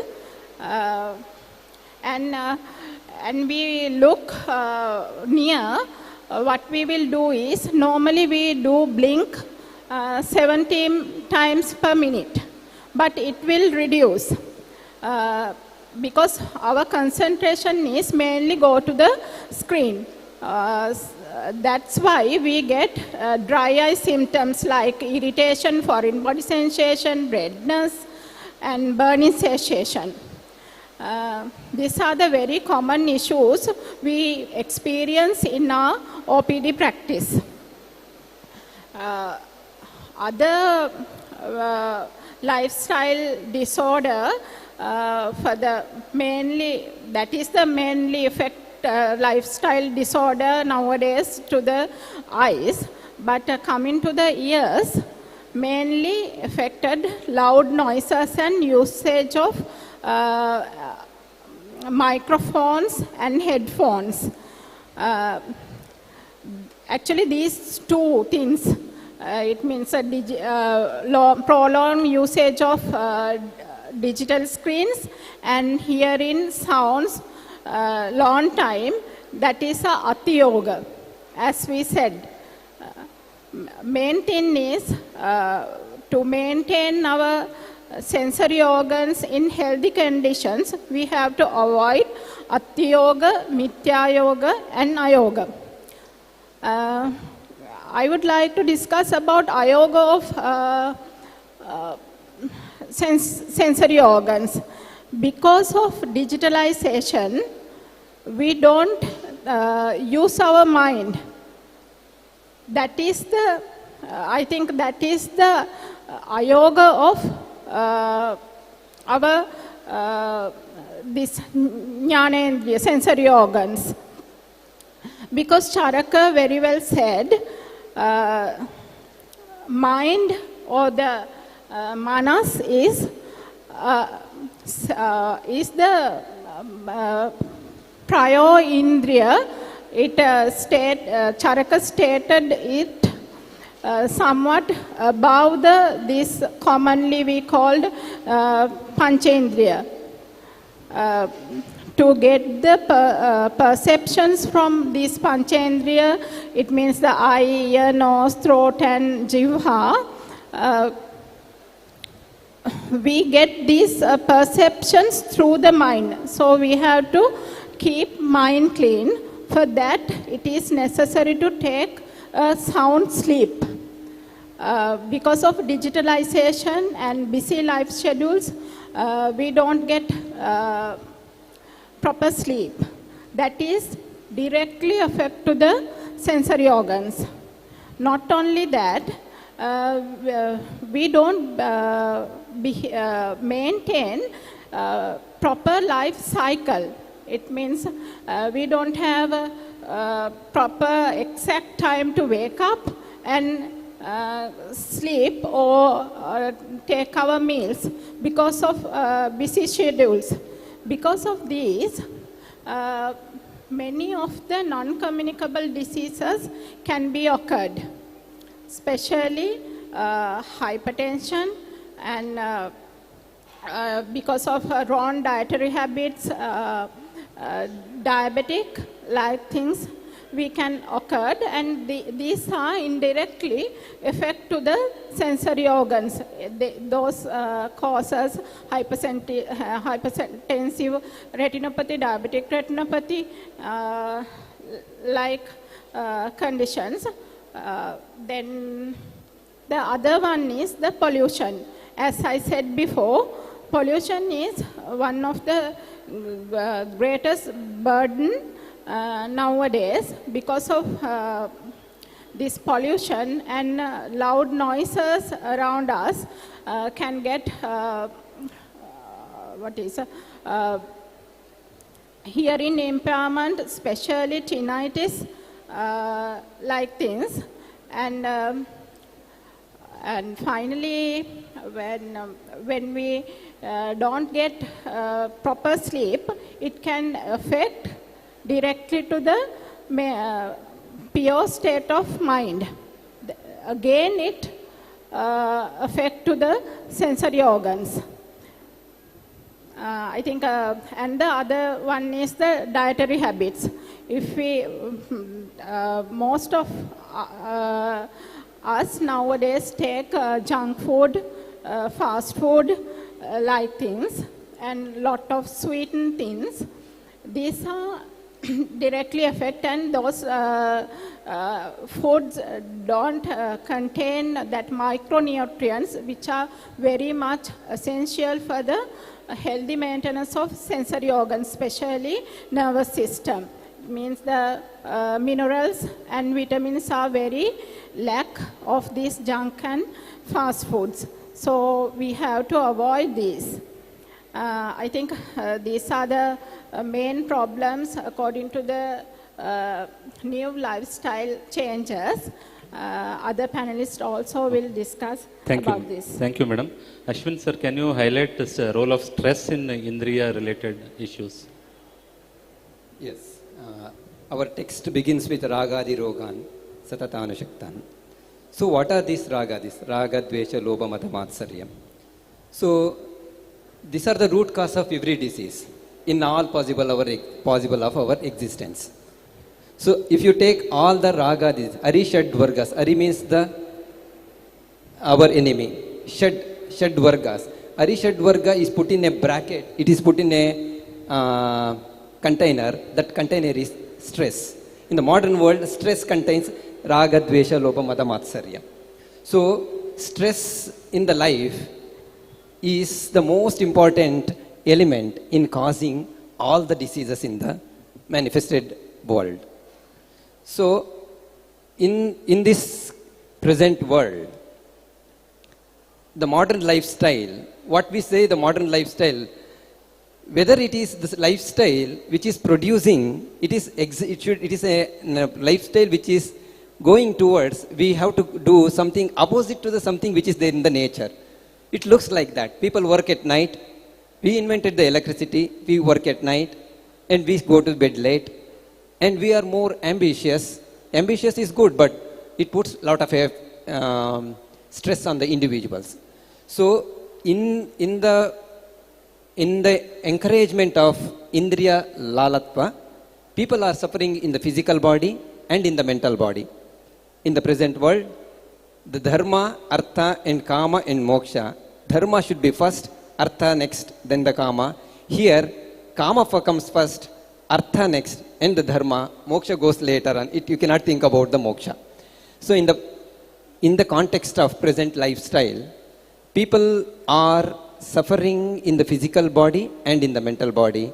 That it is because of the Indriya Lalatva, which is evident in the present condition. Ashwini madam, please.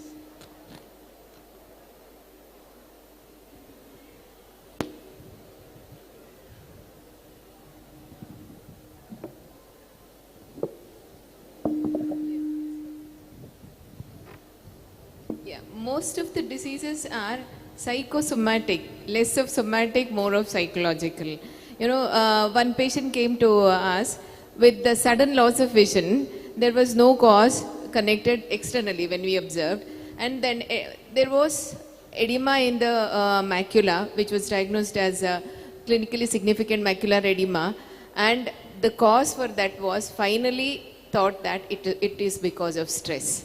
And as Dr. Ashwin said, rightly pointed out, we work in the night with the bright lights where our cones has to work in the night time, but cones has to rest at the night time and the rods has to take its work at the night, but cones are made to forcefully act upon during the night time, and it is again, there the degeneration starts. You are making those cells not to work, and the cells which has to take rest, those cells are hyperactivated. And such a state of ambiguousness or a state of forcefully making the cells to reduce its capacity, or that is nothing but degeneration, that is happening. And another thing what we are observing more is autoimmune disorder. Our own cell is acting wrongly to us, and that is adding on to many of those sense organ diseases which are not responding to most of the treatment protocol, and patient ends up with Yapya stage or going to the Asadhya stage, and then the entire the status of the quality of life also will start declining. And a patient generally come with, there's one more kind of sector of people where the overthinking how that would affect. Simple, like, floaters, small mosquito kind of moving in front of the eye, or hairy objects moving in front of the eye. When they Google about it, they would think that it may be a retinal tear. This is another big thing which is happening now. A smallest problem also, they would text about it, they would take it into heart and mind and brain to such an extent that it is a grave disease, and that adds on to the the escalation of the pathological status. So there's overthinking, psychosomatic status. And one more thing, the Ati Vyayama. So we say Vyayama is needed, as Dinacharya said about Vyayama, it has to be followed. Of course, it has to be followed, but it has to be followed to such an extent that Ardha Shaktya Nishebhyastu Balibihi Snigdha Bhojibihi. For the Snigdha Bhoji, it is Ardha Shakti. And that too in Shitakala Vasantecha Mandameva Tatonyada. Only during the Shitakala and Vasanta it should be Ardha Shakti. Mandameva Tatonyada. But we are not doing that. It has been followed to such an extent that the person would be, he will be so much wet as if he's taken a bath with a sweat. So that kind of Vyayama is being followed, Atiyoga of Vyayama, and because of that we are observing that sometimes the retina starts getting detached, or there may be a sudden bleed in the retina and patient will end up with sudden loss of vision. So here such lifestyle based or overdoing of the Vyayama is also causing many of the eye disorders. And as Madam said, zero nutrients, because the Netra Bhaga is made up of Prasada Bhaga of Pancha Mahabhutas. It is Mahabhuta, every structure is made up of Pancha Mahabhuta, but the Netra or the sense organs are made up of prasada bhaga of Panchamahabhuta. And those prasada bhaga, see, when we have the nutrients, I mean the food which is having optimum level of nutrients, that can reach the sense organs. If your food is having 0 calorie or not having the nutrients or having the malnutrient effect, then it will not reach the sense organ. There develops nutritional retinopathies and many nutritionally connected disorders. And hearing aids, madam was telling headphones, AirPods, then Bluetooths and all. These, recent, I read about a research article where when you wear the AirPods or Bluetooth, that is like frying your ear organs. The internal ear, which has minute hair cells, those hair cells will get destroyed because of these these technologies. To one extent, it is in front of us. How we use it, it's up to us, whether we are used to AC or whether we are used to fan or whether used to such AirPods or headphones and all. It should be in our control. That's what Indriya Nigraha, because excessive usage of AC is also drying up the sense organ, especially the eye gets dried up, and then patient would develop with Shushkakshipaka, most commonly observed. Even in the youngster of around 16 to 18 years is found with dry eye syndrome or the dryness or the declination in that tear film. So all these lifestyle based problems are being observed more, and psychologically it is adding on to cause these sense organ diseases. So Mano Nigraha, Indriya Nigraha and complete Swasthya, because the Agni also always has to be kept in its proper status. See, Agni Mandya, Rogaha Sarvepi Mandagnav, and from there the ocular diseases would also start. So the complete Swasthya is very much important. Indriya Nigraha and Mano Nigraha is very important as per the observation observed in the clinical practice. Thank you, madam. Sir, you would like to add? Just I want to add one small point, and even in the Nidana of Netra Roga, Ushnabhitaptasya Jalapravesha, Dureshana, Sopnam, Sopnavariyascha, Prasakta Samrodhanam, Shokam, Kopam, all these things, many except one or two things, all the other things, it is Manasika Bhavas.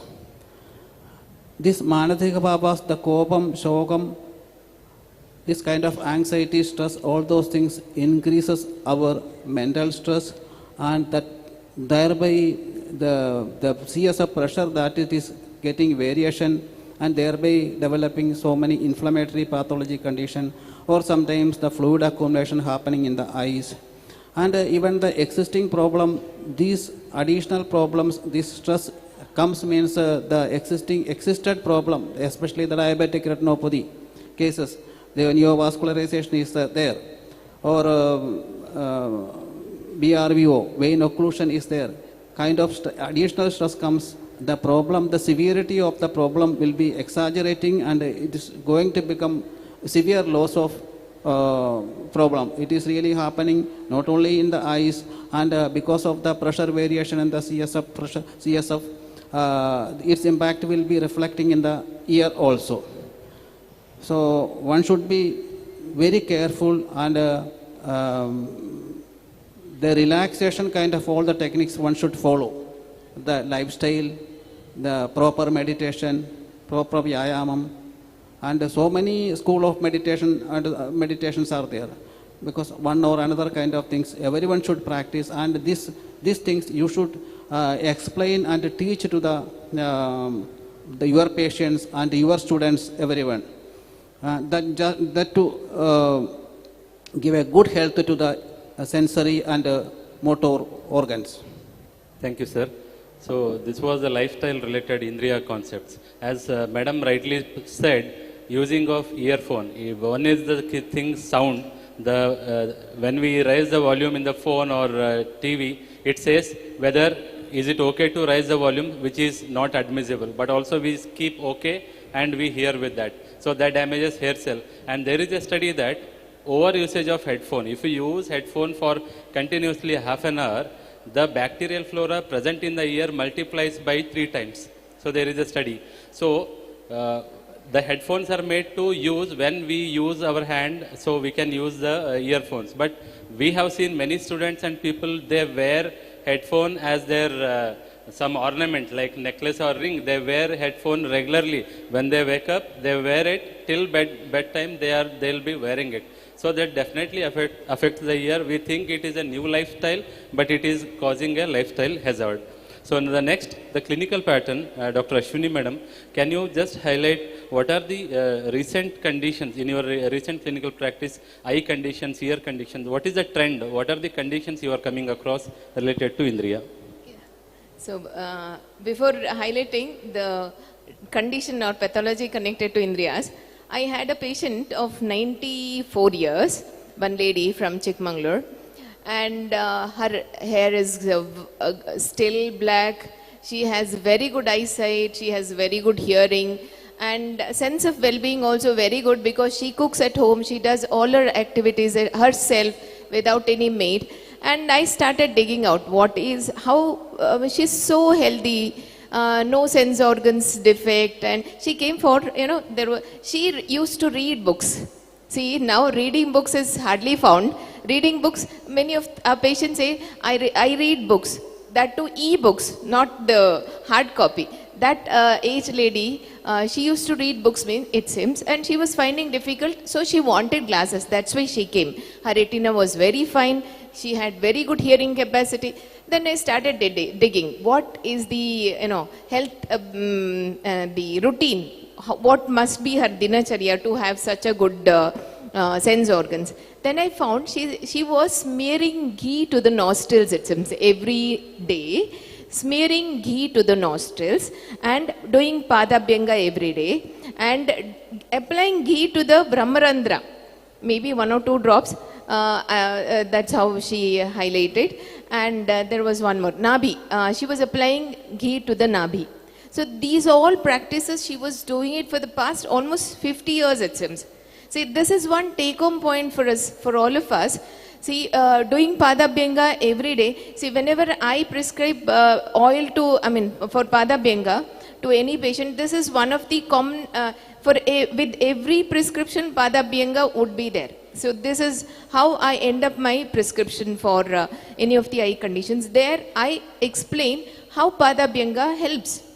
So when we give, nowadays, the present generation is such a kind that we have to say why.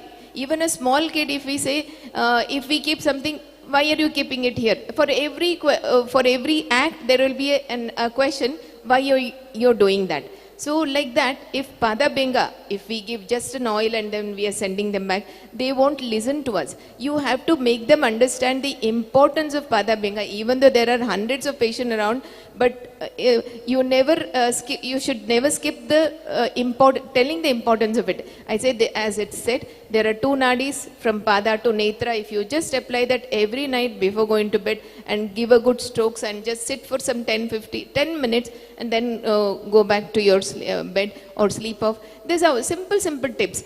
Like if you just give and then send them home, they won't follow. You have to tell it in such a way to the present generation that it should be very attractive, like how the advertisements are designed to reach us. They make in all possible ways to attractive ways. So when we are prescribing also, we have to tell it in a best way so that they have to follow. As Dr. Gurraj asked, what are the common diseases being observed? When it comes to eye, starting from the external, Bahya Patalas, the dry eye syndrome, it is being commonly observed because of the overusage of gadgets, all the time exposed to fan. When we say about fan, even small kids of 1-month-old baby, amaguge fan hakliಲ್ಲ andre malgode illa. Who made that practice? Who brought that practice? See, this. Again, I say these all gadgets should be in our control, right? So like this exposure to all these, technological inventions or facilities. See, because dry eye syndrome is being observed very commonly, and all the small kids are also with the, spectacles, refractive errors, whether it is astigmatic or myopic, these all amblyopic. And these all refractive errors are commonly being observed, and even probably the age of the kid will be much smaller than the power of the glasses. A small baby of 4 years will be wearing a glass of 8 diopter power. So why this is happening? Again, exposure to all these. ಆ ಎಳೆ ಕಣ್ಣುಗಳಿಗೆ ನಾವು ಅಷ್ಟು light exposure ಕೊಡ್ತಾ ಇದ್ದೀವಲ್ಲ, probably ಅದು ಕೂಡ effect ಆಗ್ತಾ ಇದೆ. And near works, those olden days, ಹಿಂದೆ ಇಲ್ಲಿ ಏನಾಗ್ತಿತ್ತು, ಬೇಟೆ ಆಡ್ತಾ ಇದ್ರು, ದೂರದೃಷ್ಟಿ ಚೆನ್ನಾಗಿರ್ತಿತ್ತು ಅವ್ರಿಗೆ, ಹತ್ರದ್ದೇನು ಅಷ್ಟು ಇರಲಿಲ್ಲ. Close work was hardly done those days. Later on as man started practising writing, reading ಎಲ್ಲ ಮಾಡ್ತಾ ಮಾಡ್ತಾ ನಿಯರ್ ವರ್ಕ್ ಜಾಸ್ತಿ ಆಗ್ತಾ ಬಂತು. ಬಟ್ ಅಲ್ಲಿ ನಿಯರ್ ವರ್ಕ್ ನಿಮಗೆ ನೆನಪಿದ್ರೆ, ಹಿಂದೆ ಎಲ್ಲ teachers they use to write in the board big letters ಅಲ್ಲಿ. ಎ ಅಂತ ಬರೆದ್ರೆ ದೊಡ್ಡದಾಗಿ ಬರಿತಾ ಇದ್ರು. ಆ ಆಲ್ಫಾಬೆಟ್ಸ್ ಎಲ್ಲ ಬರೆಯುವಾಗ they use to write it so big. ಅದು ಯಾಕೆ ಅಂತ ಹೇಳಿದ್ರೆ, ಆ ಎಳೆ ಕಣ್ಣಿಗೆ ಪ್ರೆಷರ್ ಕೊಡಬಾರ್ದು ನಾವು. The near work should not be so strainful to those tender eyes of those small kids. But ಈಗ ಎಷ್ಟಿದೆ ಹೋಮ್ವರ್ಕ್. ಒಂದು ಮಗುಗೆ ಮೊನ್ನೆ ಕರ್ಕೊಂಡು ಬಂದಿದ್ರು, ಮೇಡಮ್ ತುಂಬ ಹೋಮ್ವರ್ಕ್ ಇದೆ. ಎಷ್ಟನೇ ಕ್ಲಾಸು ಅಂದರೆ ಯು ಕೆ ಜಿಗೂ ಇಷ್ಟು ಹೋಮ್ವರ್ಕ್ ಕೊಡ್ತೀರಾ? It is so shocking. Here the point to ponder on is, ಅಷ್ಟು ವರ್ಕ್, ಅಷ್ಟು ಪ್ರೆಷರ್ ಕಣ್ಣಿಗೆ ಕೊಡ್ತಾ ಇದ್ದೀವ ನಾವು? ಅಷ್ಟು ನಿಯರ್ ವರ್ಕ್ ಬೇಡ. We have to give those, we have to make the kids to play out. External, the babies are, or the games around or playing around is hardly found. Sitting and playing with the mobile or in the screen alli aadta hogudu. No, that is not needed. Because of external ಏನು ಆಡಬೇಕಿತ್ತು ಆ ಟೈಮನ್ನು ಅವರು screen ಇಟ್ಕೊಂಡು ಆಟ ಆಡೋದು. ಮಕ್ಕಳಿಗೆ ಊಟ ಮಾಡುವಾಗ ಮೊಬೈಲ್ ಕೊಡಲೇಬೇಕು ಮೇಡಮ್, ಇಲ್ಲ ಅಂದರೆ ಊಟ ಮಾಡೋದಿಲ್ಲ. These are all wrong practices. Probably we are only encouraging. So ಈ ಥರದ್ದು ಫಾಲ್ಟಿ ಆಕ್ಟಿವಿಟೀಸ್ ಇಂದ ಮಕ್ಕಳಲ್ಲಿ, ಸಣ್ಣ ಮಕ್ಕಳಲ್ಲಿ ಕಣ್ಣಿನ ಪ್ರಾಬ್ಲಮ್ ಬರ್ತಾ ಇರುವಂಥದ್ದು. This is very commonly being observed, and that to it is escalating so fast that ಒಂದು ವಿಸಿಟ್ ಅಲ್ಲಿ if it is -2 diopters, in the second visit it would have gone for 4.5 or something like that. So like that, the near work is more, whether it is in the phone or whether it is with and there is, as I told to one parent, ತುಂಬ ಮೊಬೈಲಲ್ಲೆಲ್ಲ ಬೇಡ ಆಟ ಆಡೋದು, ಅವರನ್ನು ಬೇರೆ drawing ಅಂತದಕ್ಕೆಲ್ಲ ಹಾಕಿ ಅಂತ. So that parent had scent for drawing classes. ಅಲ್ಲಿ drawing ಕ್ಲಾಸಲ್ಲಿ ದೇವರ್ ಗಿವಿಂಗ್ ಫ್ರಮ್ ಸ್ಕ್ರೀನಲ್ಲಿ ಕೊಟ್ಟು ಡ್ರಾಯಿಂಗ್ ಮಾಡೋ ಕೂರಿಸ್ತಾ ಇದ್ರಂತೆ. That is again wrong. Looking at the screen and watching those lines and again putting the strokes or doing the drawing and all, that again increases the near work, the pressure for all the ocular muscles, intraocular muscles, extraocular muscles, both are getting overburdened. So all these refractive errors are being observed a lot, especially among kids. Bahusha navella oduvaga in our class very few used to wear glasses.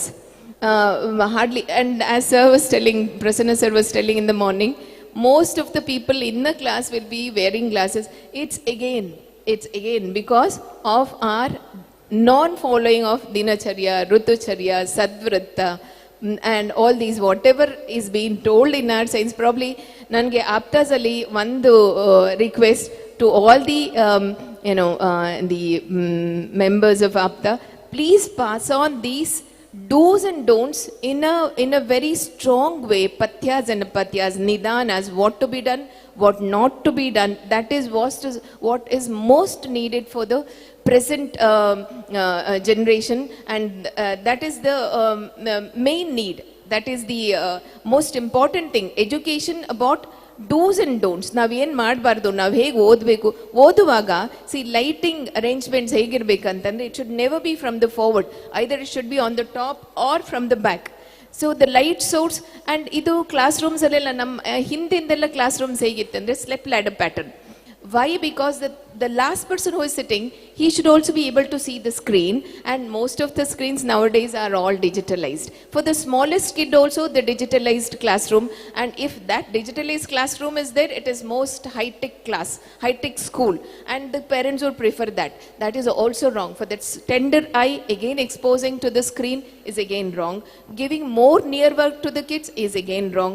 So because of this cumulative effect, the problems in the small kids are observed a lot, and that is causing the myopic astigmatism or high myopes are all being commonly observed. See, these high myopes, myopic astigmatism, wearing glasses, it finishes off. No. Later on, the effect of it on the retina, patient will, such kids will develop later on retinal cracks in the later age of around 30.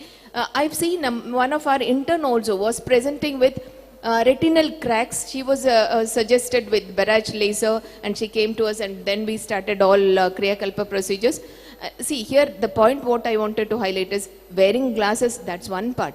Again the threat on the retina, the retinal degeneration and the later effect, again that is most hazardous. So here what we are observing more, why we are observing all these eye diseases or ear diseases, tinnitus and deafness are all being observed very commonly now. Patient nange kivi guyi anta keli barta ide. See this buzzing sound in the ear is the initial stage which later on ends up with the bhadirya, deafness, sensory neural deafness. So these hearing defects are also being observed commonly. And one more thing to highlight, eye is an extension of brain. Ear, when you're treating, if you treat the ear, we have to think of the whole brain. We have to improve the nerve functioning of the brain also when we are treating the sense organs. So the threat is on the sense organs as well as on the brain. Because if retinal degeneration is happening, see ARMD, there's one condition called age-related macular degeneration. This is being said that this ARMD later on, it can be a precursor of Alzheimer's disease. If a patient is coming with the degeneration in the retina, this is a early stage of the upcoming Alzheimer's disease. It's stating that the brain is also at threat if the sense organs are exhibiting it. These structures are showing us the pathology, what is happening and what can happen in future, what dreadful thing can happen in future as well. So these sense organs, the retinal diseases and the refractive errors are all commonly being observed. And regarding the oral cavity diseases, as you were asking, what and all diseases of sense organs we come across, the oral cavity diseases, probably during our 1992, when I joined BMS, during those days, dentistry and all was, people were not opting much. Sorry, with due respect to dentistry department, dentistry field. Those days, the work for the dentists were very less because all used to have very good dentures. But now probably even a small kid we will look into, they'll have many caries, they would have gone for RCT, they would have gone for all kinds of dental treatments. This is all being common because, there's a trend to have smoothies. Rather having smoothies, you eat those fruits with fibers, you will chew so that the chewing and the fiber will also, reach our gut. That will improve our gut health also. And chewing effect will improve and the dentures will also be healthier. So we are not giving much, work to our tooth. The dentures are given less work because most of the food are refined and the dental health, oral health also is hardly observed. The Jihva Nirlekana is hardly followed by youngsters. Sorry, if at all you're following, we appreciate that. Jihva Nirlekana, Danta Davana, the pattern of Danta Davana, what has been explained in our science. And most of the pastes are sweet based, and of course that is contraindicated as per our science. So, and Kavala Gandosha later on, if these are followed, certainly dental health would have been better, oral health would have been better. But as people are not into this entire, protocol of Danta, proper brushing, then Jihva Nirlekana, then Kavala and Gandosha, if this entire protocol, set of oral hygiene maintenance, if probably would have been followed, the oral health would have been better, but it is hardly being followed, and because of that, the oral health, especially the denture health, are receding so much. The gum health is also receding. Now the new trend of putting implants are being, it's at practice now because the gum health is also so much damaged. So there's nothing to even, put an implant, cap also is also not possible. So they have to go for the implants to the bone. up to the dentures, up to the lowest part of the mandibular bone. To that extent, the implants are needed now. It's because of the declined dental and oral health and gum health. So these all are again because of our faulty food habits. Yeah. Thank you, madam. I got a question from the audience, I thought which is relevant for this time. So Shalakyatantra is becoming more modern diagnosis and Ayurveda treatment. Is this the right approach, or else we have scope to understand through Ayurveda lens, or else we are losing our strength? So I think it's a PG scholar from Chalake. It's not about modern diagnosis and Ayurvedic treatment. See, if I said about retinal diseases, we diagnose it as Chaturtha Patalagata Roga only. It is so well explained that Makshikan, Mashakan, Jalan, Keshan, Chapashyati. It is so beautifully explained. If I say floaters, it will reach you. But when we are diagnosing, we will take that way only. We will take as Chaturtha Patalagata Timira or Chaturtha Patalagata Dosha, and we consider it as Astyashrita Patala and Asti Dhatu Vikriti is there. Then we will have to treat the Asti Dhatu and then Pitta, Sthanika Dosha Pitta. Like that, we diagnose, just to say to the common man, we may use such words, but we are analyzing through Ayurveda only. We say Chaturtha Patalagata Dosha. And there the sub-diagnosis would be as per the dosha, be it Vata Pitta, Samsargaja or Vata Kapha, whichever, or Tridoshaja or some Sannipataja, it's that kind. But the diagnosis, just to explain to the common man, see your retina is like this. It is just to say. The diagnosis is based on Ayurveda only, treatment is also based on Ayurveda only, but some terms we might be using there. This is my version, this is how I treat. When I take a fundal photography, I'll show to the patient, I'll explain, this is how the pathology is. See, your Raktanada illi odide, illi Uta bandide, illi Kobbinamsha Shekarane agta ide. Like this we explain. We use those terms, but the analysis, treatment, Samprapti Ghatakas and Samprapti Vighatana Chikitsa will be always done only by Ayurveda. That's why we are getting such good results and patients are approaching us back. So they are Pratyaksha tools which improve our understanding, but our concept of diagnosis and treatment will remain same, that is the root of the Ayurveda. Sir, can you add any clinical conditions which are trending now? Just name few which are very common. Second session topic is about Pratyaksha only, and we can use our tools and our method of investigations to understand the disease, Darshanam, Prashnam, Sparsham, all this, Trivida Parisha and Dasavida Parisha, Ashtasthana Parisha, everything it is relevant and it is very much significant and very much important in diagnosing and finding out the exact cause of the disease and to make a proper plan for each and every treatment. But in this era, it is very much relevant and the people are much aware about their problems and what extent it is so severe, and with all the data only, all the peoples are coming to our clinic. So they need a proper document, and it is good for our proper study and a proper documentation, and for presenting, publishing papers about the condition, all these things, it is very much necessary. So we can clearly understand many factors through the scanning, the modern tool, using the modern tools, and thereby the scanning, different kind of scanning, A scan or B scan or whatever. So this is very much relevant in our day-to-day treatment practice. Even earlier, before the development of all these machines also, I started my practice for about 10 years or more than that. Then later on only these were all very much common. But our line of treatment, it is never going to change. We are having our own principles. And without understanding, and there only the main thing works here, the Chintyam.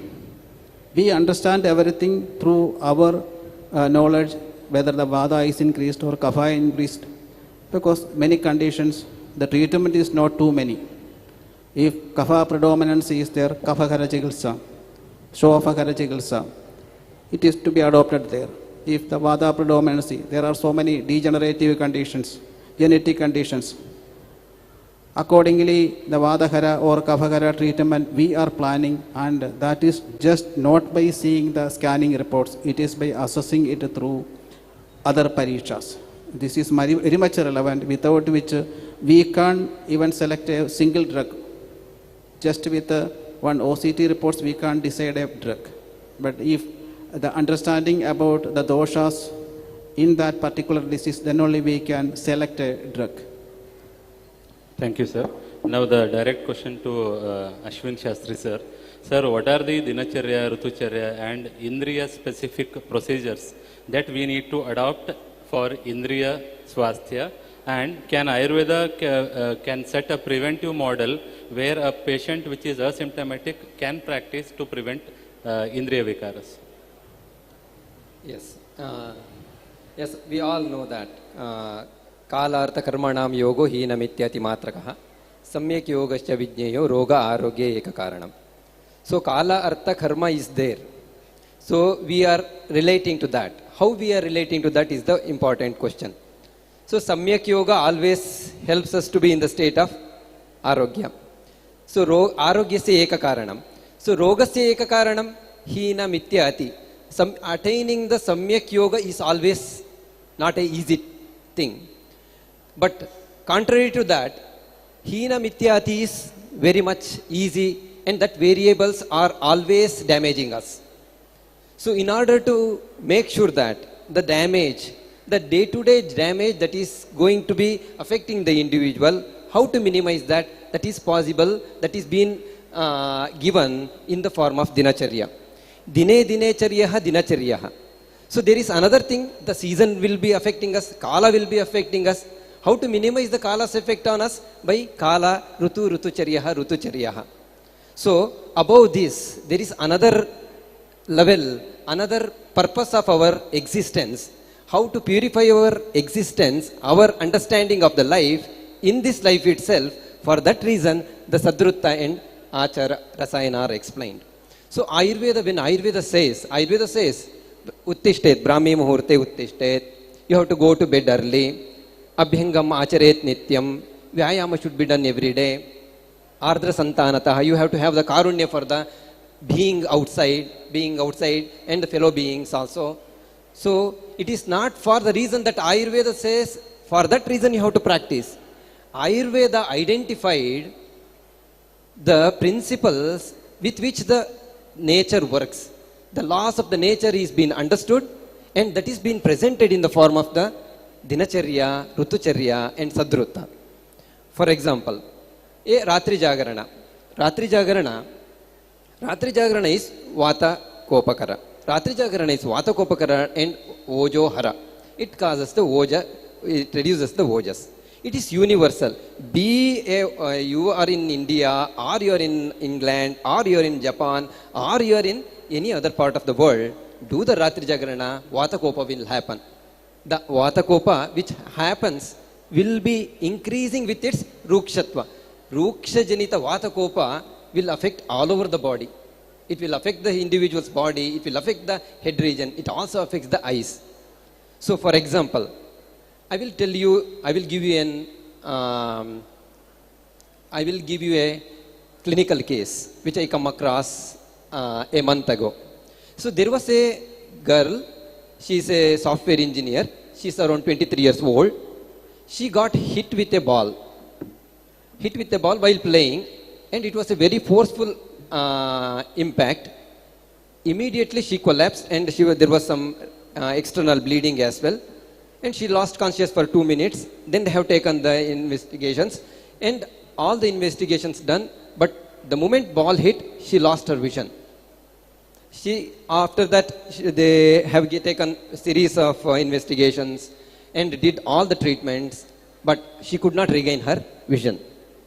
So she could not regain her vision, and VEP done, some of the investigations done. So there was a clear cut. The retina is fine. The eyes, behind the eyes, the retina is good. But from the eye wall, there is a connection between the eye and the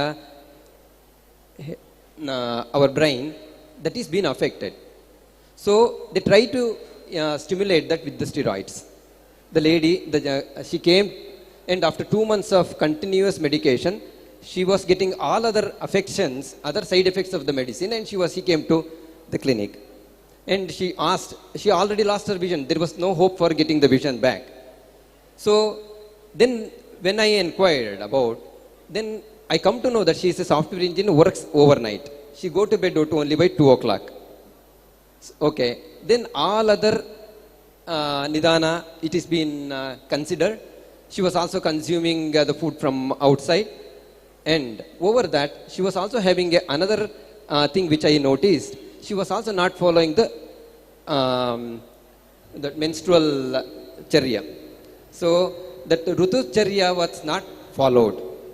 So in her condition, how can one ball hit can lead to a complete loss of vision? Can it be retrieved back or not? That is the question. So I assessed this condition. It is because of the Vata Kopa primarily set by the Ratri Jagarana, and the menstrual cycle, the charya which should have been followed, not followed in the proper way, and the ahara which was not good at the hostel, that led to the Rakta Dushti, and an impending Vata Rakta condition was there in her condition. An impending Vata Rakta was there in her condition. An Abhigata hit was good enough to cause the Anyonya Varana, and she got the situation of having the Prana Hani in the Netra. Prana Hani Indra Netra. So the effort here is to whether it is possible to retrieve back the prana capacity back to the visual area. So we did not give any of the hopes, but we started the treatment. Because of the Ratri Jagarana, Ruksha Janita and Rakta Dushti, we set a Snehapana. Set the Snehapana. On the third day, she was able to see a little bit. On the fourth day, we started the Nasyam. On the fifth day of the Nasya, she was able to see up to 20% of vision was recovered. So then I just wanted to give you the clue that even though it should be, every aspect of our understanding should be based on the principles of Ayurveda. Tattva Adhigata Shastrartha. So our Vyavahara should be based on the Shastrartha, and Shastrartha should be based on the Tattva. So Ratri Jagarana leading to a condition retrieved back with the condition of Vatarakta, impending Vatarakta, with the help of the Snehapana and Nasyam. So Ratri Jagarana will affect the individual in another condition. So I will give you in the present world, it is very common to have the refractive errors. Refractive errors means the people will be having the myopia, hypermetropia, or astigmatism. So many parents come to us with the child having the visual effect, the defective vision. So they will ask the question, so we don't have any problem, doctor. I don't have any problem. My wife does not have any problem, and our parents does not have any problem. And what is the cause for the small child getting this problem? You ask the parents what is their profession. Most of the profession they are having corporate professions, or they are sitting in front of the screen. So we give the answer that it is you are the problem, your profession is the problem. So we know that apatti santanakaram. So rasayana and vajikarana will help us to get the santana, which is also having the potent enough to produce santanas for the generations. So when the rasayana or vajikarana can give you that effect, contrary to the present lifestyle, the dinacharya, when it is not followed, it can produce many diseases. Thank you. So I'd like to interrupt. Okay. Thank you, sir. So now throughout 1.5 hour discussion, we had points like what are the clinical burdens as Indriya Chikitsaka we are facing, what are its causes, and we already in the previous session and this session we came to know that Anjana or Netra Prakshalana, Karana Purana, Nasya, Kavala Gandusha and Abhyanga as preventive points for Indriya Swasthya. So the last question to the panelist, that as Shalaki, can you just give one point that what precautions means? Everyone knows the preventive aspects, but what as Shalaki you can say you should have this particular prevention? Just one point each.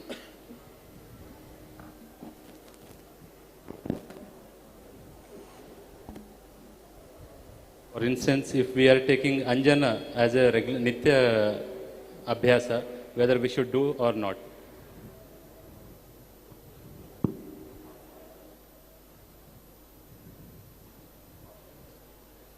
Here we are discussing about Anjana, Nasya, Kabala, Gantusha, all these Dinacharya, Rutucharya, all those things one should follow to maintain a good Chachurendriya or Srotrendriya, Indriya Swasthya. One can select if the healthy person to maintain the health, all those things, it is good. The selection of drugs, it is according to the season, according to the area, according to the dosha. It should be selected by one physician, without which means any particular examination to be done before Anjana. The patient is fit for that particular Anjana, that one we should understand. Whether, especially the Naligera Anjanam or Ilanira Kodambu Anjanam.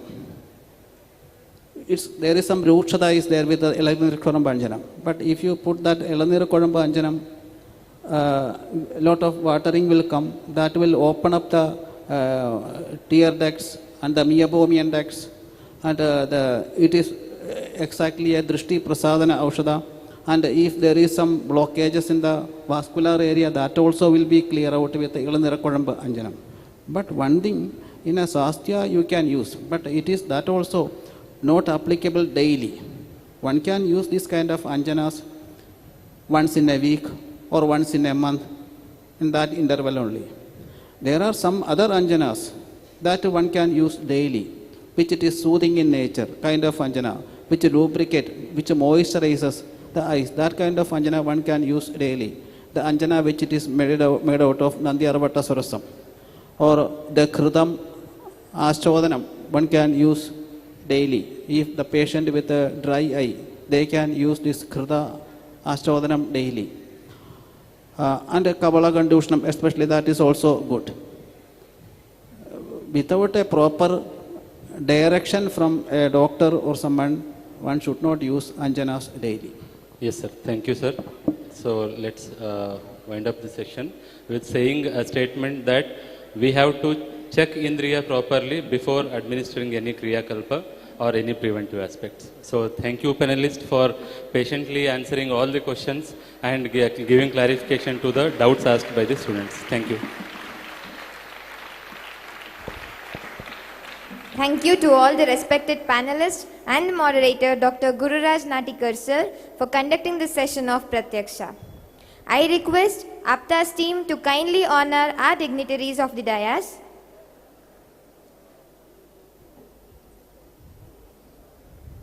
The session has provided us with valuable insights into the present burden of sensory health disorders, clinical experiences, and the challenges faced in maintaining sensory well-being. The observations shared today remind us of the importance of moving beyond awareness towards meaningful preventive interventions. On behalf of our organizing team, we extend sincere gratitude to all the esteemed speakers and moderator for their valuable contributions. Please give a big round of applause to all the panelists and the moderator who conducted the session Pratyaksha.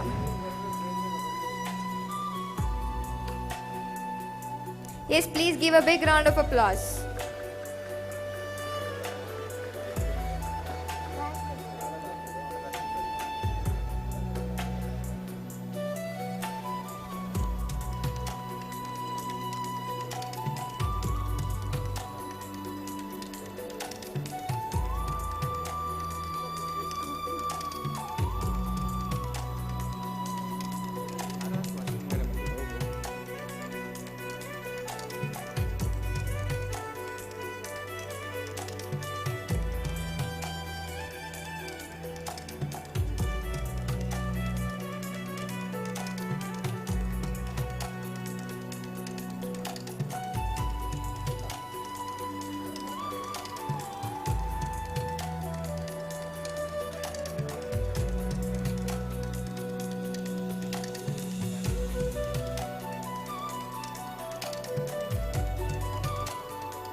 Yes, it's Dr. Gururaj Natikar sir who conducted the moderating session of this session, Pratyaksha.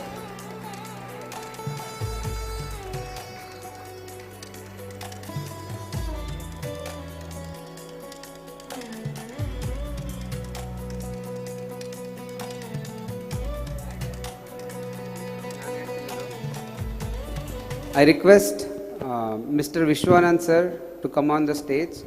So, sir is from marketing field, and for Ayurveda doctors, today in a parallel session, he has guided on marketing is everything, how to convince the patient and how to give the service in a better way and how to utilize AI, and so many such things has been guided by sir. So, he is really very much contributing for our field as well. Every year he conducts healthcare summit. He is from Hyderabad. So we want to honor you, sir. Please come on the stage. Yes.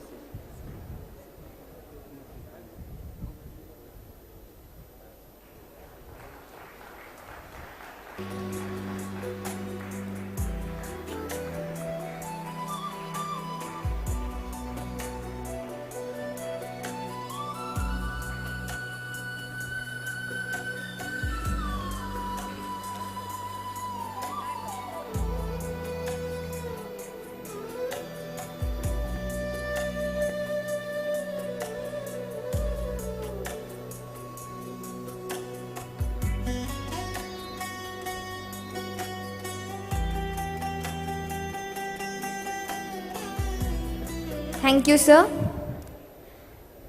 Distinguished delegates, we now return to the third Sandhya Sambhasha of the day. And this time, we take a step forward from what we observe to what we understand, from understanding to evidence. Our next session is Anumana with the Mano Vishaya Ohyam. The theme, from observation to evidence, shaping the future of Indriya Arogya. Observation gives us a starting point, but evidence gives us direction. And the future of Indriya Arogya will depend upon our ability to connect classical knowledge, clinical observation, research and evidence. This is where the question becomes research priorities, observation become evidence, and evidence can shape education and policy. So let us now open the floor of inquiry, reflection and meaningful dialogue. May I invite our moderator, Dr. Suhas Shetty sir, Principal KLE Belgaum, and take the stage for session 3, Anumana. Yes, please give a big round of applause.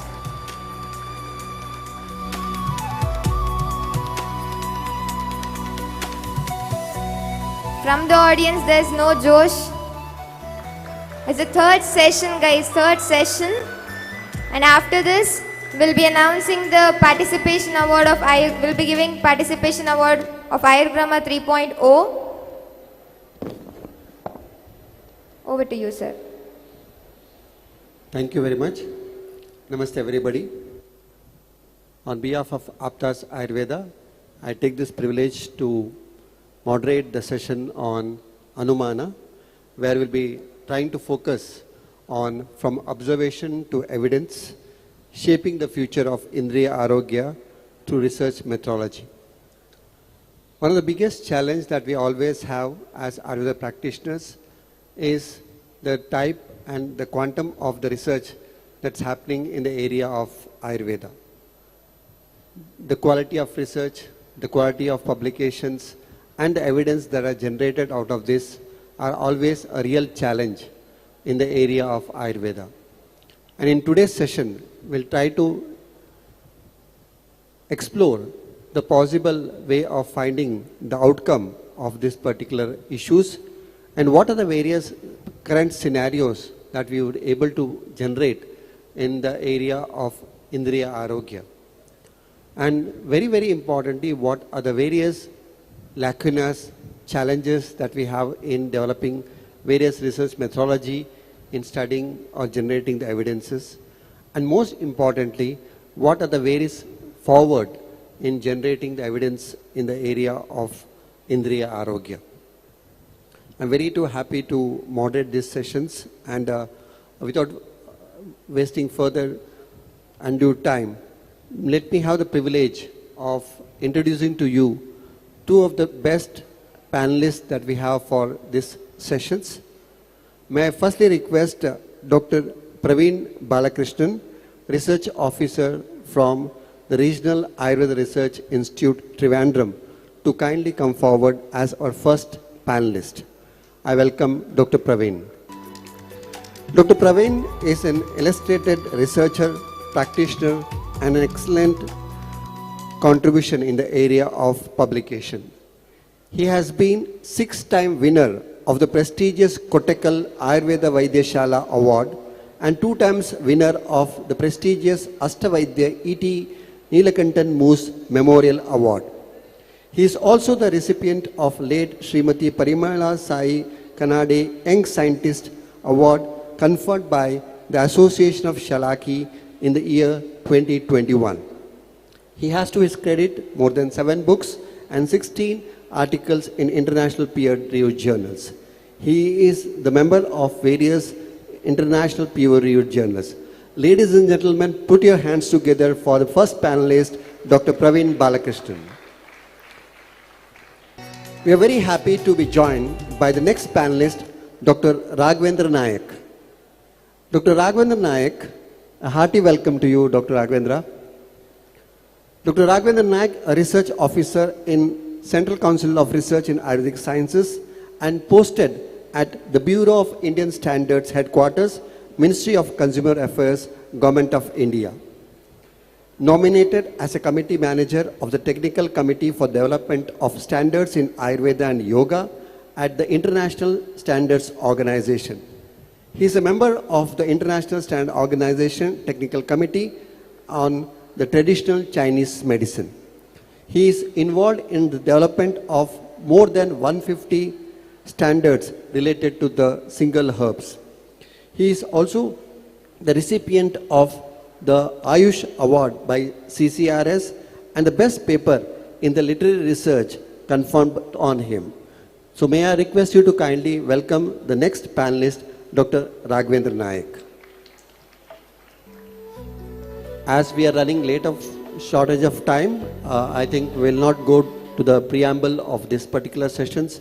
So I will try to use the expertise to the best of the time and try to get some leads in today's sessions. So without further wasting my time, I would like to ask this first question to Dr. Praveen on what are the present status and the challenges and the lacunas that you find in the areas of research related with Indriya Arogya. I think you have a presentation also. If you can use your presentation and do opening remarks on this.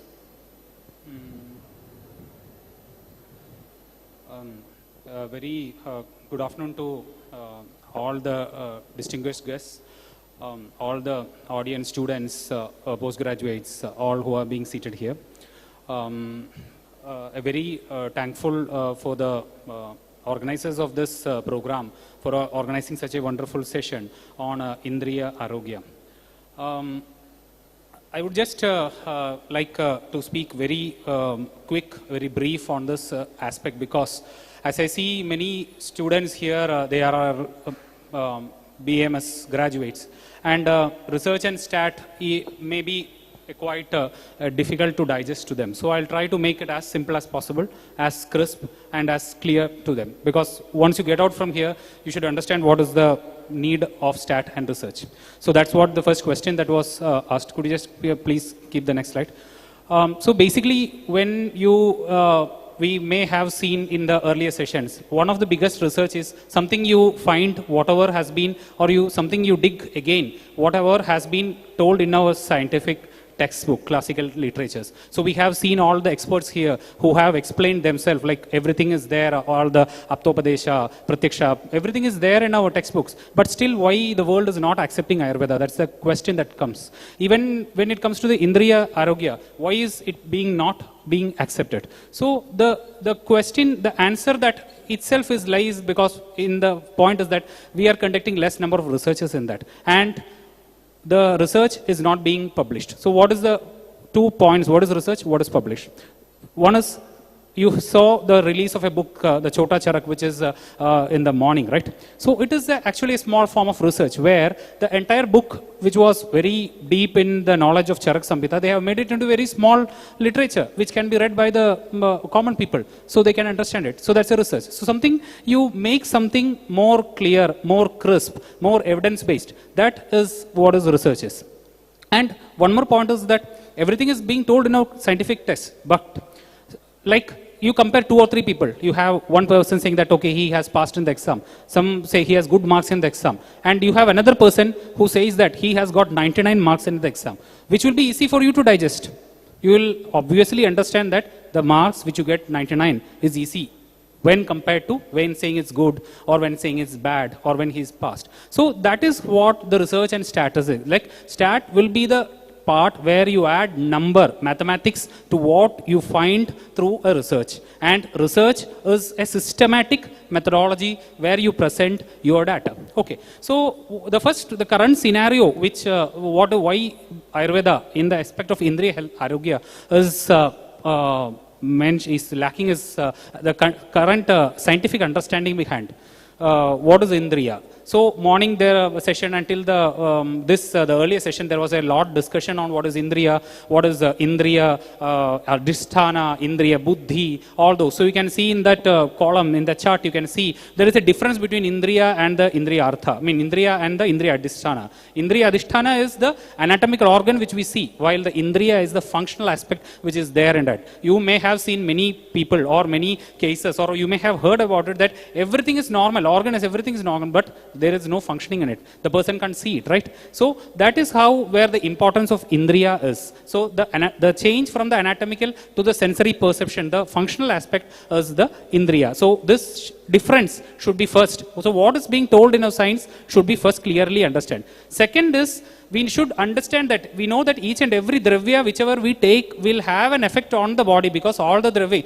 sarvam dravyam asmin panjabhautikam. So everything will have a effect on our body. So you can see like Indriya Hita, Madhura Rasa dravyas are all Indriya Hita in nature. Amla Rasa dravyas are Indriya Bodhana. They will help in the Indriya Bodhana. And you can see that the Katu Rasa dravyas are Indriya Sphutana. So if you see that like I and Dr. Narayan sir were discussing, like when we had that Saubhagya Shunti, where all our Rasanendriya were getting Sputita. It was all getting clear. So the more clarity you will get when you have a Katu Rasa. So whenever you take a rasa, any dravya, you should be understanding that whether it is Katu Rasa, which will create Indriya Bodhana, or whether it is Madhur Rasa, which will be Hita to Indriya, or whether it is Amla Rasa, which will create Indriya Bodhana. This difference of understanding, that is knowledge of literature, is very important before you start a research. Next slide, please. Could you just make it fast? Yeah. Okay. So next, the most important is the lack of number of research papers. Now we see Indriya, and you know that out of the 5 Indriyas, Jnanendriyas, all the 4, including, I can say this Twak, which is there, the Sparshana it is also there in the Shiras, but if you consider in anatomical manner, 4 of them are there in the Shiras. So Shalakya Tantra, which deals with the Shiras, deals with actually the Indriya, majorly with the Indriya Arogya. And if you see the PubMed, which is one of the indexation point, you can see the leftmost picture, you can see that there are only hardly 78 articles which is there published in the basis of Shalakya, which is there. So there are a lot number of researches that is happening, but we don't have any publication. So publication is something that you do your work, you say, and then you speak out to the public community, scientific community, that this you have done in this manner and you have got these results. That is what the publication is there. So when you do a research, you should publish it. So this Chota Charak, which was happening, was also a publication. They have made it into, and they have made it into people. But this should come into the scientific community. So lack of in the scientific community is one point. Play the previous slide, please. Previous. Okay. Then most important is the lack of registration for the trials. Then one of the most important point which is coming is the standardized outcomes. So whenever you do a research, someone will come and say, okay, he has got an improvement, good improvement. I have graded it into 1, 2, 3. Someone will say that he has got very big improvement. I have graded it into 0 and 1, where 1 shows that there is good improvement, 0 says there is no improvement is there. So everyone can grade according to their, but you need to have a standardized criteria. Like someone has done a very good number of study, like you have a scale, you have a measurement, which is being accepted by everyone, and that scale should be used for measuring the data which you do. Suppose like you have a visual acuity, which is one of our outcome measures which we use to assess the Indriya functioning. Everyone, if you use a logmar chart, which is a standardized chart for assessing the visual acuity, that will be accepted instead of using only the Snellen's chart and saying that we have got this improvement. So that is one important. So you have to use a standardized scales, and lack of that standardized scale is one of the reasons why the research papers are being rejected and Ayurveda is not accepted. And lack of safety data. I believe that Vaidya Upadhyaya sir was saying that when you put oil into the ears, there is a saying that the drum will get perforated, right? But we don't have any proof to show that. We say that we don't have, but we don't have proof. So you can do safety studies. You can put in hundreds, thousands of people. You can put in the ears and you can say that there has nothing happened to the ears. Pre, post, evaluation of the can be done, and then you can say. So all such kinds of data which you show that this is safe in doing such treatments is not present within Ayurveda, and that is why we are getting blamed that Ayurveda is not safe. Okay, and the most important is studies lack comparators. We do research, but the comparators are not used as standard one. Like whenever a standard therapy is there, always our treatment should be based with a standard comparator, where we know that the comparator will gain 10 points, and whether our treatment will gain 10 points, or it will gain only 9 points, or it will gain 20 points, more than that. So we should have a standard comparator. Based upon the standard comparator, we should do always a research. So such researchers are also lacking in Ayurveda, and that is why that is one of the biggest reasons why Indriya Arogya is left behind in the race. Okay, could you just go 2 slides, one more slide. These are some of the studies which is there. Okay, next. Then now this is the evidence pyramid which we call, that is the biggest point. Now everyone till date, even including myself, until we are into the research, we used to speak like we have the patients, we get the results. All these comes under the last point of evidence pyramid, where we say that it is an individualized approach. When I can show that in 5 people, like we have say here around 50-60 people, students who are gathered here, I take Saubhagya Shunti and give to each and everyone. I give one person, he says that okay, it's too hot, I can't eat it. Will I say that the Saubhagya Shunti is too hot? Will I conclude? No, right? I will give to 5 more people and I say that all the 5 people have said it is creating burning sensation or it is hot. Then I can say okay, somewhat it is happening. Now if I take say 20 or 30 from here and then I give, and all the 20 and 30 says that there is hot, it is burning sensation, then I can conclude that it is hot, right? So similarly is the research. When you do on 1% or 2%, when you conclude that this treatment is effective, usually the scientific community will not accept. Once you increase the number, can you just take one slide back? One more slide back. Sorry, 2 slides forward, 2 slides forward. You can see the middle one, the IR64. This was a tablet which was being taken at the time of COVID, and I am not sure whether it is very clear to you. You can see that the study has been conducted on 64,000 participants. 64,000 participants, and this was accepted. So you need not, when the number is increased, when the sample size is increased, as I mentioned earlier, when you give a Saubhagya Shunti to more than 30, more than 40 people, and you say that this will create katu, this will create burning sensation in your mouth, the people will accept, rather than you are saying only giving 1% and saying that this will create an improvement. So such number of large scale studies is required, and which is not at present in Ayurveda, especially in the Indriya Arogya. That is why we are back. Okay. And one more last point, one more time. And I think this I'll take the last one. One more is there. One slide previous. One more slide previous. Okay, now this is the most important, which is stat. So as I told you, when the numerics, when the research findings mix with the numerics, you get much more important outcomes you can find it. So once our sample size is very less, what happens is that they will not get accepted. Second is that the statistical power, power I will give you an example is that when the sample size is less, you cannot say that, you cannot conclude that only with one person you cannot say that this will create an effect or this will not create an effect. And the most important point is the effect size. What happens is that whenever you give medicines or taking on an average, what happens is that the effect size will reduce. Effect size is something that when you give a medicine to a person, the pre and post, the change, how much percentage change is being there, that is the effect size. So the more percentage change, the more effect size will come to the person. So effect size should also get increased. Then only the stat per point of will be valid. So all these are the current issues that is being faced in the field of Indriya Arogya. Thank you, Dr. Praveen. To summarize what Dr. Praveen has said was basically you need to look forward for a research which has two important components. One is validity, another one is reliability. Validity is getting what you want, what you're expecting out of a particular research. And reliability is your ability to reproduce this study again and again.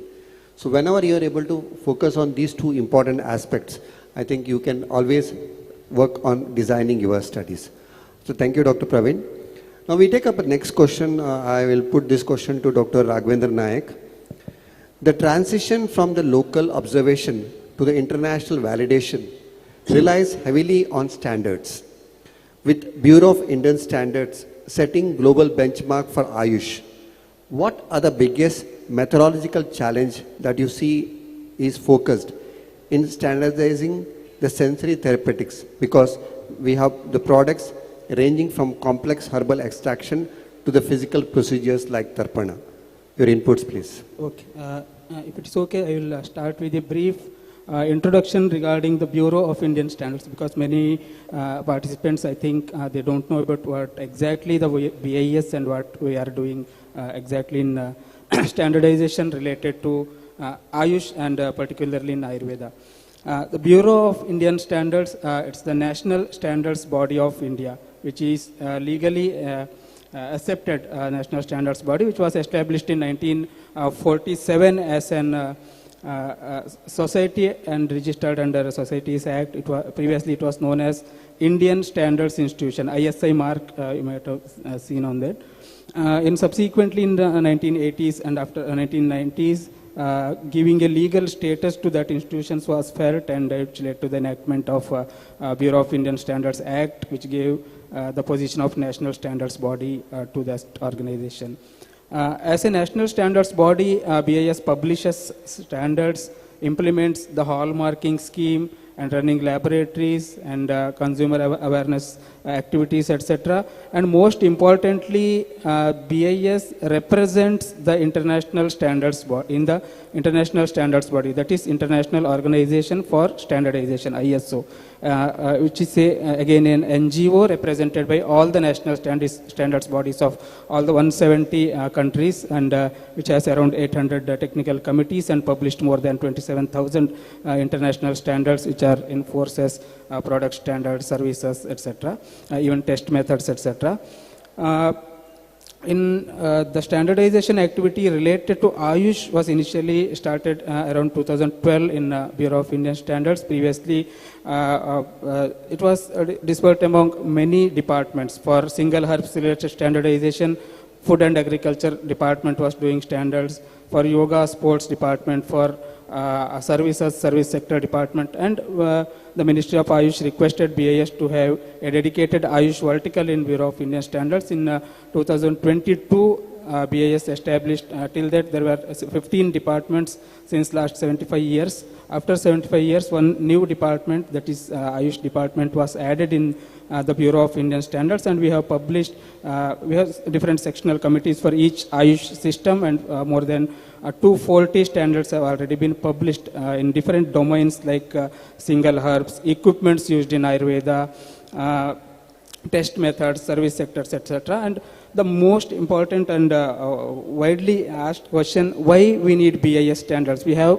some CCR has published some standards, Pharmacopoeia Commission has published some standards, even every institution has their own standards, even ministry and all the other regulatory bodies, they have their own standards. The main important point is, in many of the countries, some of the countries, they accept the standard when it is published through the national standards body only. This was the experience during the COVID time when Ayush Kwatha was quite famous during that time. The many countries requested BIS for the standards of the ingredients used in Ayush Kwatha as well as the method of Ayush Kwatha preparation method as per BIS standards. When the BIS provided some monographs or other standards, they didn't accept that. They were asking for the standards published by the national standards body. Another thing is the international standardization. Most of the countries accept products or raw materials wherever they have the international standards for this raw material or product.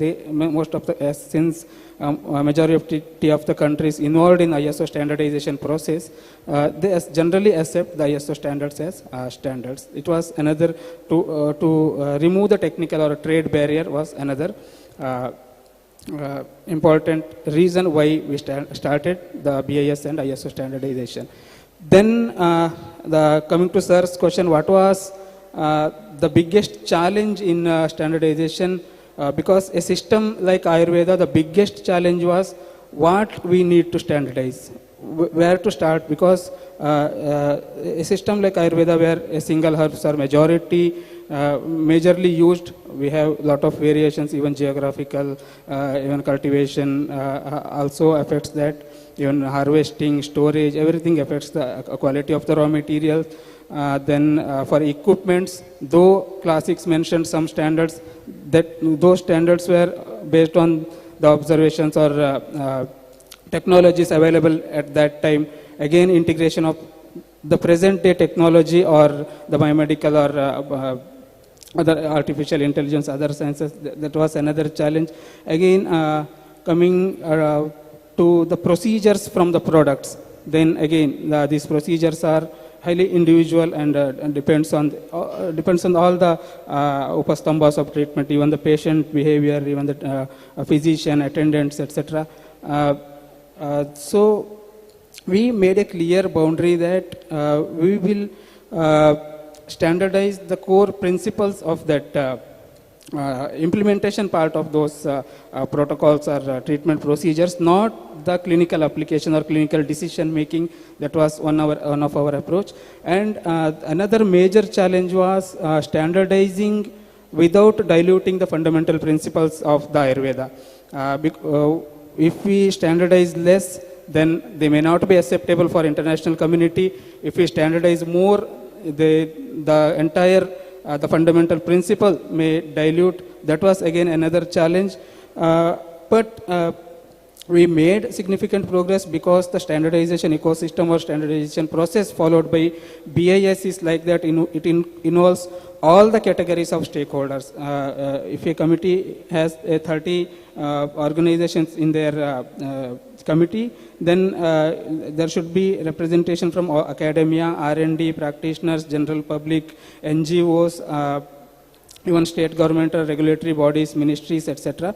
With the help of all the categories of stakeholders, we developed standards, drafts, and the consultation mechanism is also robust in Bureau of Indian Standards. It will, the document will be circulated to all the categories of stakeholders for a duration of 2 months before the publication for their comments. And once the standard is published, again, next day only, anybody, if there is any implementation related issue, he can give the comment, and if there is major changes, the standard will be revised, and if there are some minor changes, that standards will be amended. These are some challenges as per BIS perspective that we faced, and if you go, the ISO activities, which is recently started, and we are also expecting some similar challenges because it involves the involvement of the international experts also. Thank you, Dr. Raghavendra. We just came across few of the important challenges that we have in terms of standardizations, especially when you look for the safety and the efficacy of any of the Ayurvedic products, procedures, etc. Ensuring that there are some international standards which has been laid out, and making some modifications and fitting into the size of Ayush, like following some good agricultural and medicinal cultivation practices, good manufacturing practices, good clinical practices, ensuring that all the clinical trials are registered under the Clinical Trial Registry of India. So with this, probably we can ensure that we come across with some basic evidences that could be generated and further strengthening of the evidences in the hierarchical manner. My next question would be to Dr. Praveen. We see a common hurdle in the research is that the students or the practitioners often view the modern research methodology and the traditional Anumana Pramana as two entirely different separate worlds. Now, how, as an upcoming researcher and one is involved in the CCRS, would try to ensure that the young scholars, the upcoming graduates, understand that the modern research and the biostatistics is just a logical extension of Ayurvedic literature. If you can put some comments on this. Yeah. I just spoke regarding the earlier my presentation that how this is being feasible. So here basically what you have to do is that for right from the age, right from the BMS time period, we should have an understanding like whatever there is in the text, you should try to prove, you should try to show evidence it in front of the public, scientific community, along with the with maths, that is statistics, that this is beneficial and this is safe. That's what the two things, safety and efficacy.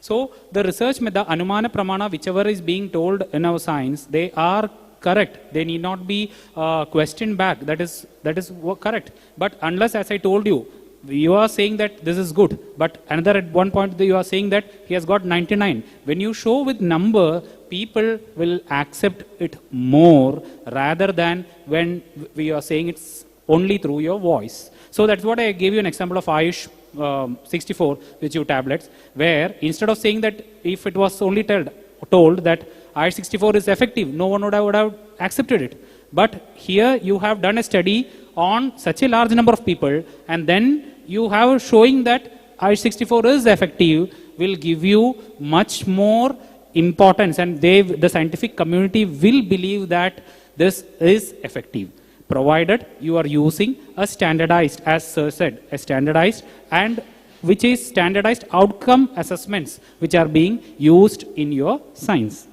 So every student should understand what are the research methods, and research methodologies is not something an alien, or it's not something too difficult. The only thing is that you should have a very systematic methodology for the data collection. You should ask the patient what all things should be asked, how it should be collected, how you should record it, so that you will not have any bias in your collection. That's what the point is. And once you learn that, it is very simple. Now think of the Chota Charak which you have done. What did you do? You entered the entire text, you took up the most precious things, you made it into a simpler language, and then you published it. So that's also a research, simple research, right? So similarly, you take it out, you do. I would like to give a suggestion based upon the Dr. Sharad who had given his idea on morning. It's like a suggestion from my side. You were planning to do some Ayurgram, some projects. That's what I was playing. You can do a safety and efficacy study of all the communities that you are going. Before starting the treatment, before starting giving the intervention, after giving the intervention, what was the change in that? You will get a large data, you can publish it, you can show the safety. This is a research. So research is not something that is there in the textbooks. You should do it in your clinics, your practice, and then you should publish it. Only when it is published, the research will have its value. That is most important. So you do it, you publish it in any index journals, not in any other journal which you get in the web. In index journals you published it, peer-reviewed index journal published it, you get accepted it. The world will see your research as a much better one. That is what I would like to give as my advice to the students. Thank you, Dr. Praveen. There are a few important focus points that to be pondered upon. One is very important scope for the documentations and using them some standard formats and publishing in them in some index journal rather than some predatory journals. Again, this is one very important thing that as students you should be able to know what is the basics of publication ethics should be kept in mind. At the same time, it's not that the government and the private sectors are not doing anything in the areas of research, not supporting the undergraduates, postgraduates. There have been various newer initiatives that the Department of Ayush, NCISM, CCRS are taking up to equitize the upcoming graduates, postgraduates, etc. So now my next question would be to Dr. Raghavendra.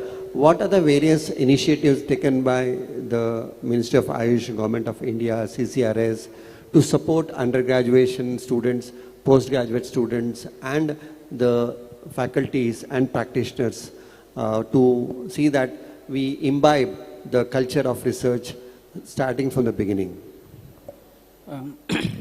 I'll answer it very briefly. As we all know, Ayurveda is not only a science based on the observations. It is based on observations, critical thinking, clinical application, all these aspects. Our ancient scholars, gurus observed the nature, observed the animals, observed the patient, observed the patterns, set some hypotheses and improve their knowledge over the centuries. The question now is, how do we ensure these classical concepts are taken forward by the younger generation of the clinicians by not only asking Ayurveda told this or Ayurveda explains this, but also by putting exact good research questions, setting some hypotheses and adding some evidences. To ensure this, NCSM made the research methodology subject very robust, wherein the students are not only learning, they are doing the research in their post-graduation also. As a apex body for research in the country, CCRS has taken some steps like there is a scheme called Spark for undergraduate students, wherein students between the second and fourth year BAMS are getting 50,000 fellowship for doing research under identified mentor. Every year 300 some such scholarships are awarded by CCRS. Apart from that, in to have research orientation in post-graduation, there is a PG Star scheme under which the CCRS is sponsoring around rupees 1 lakh rupees for conducting MD or MS research for PG scholars. Apart from that, there are some initiative by CCRS like Prayatna, ARMS, etc., wherein they are giving the research methodology or statistics training and even the scientific publication writing training from CCRS part also. Apart from these two, Bureau of Indian Standards as a national standards body also initiated some schemes like we prepared a scheme to establish standards club in every educational institution. For implementation purpose, we started in some of the Ayurveda colleges. There were some issues and we are revising that scheme, and in the name of BIS student chapters in Ayurveda colleges, we are reinitiating that program with some financial implications for some competitions like standards rating competition, industry visit, standards bodies visits, etc. The ultimate purpose is not making every clinician as a researcher or a standard writer, but to have such a mindset that even the clinician looks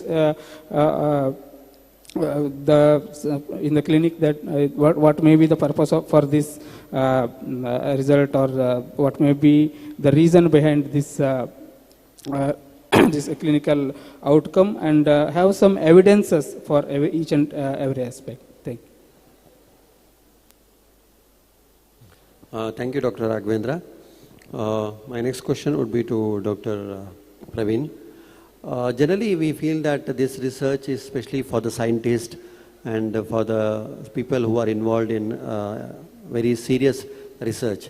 But this research is not important for a practitioner or is not important for a clinician.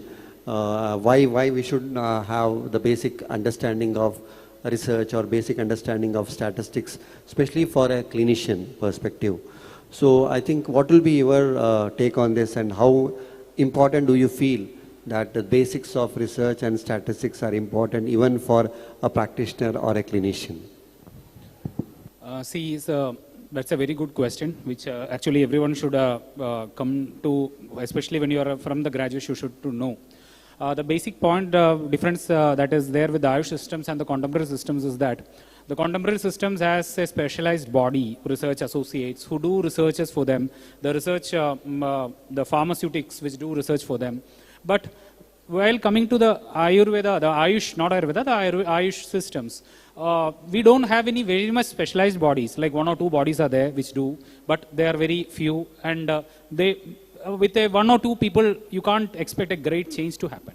So we have the very powerful people who are our clinicians, the practitioners, who do wonderfuls in their wonderful research. As till earlier our discussions was done, they have many number of cases which they have attended, and they have changed, they have brought many good changes in that. So those things, if they can be clubbed together and then they can be brought together as a research patterns, we could do number of researches based upon those data which they have published. We could take up further studies. That's how the research is going on. So the CCRS has also accepted, has given one scheme which is called as CCRS Agni for the practitioners, the private practitioners who document more than 10 cases of a particular effect. The CCRS will fund them for their research, and that can be published, and from that publication further researches can be done. So each and every practitioner, if they try to publish whatever they publish, the things that they come to them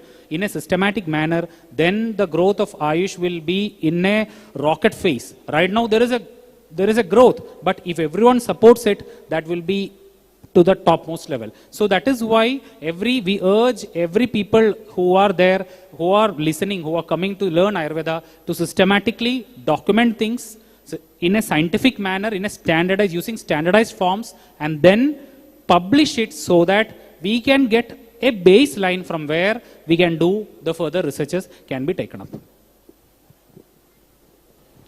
Next question will be to Dr. Raghavendra. To scale the Indriya Arogya, especially when you're talking about the global acceptance, or when we're thinking to reach the global scenarios, our research data must be easily be readable by the international bodies. So from a combined policy and a standardization viewpoint, what steps have been taken to digitalize these Ayurveda clinical case records so that the data even from a local clinic can be seamlessly be integrated into global multi-center research database? From a standardization point of view, this is a very important question, sir, because digitalization alone does not make the internationally acceptable or internationally recognized. What we need is it is also to be standardized and interoperable. Because from a BS point of view, BS perspective, we are focusing on 3 main aspects. One, standardizing what we record or what we document in the clinical practice, because Ayurvedic clinical case record, it should not be just a full text documentation. There should be some data set, patient details, the diagnosis, even the tests, medicines prescribed, or a treatment given, etc. Specifically in terms of Ayurvedic points of view, not only the translation of the Sanskrit terms to the contemporary science on that aspect. And another one is standardize how we are recording. If 10 organizations record the data of a same clinical condition or same patient, there should be recorded in a similar format. First, we need to standardize the terminology, the format, and the institutions across India or institutions across the globe also can the document how we are standardize how we are documenting these clinical case series, then make the data interoperable between the systems, and it can be accessed through digital healthcare systems. And this is where the connection between policy, standardization and digital health framework becomes more important. In this aspects, there is a committee in International Organization for Standardization, ISO Technical Committee 215, Health Informatics, the secretariat of which is led by the USA, and we requested them to create a separate working group for traditional medicine informatics, and with our efforts only they created a separate working group for traditional medicine informatics standardization. Last year we published a first standard on Introduction to Ayurveda Informatics. This is the base for clinical case records, which includes the informatics points of view regarding the Ayurvedic concepts, Ayurvedic terminologies, even all the Tridosha system, even diagnostic approaches, etc. In that series, next we proposed a standard on the Prakriti assessment, the international standard on informatics point of view for clinical digital health records purpose. We proposed that was also accepted. It's under development now. And for industry point of view, we again proposed a standard on decocting the Kwatha preparation method. That's also accepted. And after that, we are proposing clinical diagnostic terminologies, which is under scrutiny now. This is one aspect. We have liaising with their committee also, and we are exploring some more areas. Apart from that, now we are the participating member of traditional Chinese medicine. Previously it was traditional Chinese medicine.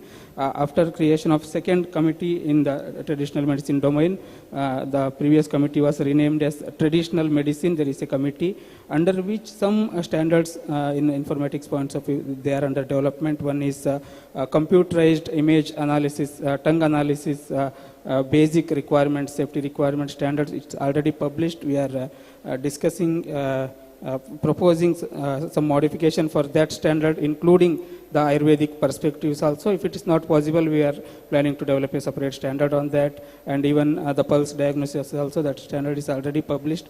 We are also exploring the possibility of including Ayurvedic perspectives into that standard and revising that standard. In informatics committee, we are also participating members now. We are exploring some more areas. Just to add on to what you have explained, Dr. Raghavendra, just a follow-up question. Like suppose a student or a faculty or a practitioner wants to know what are the various updates that's happening in Ayurveda standards, where they can refer or look for the authentic data to search such informations? Okay. Standards formulation activity of Bureau of Indian Standards is open to all, and through BIS website www.bis.gov.in you can create your own account. You can see what are all the standards under wide circulation for comments. If you think there is a need for a particular standard for implementation of a scheme, or even in the academia also, we got a request from some college, even NCSM, regarding a national standard for Rasa Nirdharana. We are developing that also. You can propose some standards. Even published standards also, you can download freely. You can go through those standards, and if there are any comments, you can give the comments, and that will be discussed in the committees. And some protocols like Jalauka, Charana, even some other SOPs also we published. You can use those SOPs in your dissertation work or PG research work. Even test methods also, you can use those standards for dissertation work. And regularly we are conducting some events in the name of Manak Manthan. With the available manpower and with the available resources, we are trying to cover all the areas, and we are creating some awareness programs, even some seminars. And next month we have a seminar in KLE Belgaum only. It's a national seminar on standardization. Particularly we are focusing on international standardization in Ayurveda and Yoga. It's a national seminar we are planning. Such workshops also we are planning, and all the updates you can get through the BIS portal. regarding the programs also and standardization activities also. Thank you, Dr. Raghavendra. Just last few words, concluding words from both the panelists. We are, as one of the agenda of this particular conference, where we are looking for the Indriya Arogya Abhiyan. What do you feel as one of the important priorities that you focus in terms of that could be taken as a point for the Abhiyan as such when you look for the research in Indriya Arogya?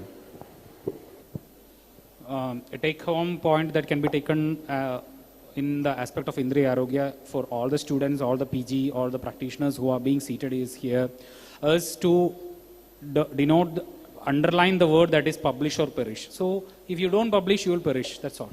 So in this, you can say that it's a race. It's a race for making scientific, generating evidence, generating data, generating mathematical data. Unless you have it, whatever you say, no one will accept it. So publish, you do research, document in a systematic manner, use standardized scales, see how you get results in large number of people, publish it in peer-reviewed indexed journals and get yourself renowned, because once you publish it, you will get renowned in it. So you, along with the system, both will get renowned. So do that, make it a habit, and don't think that it's an extra burden. It's a part, because we were also thinking in a same methodology when we were doing our undergraduates and postgraduates. But when we came to CCRS, we understood what is the ground level difficulty that even CCRS is facing. So if everyone join hands to this, we can definitely make the system to reach the heights in a very short period of time. So that's what my point is. Your concluding remarks, Dr. Raghavendra. If I had to identify one absolute priority, it would be we need to move from documenting the classical information to standardize it and reproduce it, because the shift should be from what is explained in the classical texts to whether these same observations can be consistently measured, whether these same observations can be recorded and reproducible or standardized. This should be the immediate priority or immediate shift for at least for next 5 years. And this requires a lot of basic standardization needs, like standardizing the terminology so that everybody can speak in a common language, even the international level also, and standardizing the raw materials, standardizing the equipment, standardizing the test methods. All this should be standardized, and BIS with its expertise is working towards this, and the real success will be when the standards are published by, I can tell that I have published 300 standards, 400 standards, or published 500 standards. When the standards are not implementable or not used in the ground, there is no use in publishing the standards. For that, the engagement of academia, engagement of R&D, engagement of industry, engagement of even the general consumers. You can see without the hallmarking, nobody is buying the gold or silver.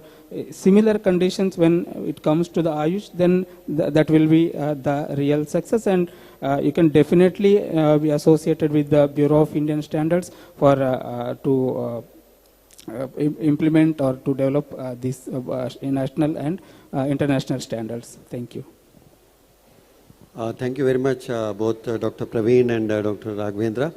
I think to conclude, the solution lies in the innovative methodologies, the whole system trial frameworks, robust blinding alternatives for sensory therapies, standardized protocols backed by and a new generation of the artificial intelligence, the omics, the informatics need to be integrated for further research. So I would profoundly thank both the panelists, Dr. Praveen Balakrishnan, for showing us the reality of the clinical execution, and Dr. Raghavendra Nayak for anchoring us to the area of the national and the international standards. Once again, I would like to thank the organizers and the wonderful audience. So let's all move from the observation to the undeniable evidence through these sessions. Thank you very much. I thank all the panelists and the moderator, Dr. Suhas Shetty sir, for conducting Anumana session.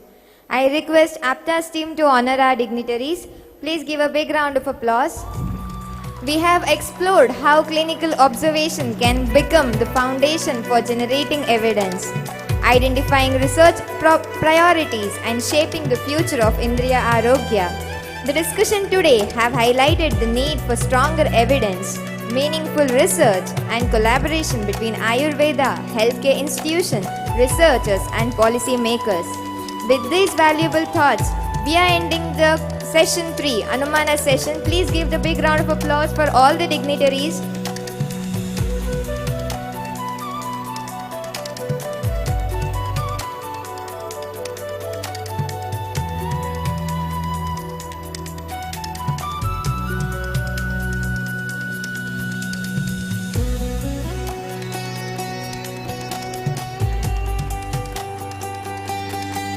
Yes, now we are honoring our moderator for Anumana session, Dr. Suhas Shetty sir, Principal KLE Belgaum. Please give a big round of applause.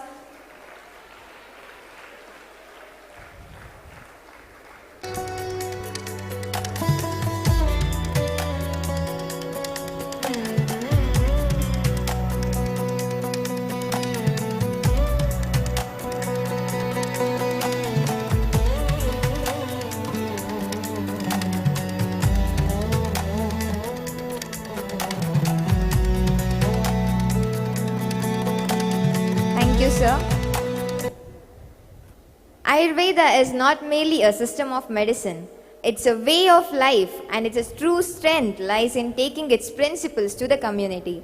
In this spirit, Ayurgrama 3.0 represents the active participation and engagement of individuals and communities in the promotion of Ayurvedic health and well-being.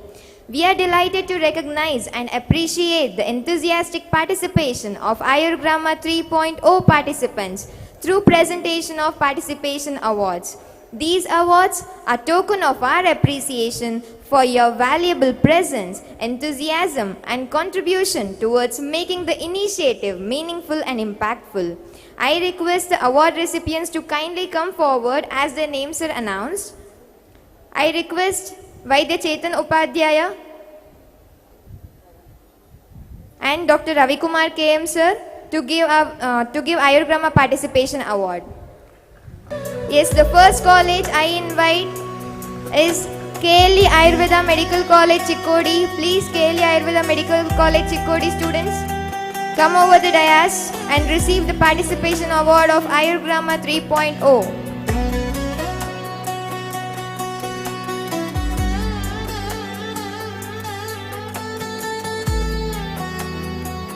I request Sri Ranjit Puranik sir to come over the dais and give the Ayurgrama 3.0 Participation Awards. Yes, come fast. Yes, this is KLE Ayurveda Medical College Chikkodi. They are receiving the Participation Award of Ayurgrama 3.0. Yes, please give the big round of applause for their efforts.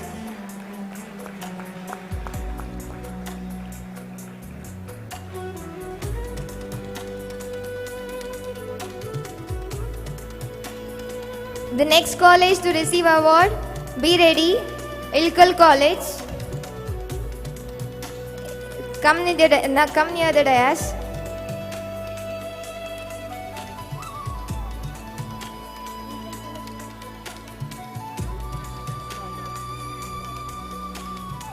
The next college to receive the participation award is Sri Vijay Mahantesh Ayurveda Medical College, Ilkal. I request the students of Ilkal College to come and receive your award.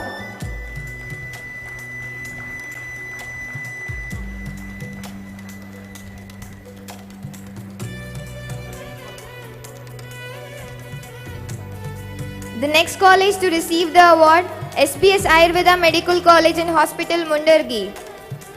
The students of Mundargi College, please come and receive your participation award. Yes, come fast.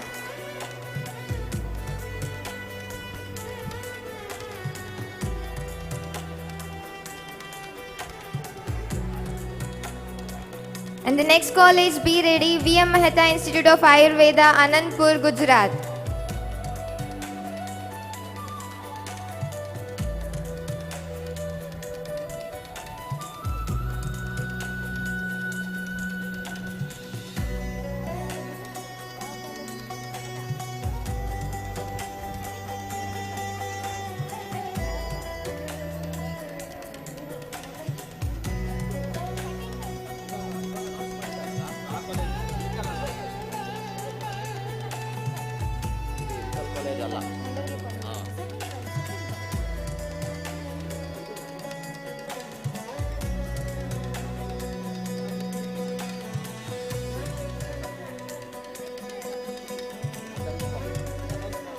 The next college to receive award, Sri VM Mehta Institute of Ayurveda, Anandpur, Gujarat.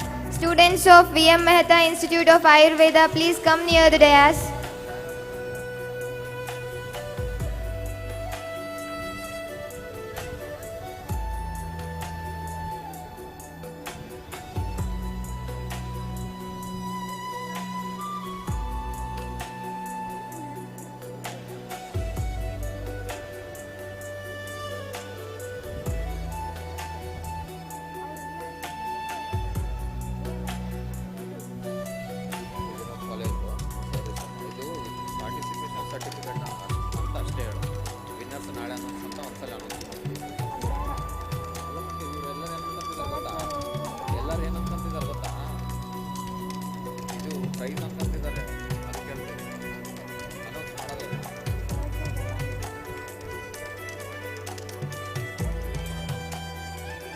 Is the next college, VM Mehta Institute of Ayurveda, Anandpur, Gujarat, to receive the participation award. Please give a big round of applause.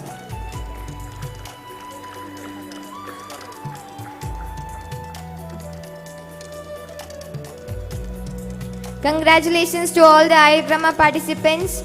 This certificate and award may be a small token of recognition, but your participation represents something larger, the collective effort to bring Ayurveda to a closer to community. Give a huge round of applause to all the participants who have received the award today.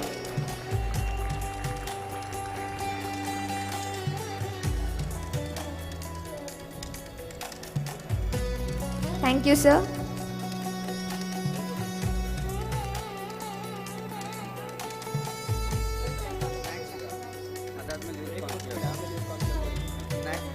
Now we'll have a break, short break. You can have snacks. It's a tea time, guys. Enjoy your snacks and come back within 5 minutes. You're going to have a next session, that is Youth Conclave, and you will be witnessing a different. So all of you listen here once. So after snacks, please don't go anywhere. We are having a powerful session called Youth Conclave. And youngsters who are achieving in Ayurveda will be addressing the issues of Ayurveda youths. This is a great opportunity to discuss our issues with them and get solution. So don't miss this. And after that, we are having a mega cultural event. That is nothing but Alva's Samskritika Vaibhava. More than 250 students will be performing nearly 10 to 12 different arts in front of you. So don't miss to witness this, and please come back again. Don't go anywhere. Thank you. People who are in front of the stage, and good evening to everyone who are having snacks. Please have your snacks as soon as possible and come back, because we are going to have one of the important sessions of the day. Because till now we have had sessions which are scientific sessions. We are talking about Ayurveda, we were talking about Indriyas, we are talking about subject which is always taught in your colleges.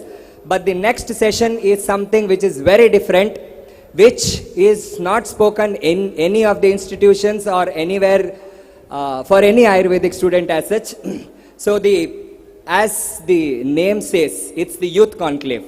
So it's the conclave by the youth for the youth. So usually we don't believe that Youth Conclave is head by people who are not coming into that category. So the guests who are there today addressing all of you are going to be from the same age group who understand your real-time problems and have overcome that situation and come to a position where they are able to sit here and address you. So this is Youth Conclave for you, from the youth to the youth. So to start with, we have our esteemed dignitary, Mr. Punarvasu sir, who is the CEO of Administration, SDM Education Society. With us, I heartily welcome Mr. Punarvasu sir on the stage, who is the CEO, Administration of SDM Education Society. I am so proud to be, as I always say, I am a proud alumna of SDM. So having someone from SDM on stage is always a feel which you can't just speak in words. So SDM Education Society is one of the leading education societies in the India. And as rightly said by Prasanna sir in the morning, it's also called as the BHU of Southern India. So we have someone from the Education Society. Sir heads the whole IT cell for the Education Society. And today he is going to speak something for the youth of Ayurveda. And it's very interesting that Ayurvedic people can talk about Ayurveda.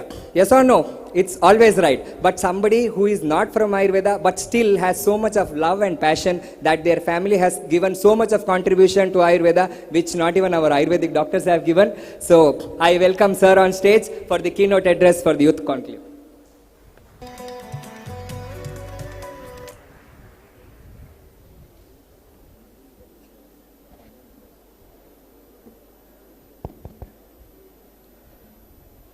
Om Shri Manjunataya Namaha, Om Shri Chandranataya Namaha, seeking blessings from Puja Dr. D. Virendra Hegdeji, seeking blessings from Mata Shri Amma, respected dignitaries who have come here. I see a lot of great leaders of Ayurveda seated right in front of me.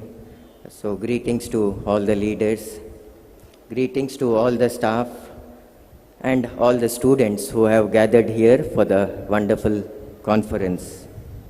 Firstly, I would like to congratulate the entire team for organizing such an amazing conference in Dharmasthala. So big cheers to the entire team. They've organized a wonderful conference. I believe the arrangements have been wonderful. And I can definitely say the food is also wonderful because it is smelling so good. So the food has to be wonderful. So great job to the entire team. So I am standing here in front of you and speaking to you, not as an expert in Ayurveda, but I have personally experienced Ayurveda.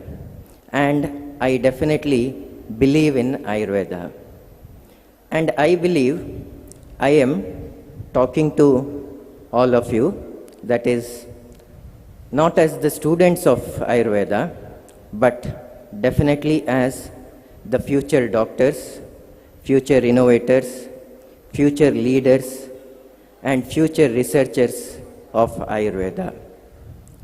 You will definitely agree that Ayurveda has got a great past. Everyone knows about it. It has a great past. Everyone has experienced it. But the future of Ayurveda definitely depends on all the people sitting right in front of me. So the future depends on you. If we try to understand Ayurveda, it is not just an alternative form of a treatment, but it is a philosophy of health. The reason being, it not just focuses on the cure for a specific case or an issue, but it also tries to analyze the lifestyle associated with it. Suppose if there is a patient who has approached an Ayurvedic doctor, then along with analyzing or figuring out the cure, they will also focus on his lifestyle. How is his lifestyle? And also it emphasizes on prevention before illness. What is the food and lifestyle that he is following? So it is not just treating, but also trying to understand the person. So, this approach, if you look at it, it is highly relevant today because you see all around people in cities, metro cities, Bangalore, all the people have health concerns mainly associated with poor diet, inadequate sleep, inactive lifestyle, not a healthy lifestyle. The food what they eat is not healthy. So Ayurveda becomes really relevant in today's world. Based on my personal experience, long back, couple of years back, I had severe acidity. So then I thought I'll consult an Ayurvedic doctor. We have an institution in Udupi and Hassan. So I called up a doctor in Udupi and I shared my issue with him. And he said, don't worry sir, we have a solution for it, and I started following it. Within a short duration of time, I was perfectly cured from this acidity and I was all right. This is when I started believing in Ayurveda. Even otherwise I was believing, but after the personal experience, I started believing it more.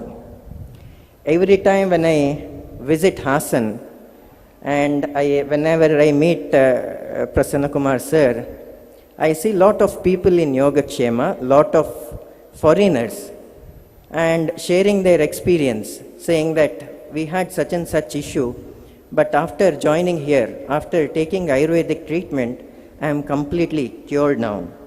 So I have seen so many experiences sharing their story. So what I felt was, all such personal experiences will definitely create a belief in the system. For me, that personal experiences was something that created belief in this system. But suppose if we try to bring in a systematic research in Ayurveda, then this belief will get a wider acceptance. So at this point of time, I would like to say, creating a systematic research is very important for Ayurveda. So this is the responsibility of all the students who are studying. Along with Ayurveda, try to focus on the research as well. We hear about Gen Zs every day, that too, from the past 1 or 2 months, they've been in news all around. Today's generation, they are influenced by the Western culture. Now, there is absolutely no mistake with them being influenced with the Western culture, because they have so much information with them. They are overloaded with information. That is why naturally they get influenced with the Western system. Now, this is definitely not a mistake, but it becomes a problem when young Indians, they overlook their knowledge just because it is traditional. So the best part is, I believe everyone would be using Instagram. You'll be very active, and if we analyze the screen time, it would be definitely more than 1.5 hours or 2 hours per day. You would sit and scroll the Instagram. Now, whenever you're watching a video, not in your case, in the general perspective, suppose if there is a video on holistic wellness, then I'll definitely watch it. But if the video says Swasthavritta, am I right? Swasthavritta, then I'll not watch it, because it is an Indian traditional system. Holistic wellness is okay, Western, I'll accept.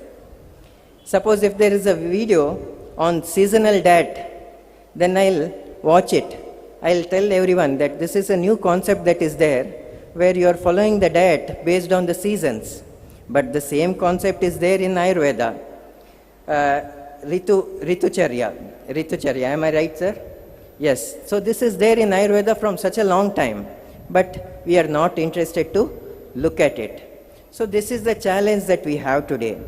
Sometimes what happens is, we begin appreciating our own wisdom when it comes back to us with a Western name, Western packaging, and a good social media campaign.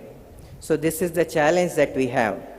I am not saying that we should give a modern name to Ayurveda, but definitely we should give a modern reach to Ayurveda.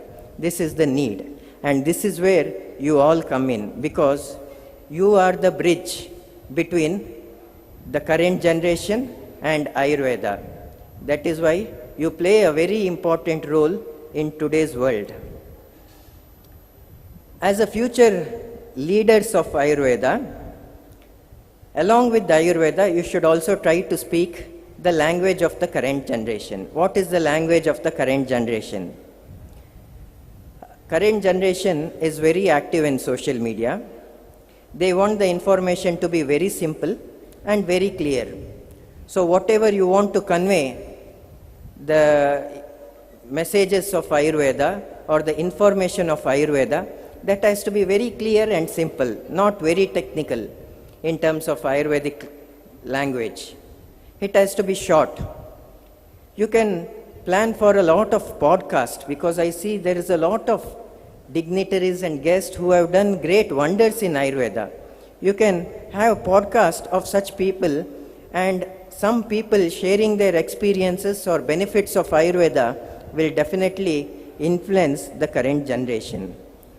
In today's world, if a misinformation can reach millions of people within a 30-second or 1 minute, then why not authentic Ayurveda knowledge can also be communicated effectively in this space.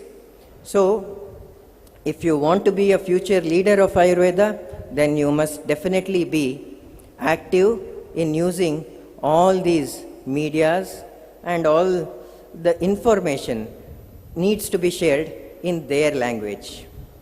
Along with this, the second most important factor that you need to develop is research, because research and publishing of paper is very, very important in today's world. Ayurveda has accumulated wisdom and clinical experience over centuries. So students should develop a research mindset. Many Ayurvedic doctors would have treated hundreds or thousands of patients, and they would have cured them successfully. Now, what is the use if all these personal experiences or all this procedure stay in hospital in the form of a record or a file? Only the patient and a doctor will get to know about it. So the world will not know about all these things. So suppose if there is a special successful treatment which has transformed the life of a patient, then it needs to be properly documented and properly researched, so that the same procedure, the same treatment will benefit thousands. So a simple transformation, a doctor treating one person and curing it completely, if the same thing is researched and published well, then the same procedure will start curing thousands of people. This is the need of the day, and this is the culture that the current students or the future leaders must try to develop. So I would like to say the future leaders of Ayurveda must be comfortable with the classic textbooks, what you have, and also be very comfortable with the contemporary tools that we have right in front of us. Students, India can become a global hub for medical tourism. There is no need to say that Ayurveda can cure everything. Yes, Ayurveda may not be able to cure everything, but Ayurveda can definitely cure a lot of things, a lot of cases. Let us try to strengthen those things, those cases, and try to show the world that we have the cure. But if you want to show the world that we have the cure, then research and publishing of paper is very important. So try to develop the research mindset, try to develop publications. Then with all this work, Ayurveda will get a global acceptance, and definitely in the next 10 or 15 years, India will be a global hub for a lot of cases, for a lot of treatment, not for Ayurveda, but for the specific treatment or for the specific cure. At the same time, because there is a lot of leaders of Ayurveda sitting in front of me, and being an IT administrator, I would also like to explore the possibility of creating a national portal for Ayurveda. What if we explore on creating a national portal for Ayurveda, wherein all the doctors of Ayurveda enroll themselves into this national portal. I'm not sure if it is already there or not, but suppose if a treatment is very good, very successful, and if there is a cure for a specific case, then let us all upload the relevant document into this national portal, so that tomorrow any person who is treating another patient will be able to access the portal and analyze it. We have artificial intelligence, we have data analysis with us. Once the portal is loaded with all this information, doing a systematic analysis, identifying the pattern, it becomes really easy for artificial intelligence. So once we have all those data with us, then doing the research and publishing the papers becomes really easy. So maybe this is the best place to talk about this concept. And at this conference, I'd like to request you all to plan for this national portal, wherein it will help all the future doctors as well as the doctors who are doing great wonders in Ayurveda. So with this, a successful treatment may transform a patient's life, but if it is properly documented and studied and published, then it will definitely cure thousands of lives. So with this, I would like to conclude my talk. Do not see yourselves as the future doctors of Ayurveda, but see yourself as the future researchers, future innovators, future institution builders. Our ancestors have given us the wisdom of Ayurveda. All our teachers, amazing teachers like Mamata Madam, Prasanna Sir, and all the teachers sitting right in front of us, they have preserved the ideals of Ayurveda and they have passed it on to us. Now it is your duty to take it forward. So with these points, I'd like to conclude my speech. I'd like to appreciate the organizers once again, and I'm definitely looking forward for the youth session that will be organized after this. Thank you everyone. Thank you one and all.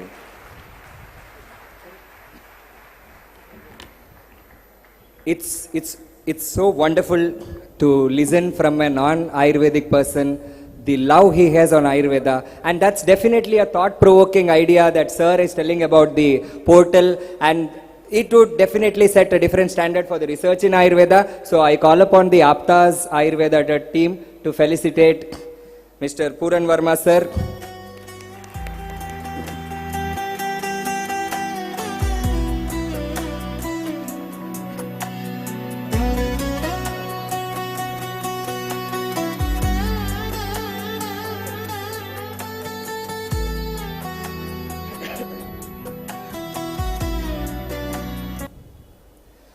So now let's come to the event proper.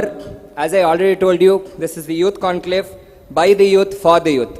So let me introduce today's guests or the panelists who are going to really speak about the problems with the Ayurveda youth and how can we solve the problems with the Ayurveda youth. So I would like to invite Dr. Chandrakumar Deshmukh sir on the stage. He doesn't need an introduction because most of us know here. He has been an eminent practitioner who has been practicing, training thousands and lakhs of Ayurvedic and non-Ayurvedic people for Vidya Karma and Agni Karma. So it's really pleasure to have Dr. Chandrakumar Deshmukh sir on the stage. Next I call upon Dr. Shrikant sir, who heads the research wing in Himalaya Drug Company. So he is an Ayurvedic doctor, but he chose the path of research because he believes research is the future of Ayurveda, and that's how we can prove Ayurveda to the world. It's a privilege to have sir on the stage. I welcome Dr. Shrikant sir on the stage. I call upon Dr. Yadu Narayan Mus, who is an executive director of Vaidyaratnam group of hospitals. So it's really my immense pleasure to welcome Dr. Yadu Narayan Mus sir on the stage, who has been a generational Ayurvedic doctor, continuing the legacy of Vaidyaratnam now and forever. It's my pleasure to call upon Dr. Ravi Kumar K.M., the Director of Rashmi Institute of Ayurveda. He has an Ayurveda college, nursing college, I would say a group of institutions. He has been mastering the art of academics in Ayurveda, and he is one of the few Ayurvedic doctors who has got an academic institution of his own for Ayurveda. Now I am going to be in the limelight because you have these four eminent people and you need one person who can moderate them, and it's going to be me. I am myself Dr. Chetan Upadhyaya. I am the founder and MD of Pranavedya Group of Hospitals. So it's a group of integrated hospitals having 10 branches across the India. I hope you all will enjoy the next 1 hour. As I told you, this event is by the youth, for the youth. I want everybody to interact. We definitely are going to have a power-packed interaction and discussion. The whole agenda of this event is going to be how can we understand what the youth of Ayurveda wants. Because all the Ayurvedic fraternity has been busy in telling what the Ayurvedic fraternity want. But usually, very hardly, few people are asking what the youth wants. Yes or no? So if you are on the wrong direction, you want to go to a destination, you should catch the right train. If you are in the wrong track, wrong platform and waiting for the right train, it's never going to happen. That is why AAPTAS Ayurveda had this thought process that we are going to engage the youth and understand the real problems of the youth. And that's how the concept of youth conclave has come. So I should sit there and talk. No? I'm supposed to sit there and talk. No? Yeah.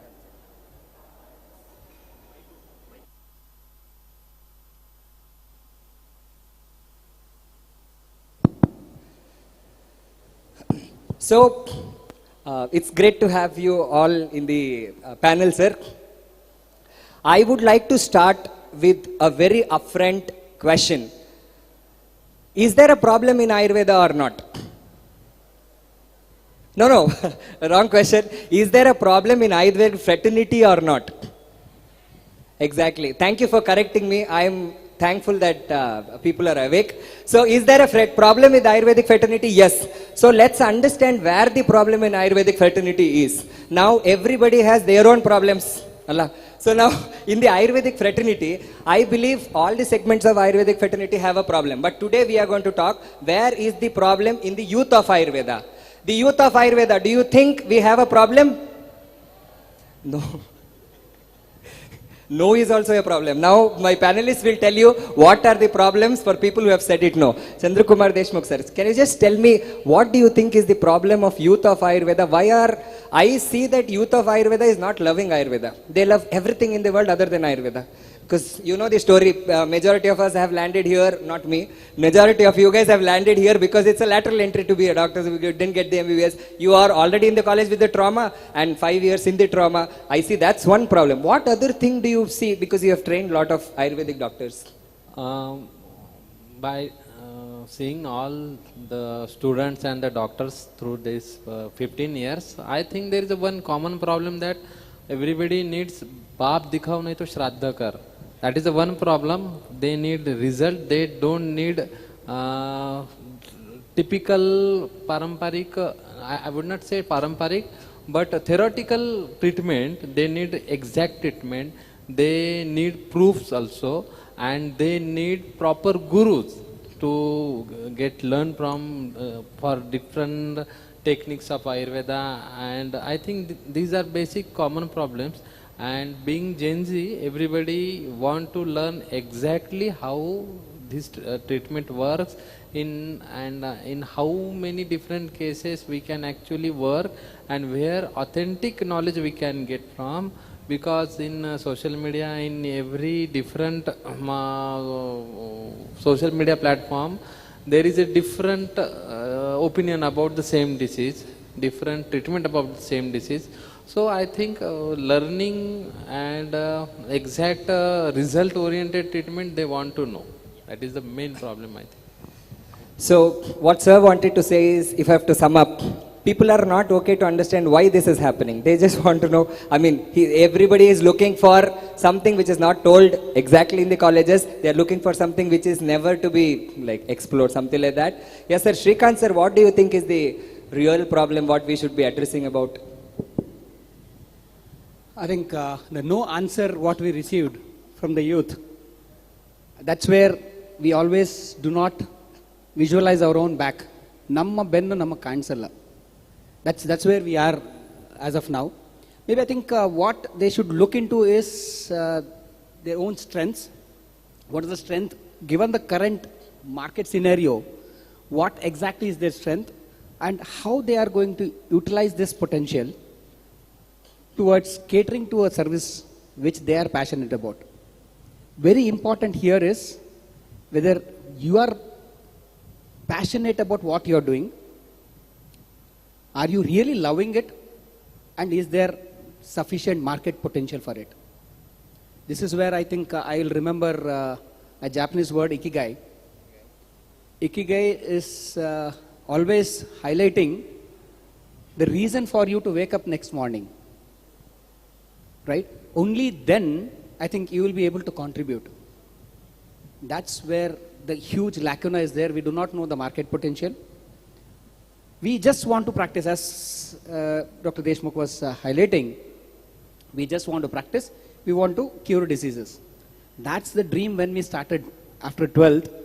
When we wanted to be in the mainstream, we did not get. Or maybe I just wanted to get into Ayurveda faculty to ensure that the main dialogue, prevention is better than cure. I want to highlight that. However,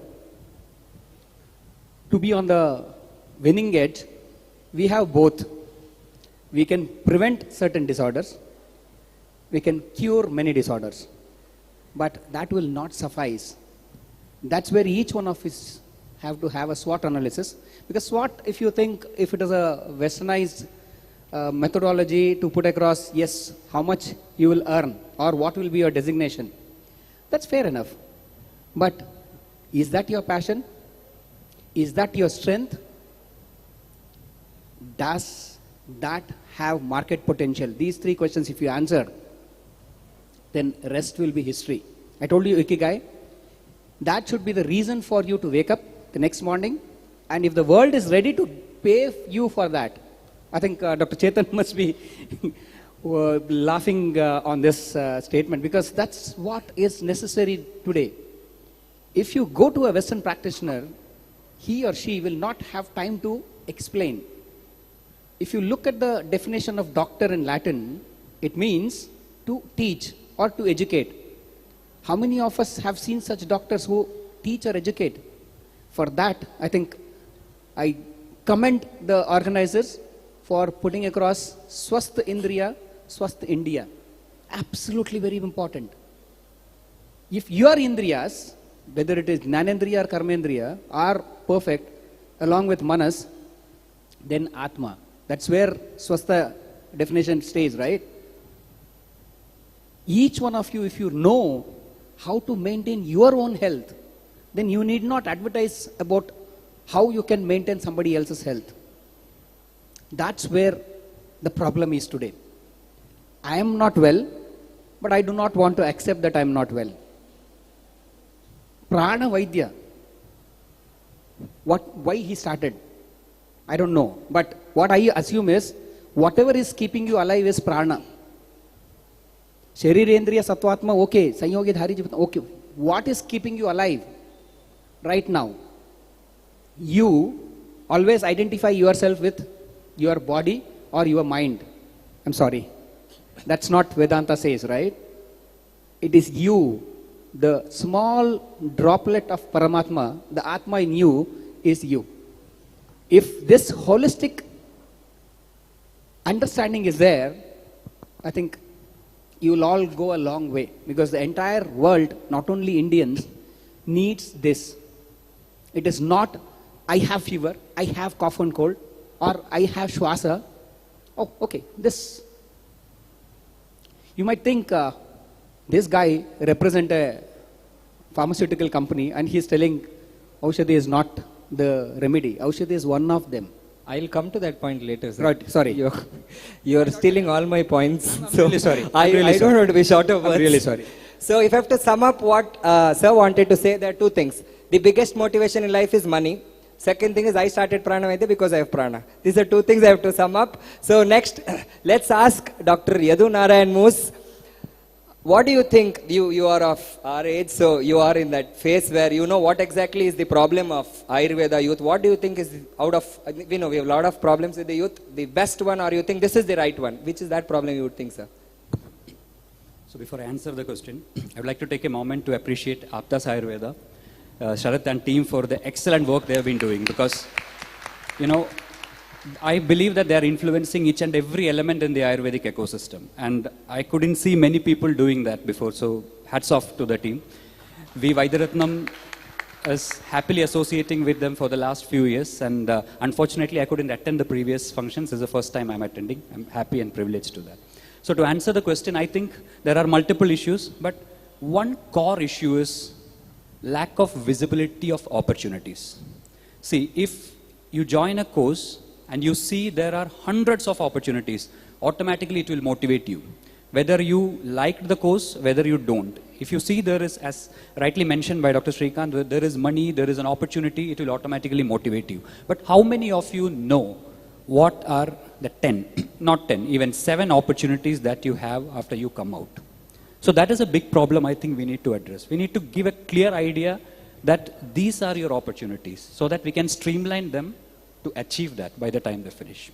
This is an answer that's really an eye-opener. Now everybody sit and just think, you guys are in internship or yet to finish your course. What after the course? It's just one clinic martivi, 3 varsha Ayurveda will try, not working, switch to allopathy or get into allopathy. Max to max, you are not getting into practice, get into academics. Is this only about Ayurveda? Some people would say, yeah, research, because a lot of people from research, what in research, what for research, nobody has an idea. So definitely, yeah, I think it's not one person's responsibility, it's as a community, it's our responsibility to educate the next generation of what are the opportunities Ayurvedic fraternity has. Now, Dr. Ravi Kumar, you have been dealing with the youth of Ayurveda because you have your institutions. Now I can give speeches, but you're seeing them daily and you know what are their real-time problems. So give, out of all the 100 things, what's the first thing you see as a problem in your students or like as youth of Ayurveda as such? And as you told, out of these students, just call them and ask, they came to Ayurveda by chance, not as a choice. Is it right or not? I would call it trauma. That trauma should go out. Yeah. After that only we can think what next to be done. And before that, everything they depend on in the inspiration. Every day, every moment, for example, before coming here, I called them and explained about this event and convinced them and told them to join here. These things should not happen to the Janjis. They should motivate themselves. They should correct themselves. They should be confident for everything. This should be heart of the hour right now. Exactly. I refrain from using the term Gen Z a lot of times because after this protest I'm literally scared. So I don't belong to that. But yeah, definitely you guys are going to decide the future of the nation as well as the future of Ayurveda. So as rightly said by Ravi Anna, it's that our people have to come out of the trauma that you are here by chance. Until you love something, you can just do that. But once you do something with love, that's when you really do it. Or you make a difference. Or else, it's just you are trying to do Ayurveda. It's just that finish 5.5 years, hita hitam sukam dukam sloka baya thudri, write it in exam, learn nothing. But everybody, I see this. I take one more moment. Yeah, I have 1 minute of mine. So it's that everybody, now we have Kriya Sharira, we have guidance physiology. But in the first year students, 80% people are very interested in guidance. 20% are not interested in Kriya Sharira because Kriya Sharira textbook doesn't have pictures. But Gaitan has everything which is written in the textbook, which is written in the form of, it comes in as a visual picture for you, know. So now unfortunately, it's a blessing in disguise that the whole community has become somewhere a Charvaka community, I always say, because we are a community who are just believing our sense organs.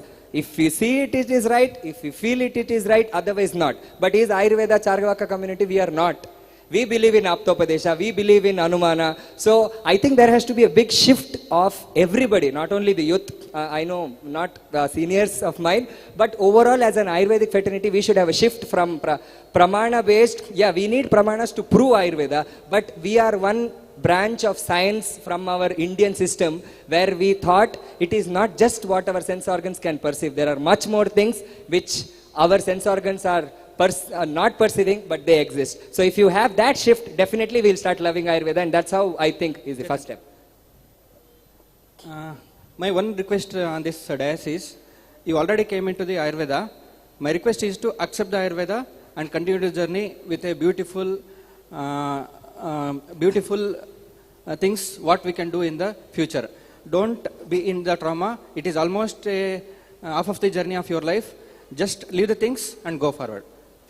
I want to keep the conversation very lively, so I am known for cracking lame jokes. I would say if it's as simple as love marriage and arranged marriage. Now, if you are arranged marriage, you should start loving what you get. You are not given a choice. So for people who have come to Ayurveda as an arranged marriage, there is no other go. You can't change it. You have to accept it. You start loving it. That's how your life is good. If you don't love it, it is never good. For people who are married, you definitely know it. So next, I have one more question which is very practical, sir. Now, I see there are a lot of youth in Ayurveda. They say, sir, we have so much of interest on Ayurveda. We want to learn Ayurveda. But the problem is, I go to one guru. For example, I go to one doctor who is practicing Ayurveda. He has his own thought process. He has his own siddhantas. He has his own set of medicines. You learn from him. After 6 months, I go to another guru. He says, Adella tappappa, adu sarine illa. I will teach you something else. And I learn this. Now I go to 10 people. I am stuck. At the end of the day, I say, allopathy is better. Fever, get dolo, everybody gives. There's no other change. Yes or no? If you have pain abdomen, everybody gives cyclopam. But in Ayurveda, you see, there's so much of changes, no?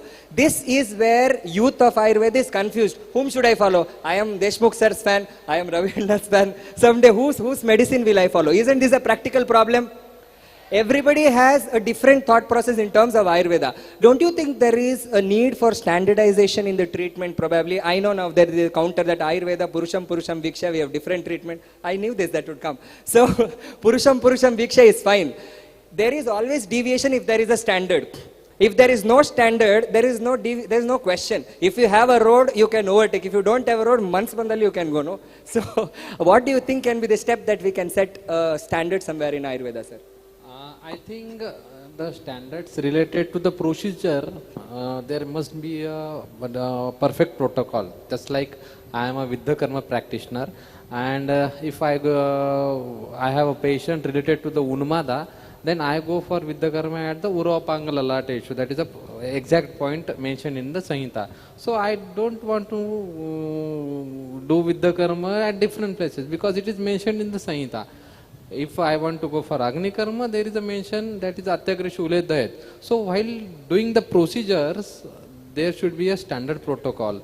But for treating patients with medicine, then we have to see every patient, we have to analyze the Prakruti, Dosha, Dusha, Samurchana, and then what I learn from the Guru, I can apply that my knowledge and I can give the treatment to that patient. But when it comes to the different people, so every time our Guru used to give one example. See, there are 4 doctors here and one medical shop owner is here. So a patient came, he learned something about Haritiki on the internet and he bought Haritiki from that person. I gave him Haritiki using the Viddha Karma knowledge and Viddha Karma experience. Some Nadi Parikshan Vaidya gave him Haritiki after checking the Nadi, and some surgeon gave him Haritiki. Same patient, same day, but different types of gurus gave him the Haritiki, same drug. Did Haritiki will work? Haritiki kya same work karegi? Nahi. Haritiki will act differently. That is the beauty of Ayurveda. So, while treating the patient with the procedure, there must be a standard protocol for procedures, but for treating with the medicines and paramparic knowledge, we must follow the guidelines of the senior or our gurus. So that is my concern, main concern about this. I think sir is in a little safer side because he says, "Ma'am, medicines बहुत कम होता है हमारा विद्या कर्मा उसमें तो standard है भाई." So he says, but definitely in medicines there is a change. Now Shrikant sir, I have a very upfront question for you. You are in the field of research. Don't you think somewhere standardizing protocols for diseases in Ayurveda, after I would say real-time double-blind study, which 75% of Ayurvedic people don't know, for a study is take 50 patients, give some medicine, see if it works, done. I gave it for 10 patients, it gave good results, they are publishing it. That's not how research is done. If it's done in a proper double-blind study, and if we can arrive into a treatment protocol for every disease, here there is a catch. You can say now, all patients can't be given, say, for example, there is a Shwasa patient, or 3 patients with 3 Prakriti have different. But can't we get into a treatment protocol where we have like 5 sets of treatment protocol? Out of your Dosha Dusha Sammursana, somewhere you select one and give. Isn't summing it up to a simplified way a better way? I would say because what Ayurveda was preached in the Samhitas are for Pravara Buddhi. I am a Manda Buddhi. You might be Pravara Buddhi. For a Manda Buddhi like me, isn't it better to simplify it and keep it not as one set, at least 5-6 sets in which a practitioner can select so that all across India some similarity in treatment might come?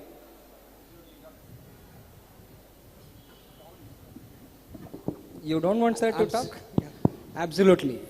Thank you, Dr.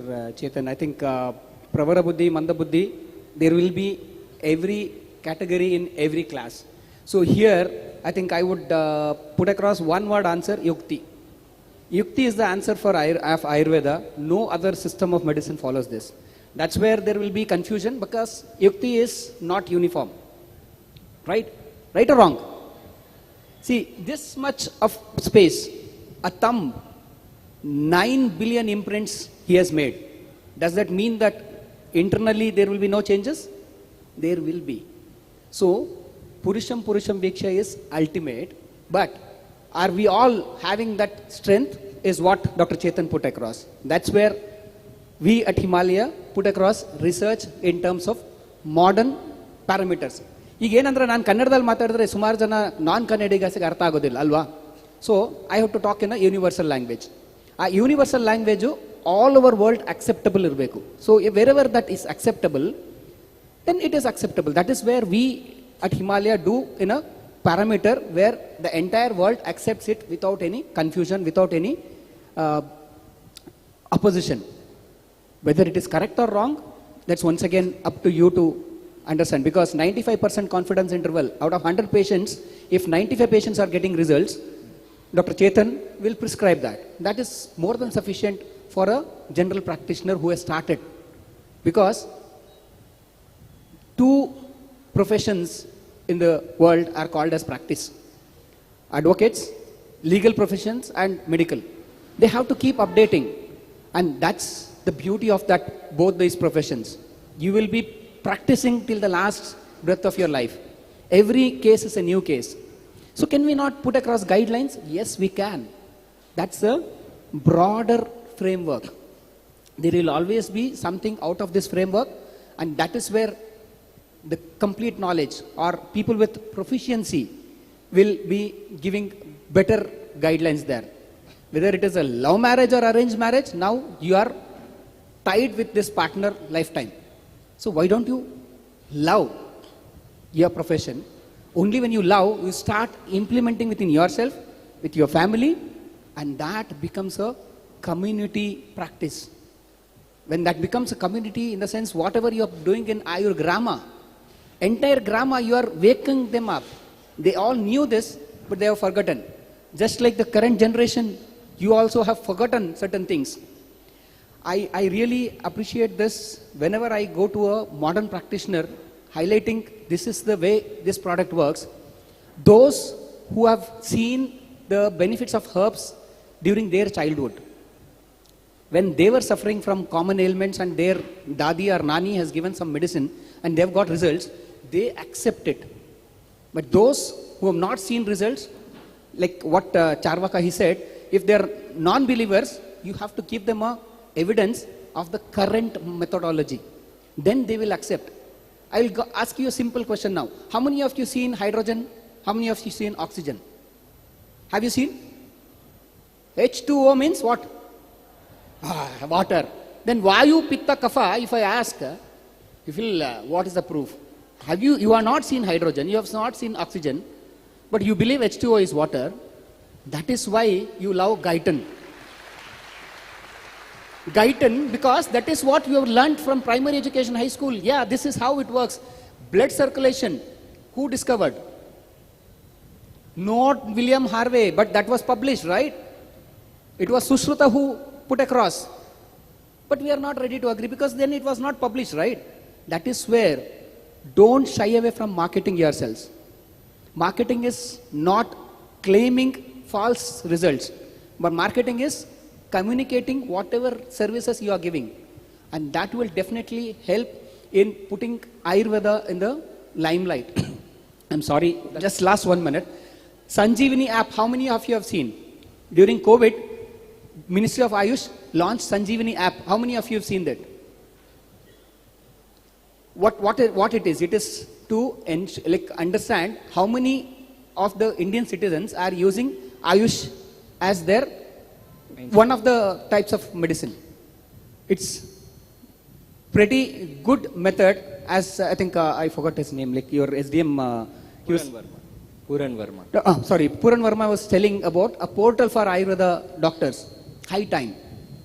Put across this as one of the declaration of Dharmasthala and ask for a portal wherein any Ayurveda practitioner can put across his or her treatment protocol or treatment, whatever they have done as a evidence, because that is where we are losing out.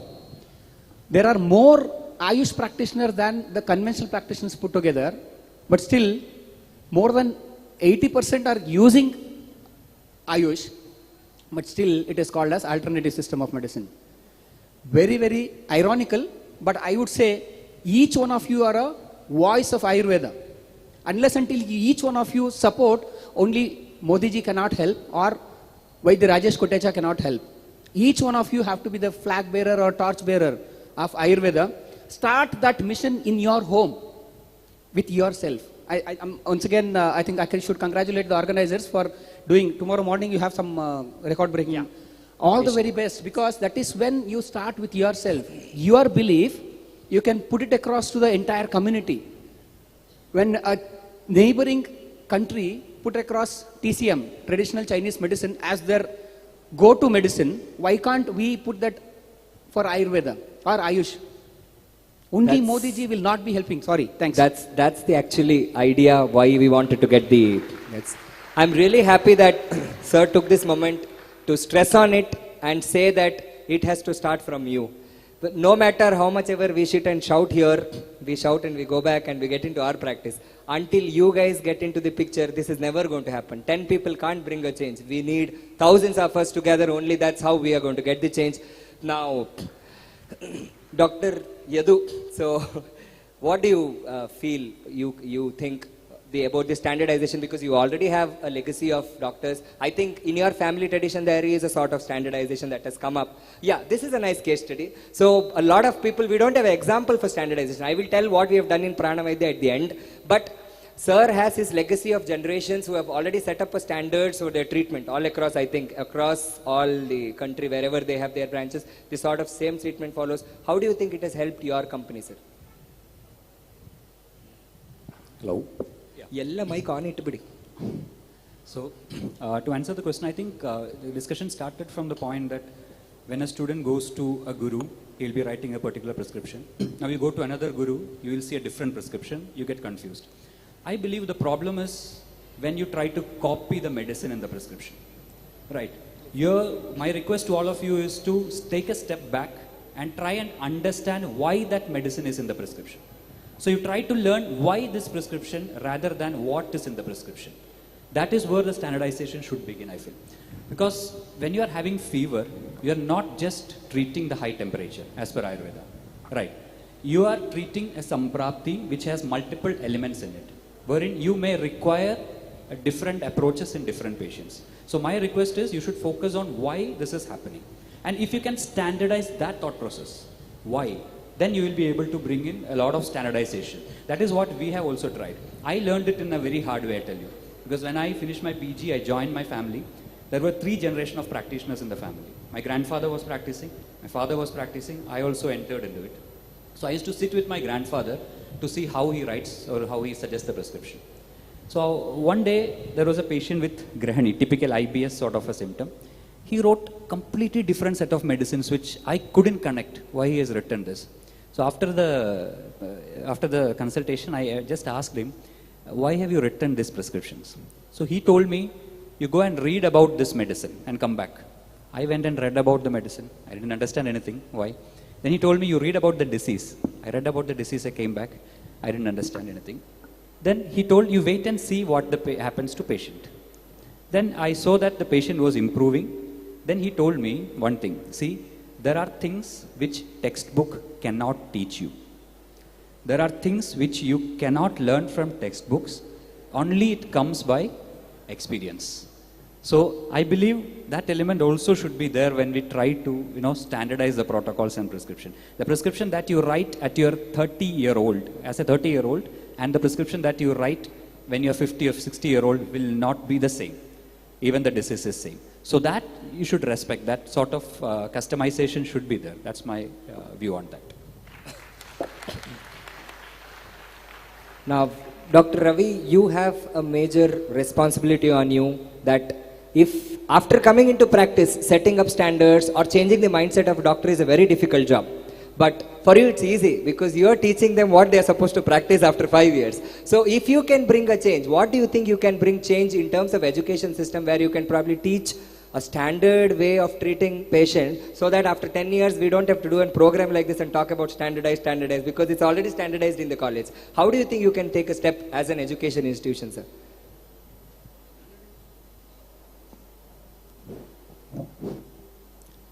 Standardizing treatment is very difficult in Ayurveda. And I'm not telling wrong to go to gurus and learn the knowledge from the gurus. It is also good. But learning basics is very important. Nowadays they are not learning basics, they are not sticking to the basics. They just finish Ayurveda with all the exams and just they go to gurus. As you told, they just write the treatment and just they go and copy. Where guru pass, here Shishya fails. This is the thing it is happening. My one and only request with the students is stick to the basics. If they don't stick to the basics, if they go and learn with other gurus, different gurus, it will be like practicing Ayurveda as a quack.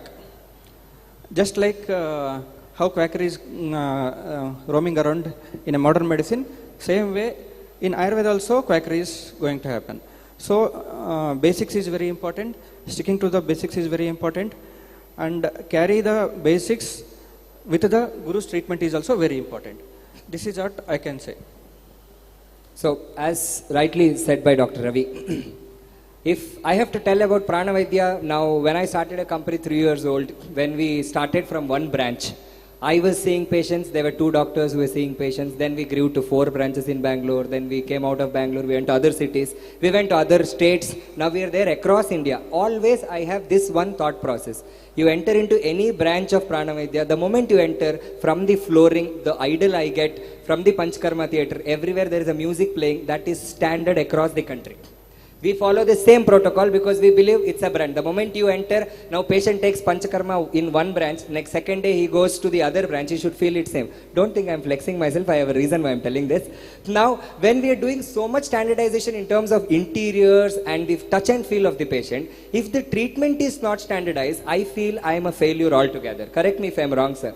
Now, what I believe is Ayurveda shouldn't be a person-oriented. Now, the major drawback of Ayurveda, why it's not rapidly spreading like allopathy is, it's usually person-oriented. Now, I told my company very clearly, initial days of my practice, there were patients asking for Dr. Chetan. I was very happy. Oh, patient build madde. But then I realized, 5 years I can practice. I can only practice in Bangalore. But I can't go out of Bangalore and practice. Imagine, after 10 years I die.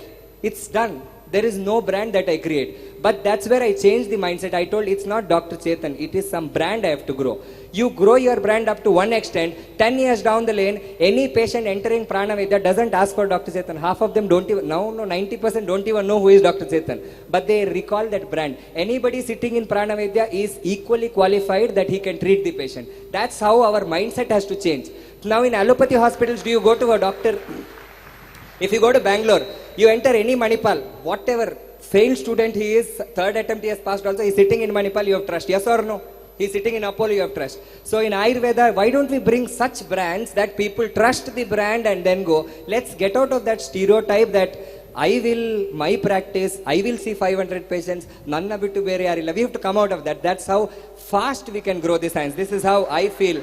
So for this, standardization is mandate. We have developed a protocol over a period of 3 years. We say for all skin diseases, we have 7 set of treatments. Because we train all our doctors, we have around 20-22 doctors across India. I train them very clearly. I tell them before you come in the first 3 rounds of interview, you will have to unlearn half of what you have learned because you need space in your brain, you to assimilate what I teach now. So we have 7 set of treatment for all diseases. Out of these 7 set, you select one, do some changes in between and do. If I don't tell this, in Delhi, one practice is completely different. In South India, in Bangalore, one practice is different. In Maharashtra, one practice is different. I can't maintain a brand identity. Patients will not recognize me as a brand. I will become another Ayurvedic company. So I feel somewhere standardization is needed, but everything with the boundaries of Ayurveda and keeping in responsibility of the fence what we are bound to in terms of basic principles of Ayurveda. This is how SDM institutions develop. Yeah, that's a case study basically. So how SDM also developed is somewhere similarly. I am from SDM, so I have to follow the same path.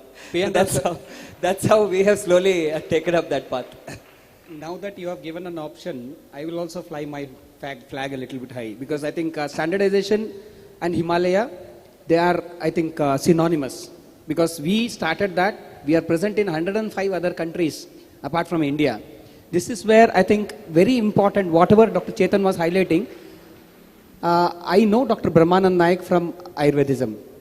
They also have the same protocol. They put across a protocol, if this is the disease, these are the prescriptions. There will be, as Dr. Chetan was putting across, 1, 2, 3, 4, 5 options, depending upon whatever is the choice of the doctor. That is where I think we are giving a little bit nudge to the yukti, because all will not be able to put across as like their yukti, right? See, in Ayurveda, always an udaharana has been cited. Udaharana is nothing but any of the person, maybe even a 10th standard person, should be able to understand that. And that is where I think the treatment protocol should go, provided what Dr. Moose was highlighting, experience. That is what gives you experience. If you are not very sure of what you have to prescribe to this first patient, then you are gone. Your confidence is gone. That's where I still remember one of my teachers who said, whether you know anything or not about the disease, first understand Dashavida Pariksha. Write down everything. Then, as his seniors told, go back to the text and learn. Meanwhile, you cannot ask the patient to go back home, I'll study and treat you tomorrow, right? So, very intelligently, you put across Trifalar, Dr. Saab was telling about Haritaki, put across that with confident voice. If you know that disease, perfect. If you not, understand and go learn. As he was telling, unlearn and relearn, and that is what gives you experience. And that's not easier said than done, but you have chosen this profession, right? You are not a layman. You have chosen this profession, now it is your responsibility whether you have to burn the midnight lamp, okay. Go and study that. That one case that you are studying is your PhD. I would say, there's a nice way of practice. This is also fun. Now for people who can't use their brain too much, I have heard there are a lot of my friends who practice in a way. First you get a very complicated case. You have 7 diseases, or you what to see, I don't understand the samprapti, but you can't send him back. First 5 days there is one set of medicine for everybody. Until you go back home, read the disease, learn a treatment. First 50, this is how Ayurveda works. 15 dina matre kortini, idralli ಏನು ಗುಣ ಆಗಲ್ಲ. 15 ದಿನ ಬಿಟ್ಕೊಂಡು ಬನ್ನಿ, ಆವಾಗ original treatment ಆಗ್ತೀನಿ. So this is how one standard treatment protocol is also made. When you don't understand, when you can't convince the patient, you can don't do that. So now Okay, I feel the audience is too much bored because only the 5 people are talking. I would take this opportunity, if anybody has any question, you can be upfront asking.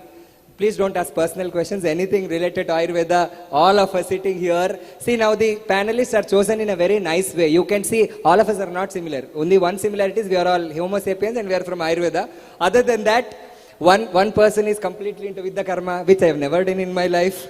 I am into business, building some brand. Sir is into research. He is coming from a legacy family who was born with so much expectation. And Ravi doctor chose his path very differently. Practice is all done. I want to create history, creating new Ayurvedic doctors. So we had 5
for treating stroke.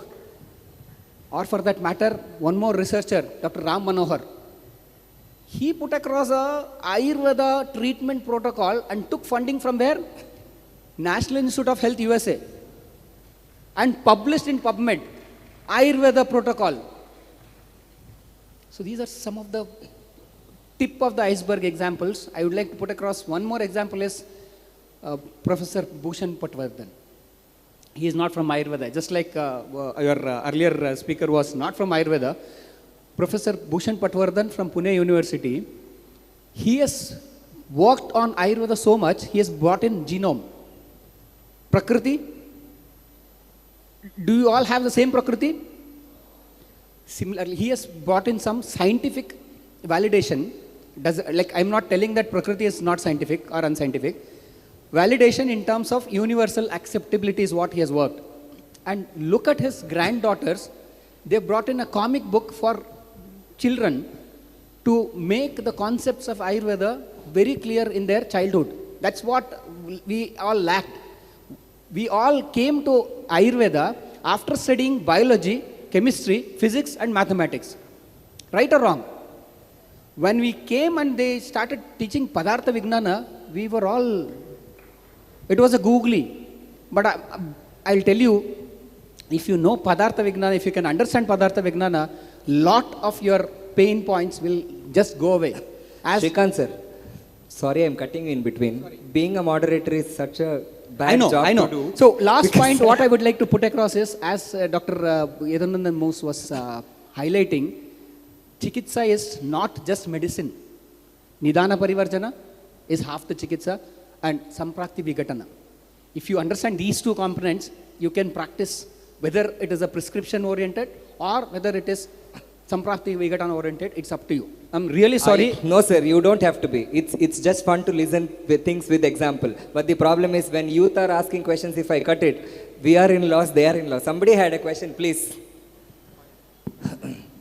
Like we are discussing about standardization and things and all.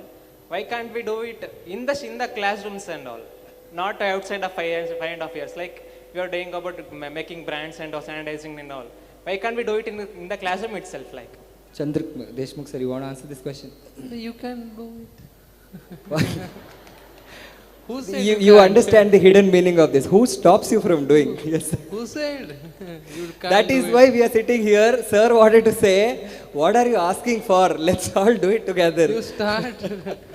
If you start, someone else will do. I feel Dr. Ravi can answer this question. So you have an educational institution. What do you think, sir, in educational institution you can do so that we can standardize things?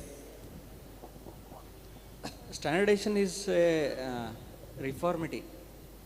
It can be done by a number of institutions, not by one institution. But as of now, we are following STM institution.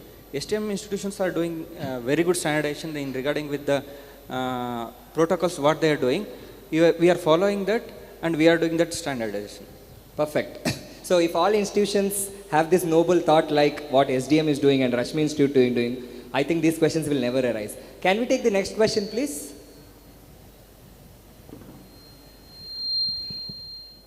Hello, good evening everyone. Yes. I am Bhavana from Shivamogga. Recently completed RAV in Tirupati. So, can I ask in Kannada? So I will translate. Thank you, please. Okay, sure. Thank you. After BMS, ಎಲ್ಲರೂ allopathy practice ಮಾಡ್ತಾರೆ ಅಂತ ಹೇಳಿದ್ರಿ. Why? Not because of lack of Ayurvedic knowledge, because of financial support also. So, ಆಯುರ್ವೇದದಲ್ಲಿ ಎಲ್ಲಿ lac ಆಗ್ತಿದೆ ಅಂತಂದ್ರೆ there is no good stipend and financially support there is no. I'm not talking about for myself. Look at the motivation is in money. ನಾನು ನನಗೋಸ್ಕರ ಮಾತಾಡ್ತಿಲ್ಲ. ನನ್ನ ತಂದೆ advocate. I am financially my family is well supportive for me. I am asking for every one, not for my self. So Ayurvedic knowledge it's A one part ಅಷ್ಟೇ. ನಮ್ಮ ಕರ್ನಾಟಕದಲ್ಲಿರೋದು 3 government Ayurveda colleges, ಅದರಲ್ಲಿ ಪ್ರಸೂತಿ ಸ್ತ್ರೀರೋಗ ಇಲ್ಲ. So we are lacking in Prasuti Sri Roga and we are not getting good opportunities in National Institute also, maybe because of our Avara Buddhi or Manda Buddhi. Okay. So that is one lack, what I feel, what I felt. And 4.5 years ಓದಿರ್ತೀವಿ, but practical exposure, practical trainings ಅದು ನಮಗೆ lac ಆಗ್ತಾ ಇದೆ. So ಅದಕ್ಕೆ ನಾವು ಮತ್ತೆ ಗುರುಗಳ ಹತ್ರ ಹೋಗ್ಬೇಕಾಗ್ತಿದೆ. Okay, so for people who don't understand Kannada, if I have to sum up, she had two questions. First question was, people are after Ayurveda, I mean BAMS or post-graduation, they are not practicing Ayurveda, they are shifting to allopathy. I wouldn't say allopathy, any other system of medicine, because in Ayurveda, people are not paid that financially well. Please correct me if I'm wrong. The second question is that why people are going out and studying good Ayurveda after BMS is because they don't get practical experience or exposure in this.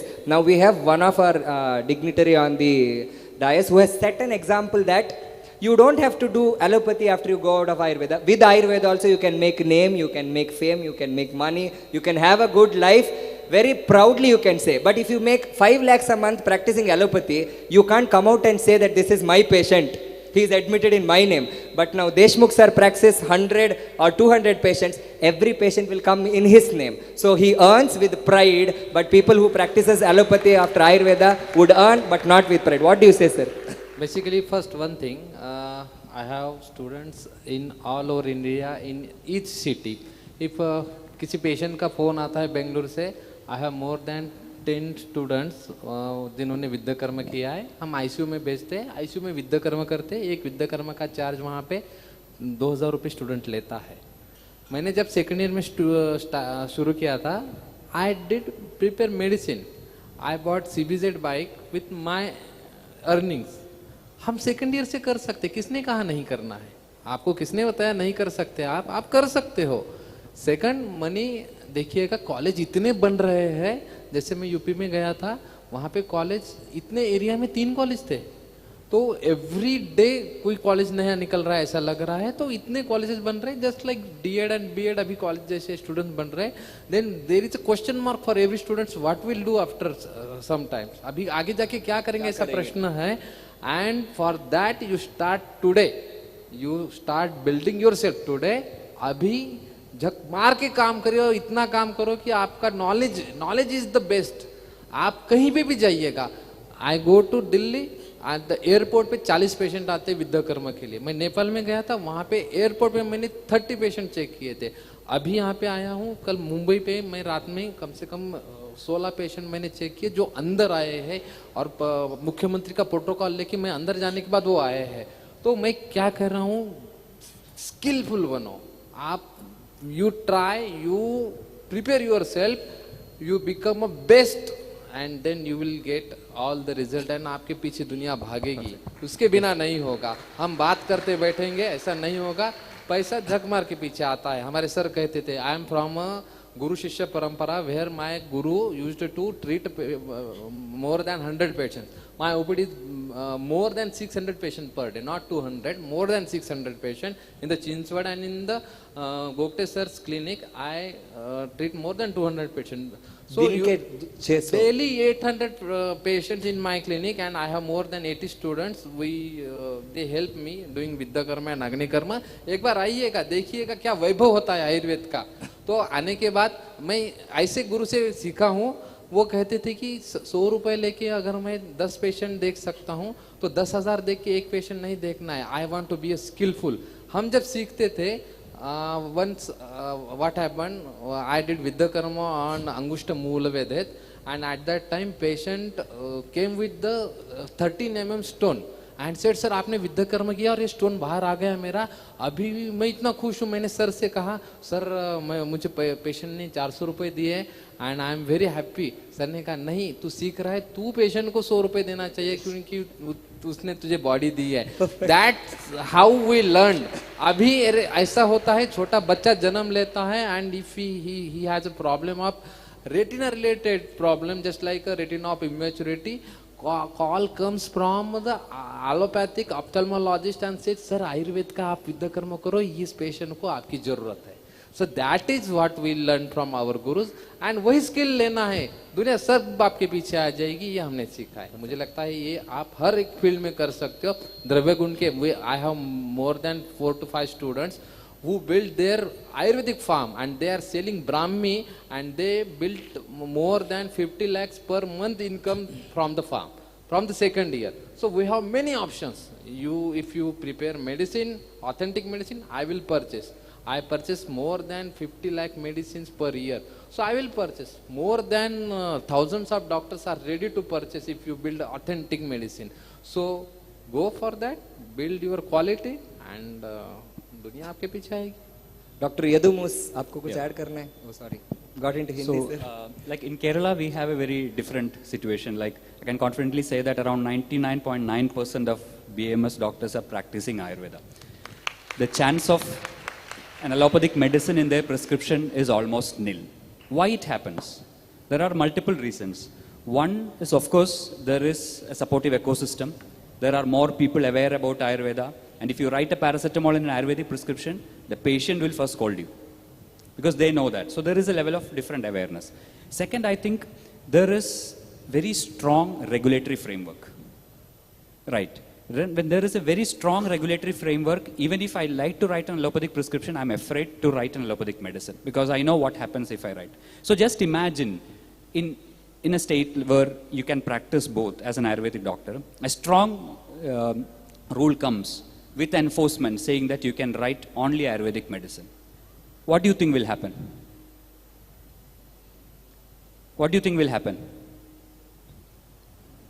I believe you will start thinking out of the box. How can I survive in this situation? Rather than opting for an easier path, you will think, how can I survive? Right. Then comes the issue of demand and supply. Once the supply is more than what the actual demand is, certainly these things will come up, I believe. So you need to work on improving demand one side, giving right resources to ensure that, and probably a stronger restricted environment to ensure that it happens rightly. That's my viewpoint. We are actually very tight in time. We would take the last question and then all other questions. Yeah, this is how Ayurvedic people are working. You waited for 15 minutes, you lost the opportunity. After we get down, you can ask the questions. Yeah, last question, please. Hello, I'm Kavna. I run a page called Advocacy. So I have a question related to social media.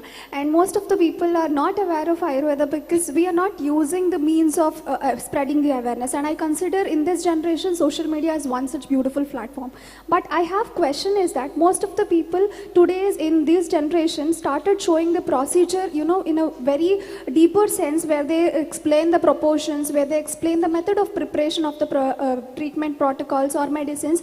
In a sense which motivated people to try it at home. For example, I have to say about Patrapinda Sveda. I've seen a reel where everything about Patrapinda Sveda was explained. Being a content creator myself, I somewhere feel this is not ethical because people may try it at home and maybe do it in a wrong way or not get result and eventually blame Ayurveda. So I feel Chandrakumar sir could give some insights on this, how we could enhance this platform in a better way and in an ethical way. And another question which I faced, most of the people started when we question that you should not show this, is that हम नहीं दिखाएंगे तो कोई और दिखाएगा. And we have certain pages where they're not even Ayurvedic practitioners. Believe me, they are advocating that Lekhana Basti you can have it at home for PCOD. That went literally, and all of them have 8 million views, 10 million views, and maybe people have tried all of that, and you know something would have happened. And such great things with complications also may happen. I would love to have your insights on how could we better use social media ethically and also to... I had one correction here.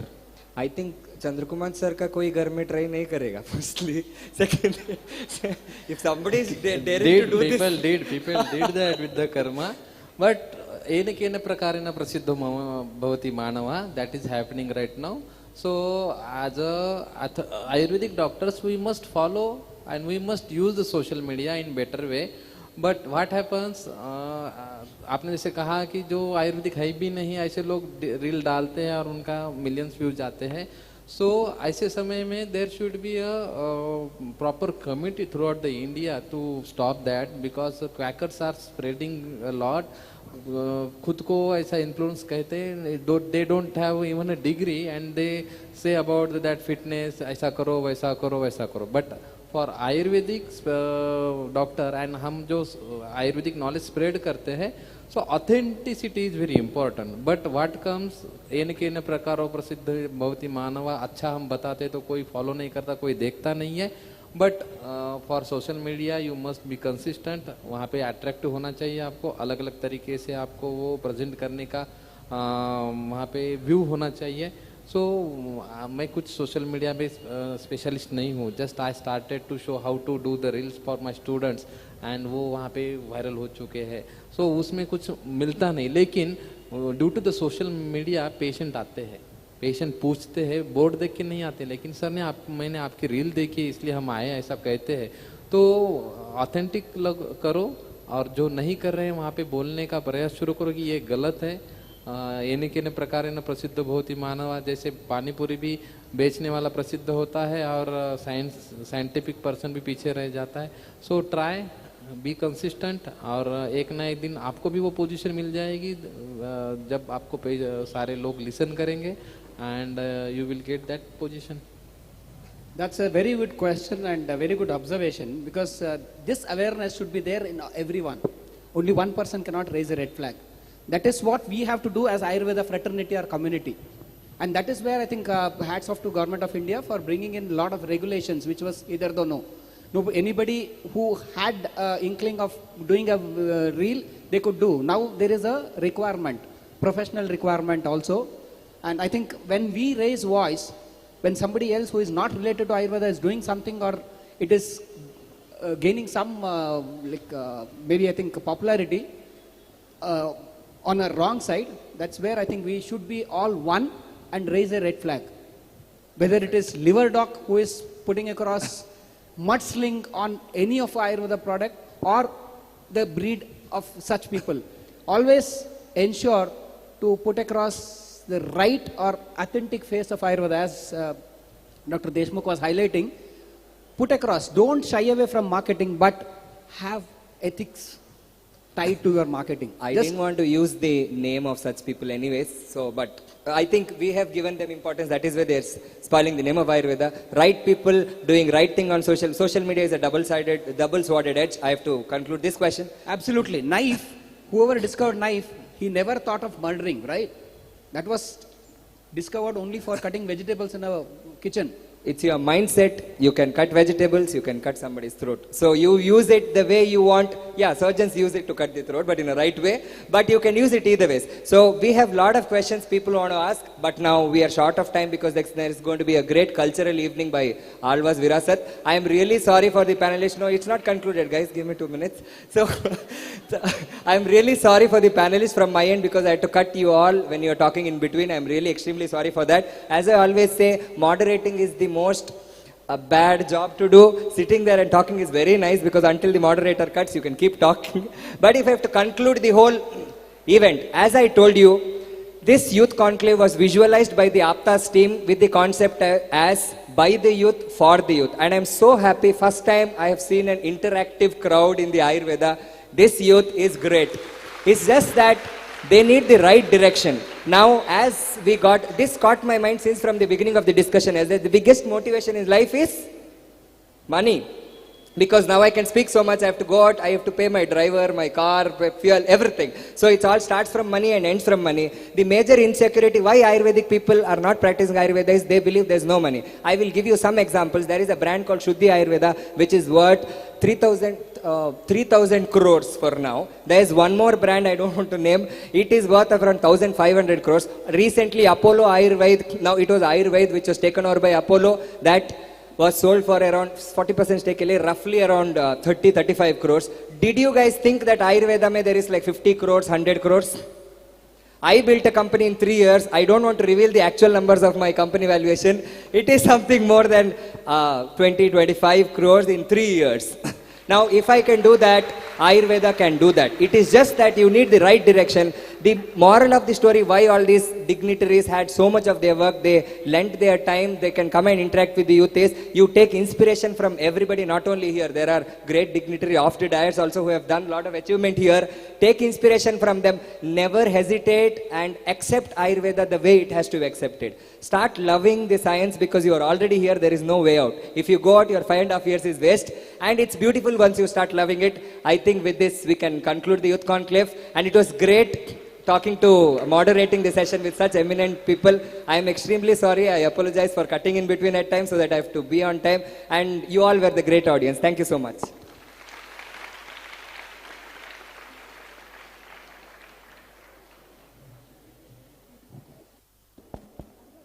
Yes, all have enjoyed? Yes. So, the Ayurveda Youth Conclave has beautifully brought together the enthusiasm, aspirations and ideas of the young generation of Ayurveda.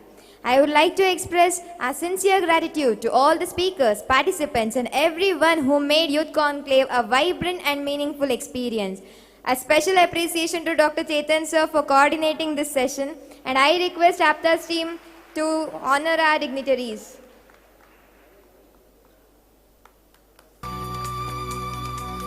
Yes, give a big round of applause.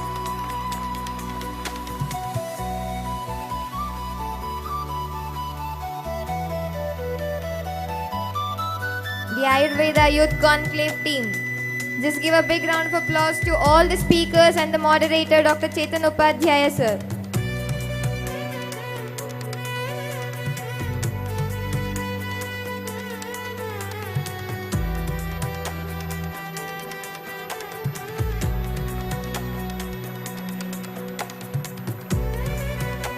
Yes, give a big round of applause.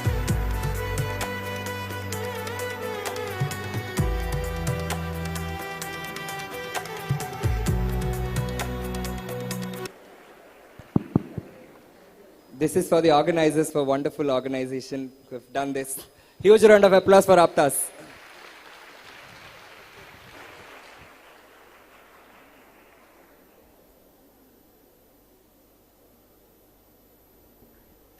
Yes, not to stop.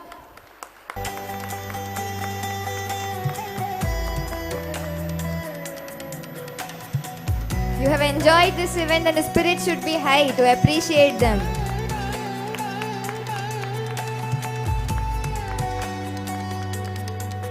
Great motivation. So at least now your claps have to be loud. I know it is going to deteriorate slowly. But today have so much of motivation. I've slit my throat like for an hour, guys. Please clap loudly.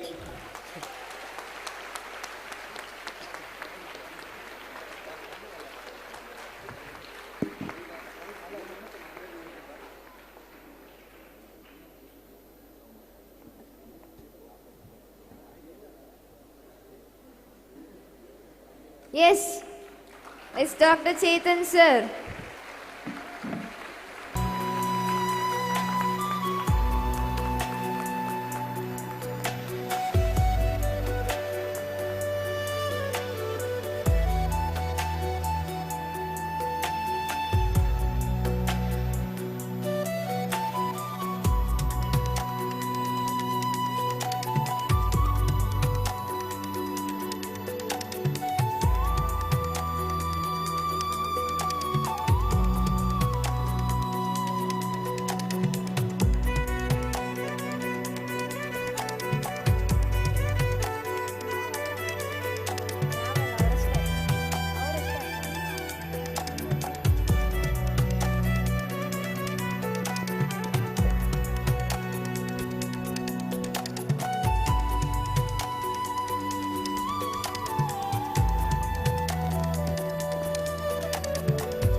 So as we conclude today's program, I would like to leave you with a simple thought.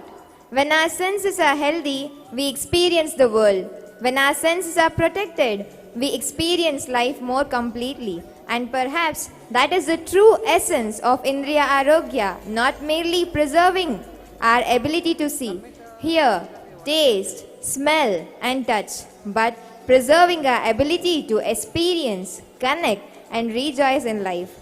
On behalf of Organizing Committee of AAPTAS Ayurveda Trust, I extend my heartfelt gratitude to all the respected dignitaries, esteemed speakers, session delegates, Ayurgrama participants, volunteers and every members of audience making day one of Punarvasu 2.0 International Summit on Indriya Arogya. And now, As the sun sets on the day 1, Punarvasu 2.0, let's not consider today's journey is completed. Let us consider it's a beginning. We explored the wisdom, observed the present, we have imagined the possibilities. Tomorrow we are going to act. We build. Tomorrow together we make one sankalpa. There's one announcement from Dr. Sharat sir. So thank you all for patient listening till now, and I hope we are all on time. We are doing everything as per the schedule. So I have a request from everyone. Tomorrow we are going to do a world record attempt, and this won't be successful without your support. This is going to happen for the first time in the history of Karnataka in this way. So we have to perform Anjana, Nasya, Karna Abhyanga, Mukha Abhyanga as well as Gandusha with Tripala Kashaya. So ಇಂತಹದೊಂದು ಸುಂದರವಾದಂತಹ ಆಯುರ್ವೇದ ಸಮ್ಮೇಳನದ ಗರಿಯನ್ನ ಇನ್ನಷ್ಟು ಹೆಚ್ಚಿಸ್ತಾ ಇದೆ ಸಾಂಸ್ಕೃತಿಕ ವೈಭವ. ಈ ಸಾಂಸ್ಕೃತಿಕ ವೈಭವ ಕಾರ್ಯಕ್ರಮವನ್ನ ನಡೆಸಿಕೊಡ್ತಾ ಇರುವಂತದ್ದು ಮೂಡುಬಿದಿರೆಯ ಆಳ್ವಾಸ್ ವಿದ್ಯಾಸಂಸ್ಥೆಯ ವಿದ್ಯಾರ್ಥಿಗಳು ಸಾದರಪಡಿಸುವ ಕಾರ್ಯಕ್ರಮವೇ ಆಳ್ವಾಸ್ ಸಾಂಸ್ಕೃತಿಕ ವೈಭವ. ಜನನಿ ಜನ್ಮಭೂಮಿಶ್ಚ ಸ್ವರ್ಗಾದಪಿ ಗರಿಯಸಿ.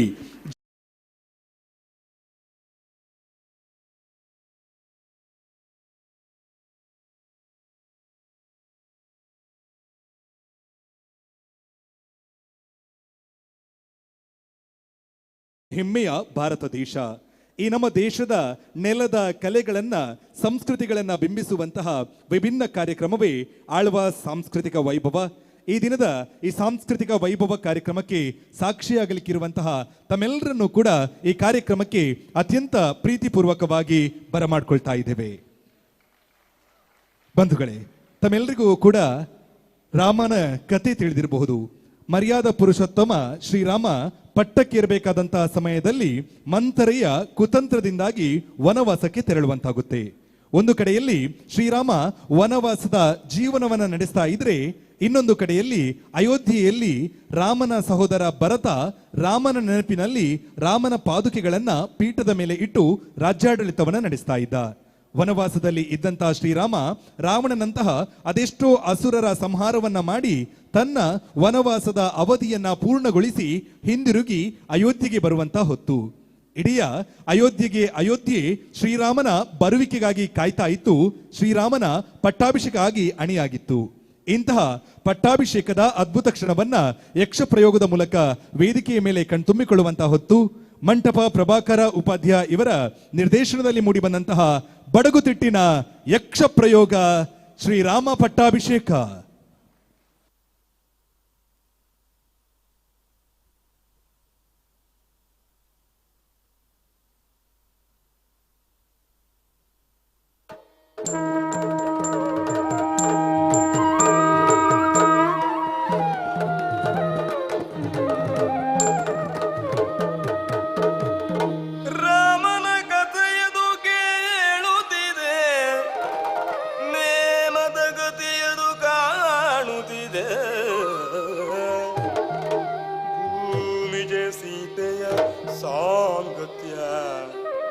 ಪ್ರೇಮದ ಸೋದರ ಸಂಸ್ಕೃತಿಯ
ಗ್ರಾಮಕ್ಕೆ ನಲುಪಾಟ ರಘುಕುಲ ಸೋಮಗೆ ಜಯವೆನುತ ರಘುಕುಲ ಸೋಮಗೆ ಜಯವೆನುತ ರಘುಕುಲ ಸೋಮಗೆ ಜಯವೆನುತ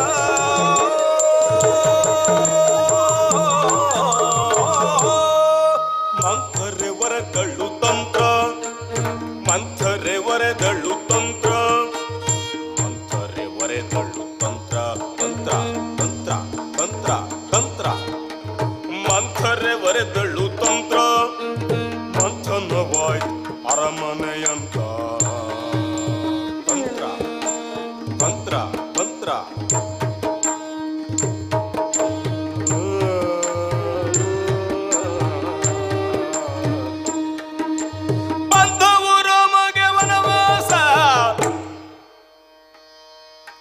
ಪಂಥವು ರಾಮಗೆ ವನವಾಸ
ಭುಜಂಗಮ ಭುವನ ದಲ್ಲಣ ರಾವಣೇಶ್ವರ ಮಹಾಪ್ರಭುಗಳಿಗೆ, ಚಂದ್ರಹಾಸ ಖಡ್ಗಧರ ಸುವರ್ಣ ಲಂಕಾಧೀಶ ರಾವಣೇಶ್ವರ ಮಹಾಪ್ರಭುಗಳಿಗೆ,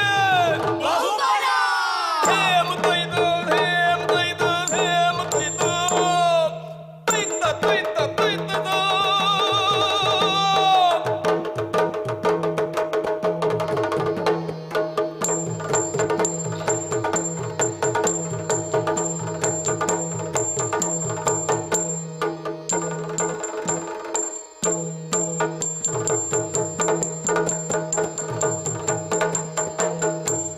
ಕಾಡಿತು ಸೀತೆಗೆ ಕಾಡಿನ ಮಿಗವು, ಕಾಡಿತು ಸೀತೆಗೆ ಕಾಡಿನ ಮಿಗವು.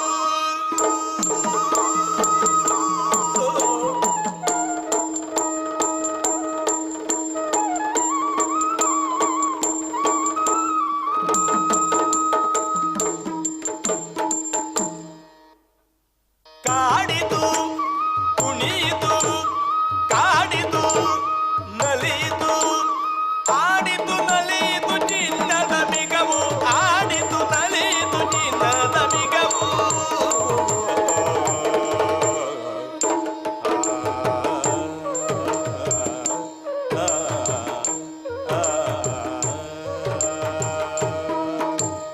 ನಡೆದನು ರಾಮ ಸೀತೆಯ ನುಡಿಗೆ, ನಡೆದನು ರಾಮ ಸೀತೆಯ ನುಡಿಗೆ.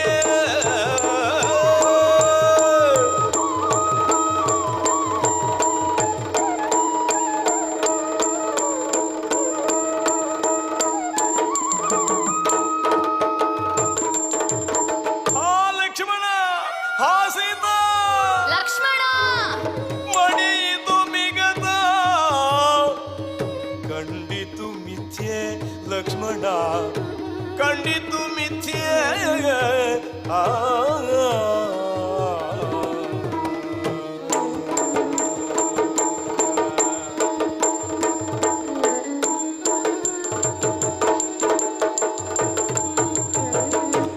ಕಳೆದು ನಿಜವನು ಮುನಿಯ ರೂಪದಿ, ಕಳೆದು ನಿಜವನು ಮುನಿಯ ರೂಪದಿ, ಇಳೆಯ ಮಗಳನ್ನು ಬಂದು ಕಂಡನು, ಇಳೆಯ ಮಗಳನ್ನು ಬಂದು ಕಂಡನು. ಭವತಿ ಭಿಕ್ಷಾಂ ದೇಹಿ, ಭವತಿ ಭಿಕ್ಷಾಂ ದೇಹಿ.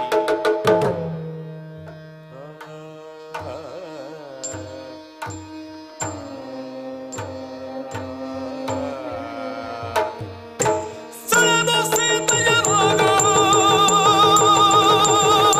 ಸೆಳೆದು ಸೆಳೆದು ಸೀತೆಯ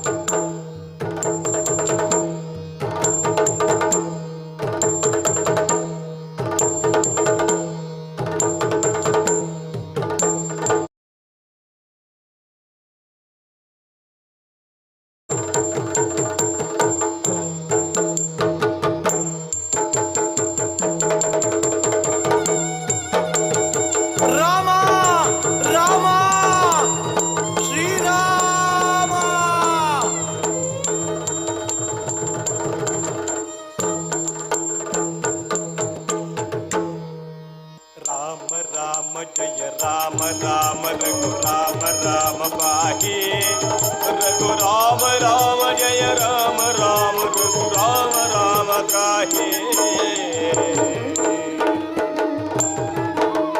श्री रामचंद्रन श्रीलोल सुंदरन श्रीमन्नारायण राम राम राम लोकाभिरामं रणरंगवीरं राजीवनेत्रं रघुवंशनाथं श्रीरामचंद्रन श्रीलोल सुंदरन श्रीमन्नारायण राम राम राम लोकाभिरामं रणरंगवीरं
ಸಿಂಗರದ ಮಣಿ ಬಡೆದ ಸಿಂಗರದ ಮಣಿ ಬಡೆದ ಅಂಗನ ಜಾನಕಿ ನೇಮವ ಧರಿಸಿ ಭಾಗ್ಯವ ಮಾಡಿದ ರಕ್ಕಸ ತೋಟವಾ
ರಾಮಗಾಯ್ತು ಪಟ್ಟ ರಘುಕುಲ ಸೋಮಗ ಜಯವೆನುತ ರಾಮಗಾಯ್ತು ಪಟ್ಟ ರಘುಕುಲ ಸೋಮಗ ಜಯವೆನುತ ರಾಮಗಾಯ್ತು ಪಟ್ಟ ರಘುಕುಲ ಸೋಮಗ ಜಯವೆನುತ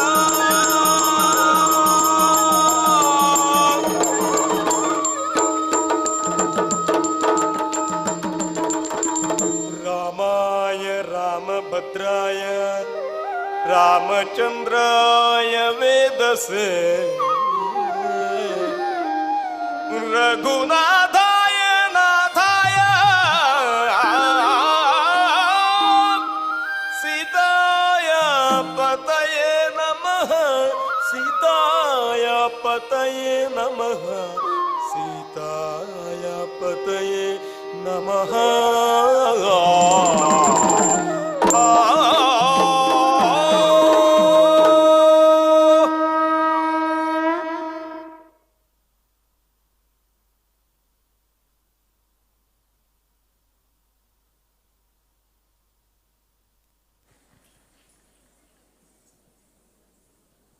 ಹೊಟ್ಟೆರಾಯನ ನಿತ್ಯದ ಅಟ್ಟಹಾಸವು ಈ ಬಾಳು ದೃಷ್ಟದನಿಯುಳಿಗಕ್ಕೆ ಸೊಟ್ಟು ಮೈಬಾಗು ಹಿಟ್ಟಿಗಗಲಿದ ಬಾಯಿ ಬಟ್ಟೆಗೊಡ್ಡಿದ ಕೈ ಇಷ್ಟೇ ನಮ್ಮೆಲ್ಲ ಬದುಕು ಮಂಕುತಿಮ್ಮ.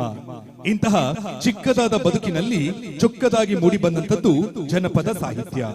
ಜನಪದೀಯ ನೃತ್ಯವೊಂದನ್ನ ಈ ವೇದಿಕೆಯ ಮೇಲೆ ನಿಮಗಾಗಿ ಉಣಬಡಿಸ್ತಾ ಇದ್ದೇವೆ.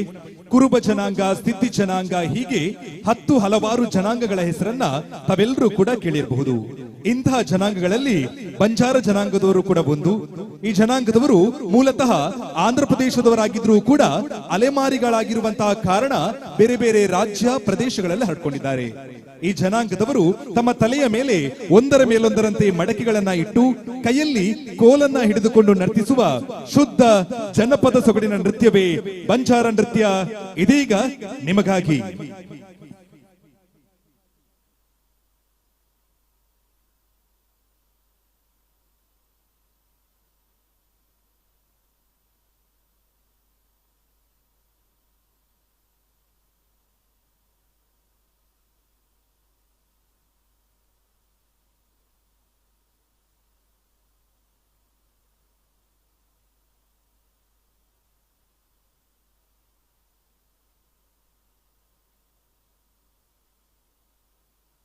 लाडी लेडी बाये गुंगुरु गुंगुरु बाये हैवा लक्ष्मी चोरी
लमगादू मेहमो हे बाप को बंजारू लौवा दायुम दत्तयुम लंबाड़ी वाड़िया कोने हम हे बाप को बंजार चा ये उंगली ये गौली इदे इदे इदे इदे ये सुगनी ये चांदी इदे इदे इदे इदे बापू हे वरा वरा एवड़ी आई या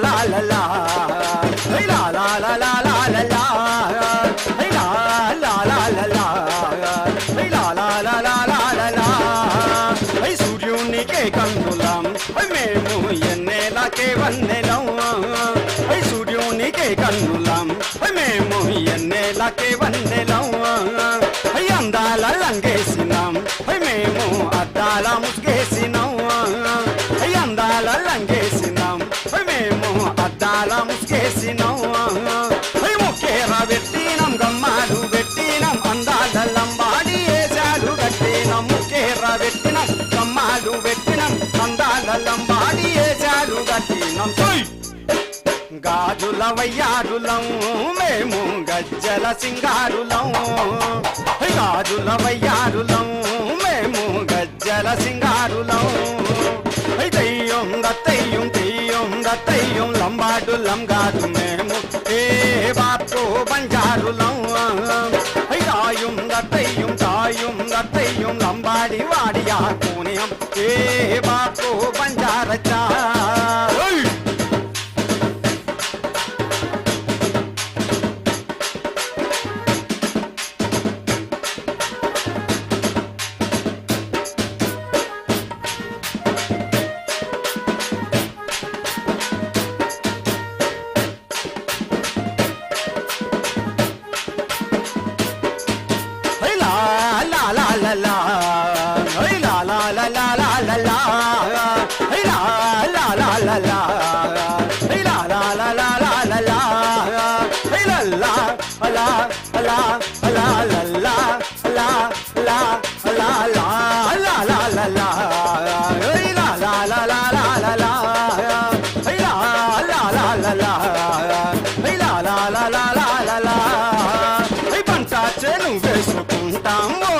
పసిడి రాసులు తీసుకుంటాం, పంట చేను వేసుకుంటాం, ఓరన్న పసిడి రాసులు తీసుకుంటాం, రంపుడు జొన్నాల తోటి ఓరన్న జొన్న పువ్వా వండుకుంటాం, రంపుడు జొన్నాల తోటి ఓరన్న జొన్న పువ్వా వండుకుంటాం, పుట్టాలనే తెచ్చి జొన్న రొట్టెలు తింటూ రోజు పసందుగా ఆటలాడుకుంటాం, పుట్టాలనే తెచ్చి జొన్న రొట్టెలు తింటూ రోజు పసందుగా ఆటలాడుకుంటాం.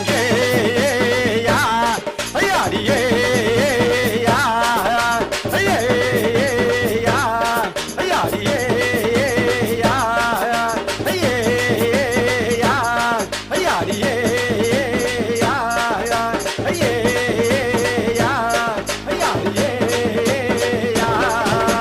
గాజులం బాజులం చూడు బంజారులం, గాజులం బాజులం రన్న చూడు బంజారులం, దెయ్యం దత్తయ్యం దెయ్యం దత్తయ్యం లంబాడులం కాదు మేము ఏ బాపు బంజారులం, దాయం దత్తయ్యం దాయం దత్తయ్యం లంబాడి వాడియా పూణ్యం ఏ బాపు బంజారచా.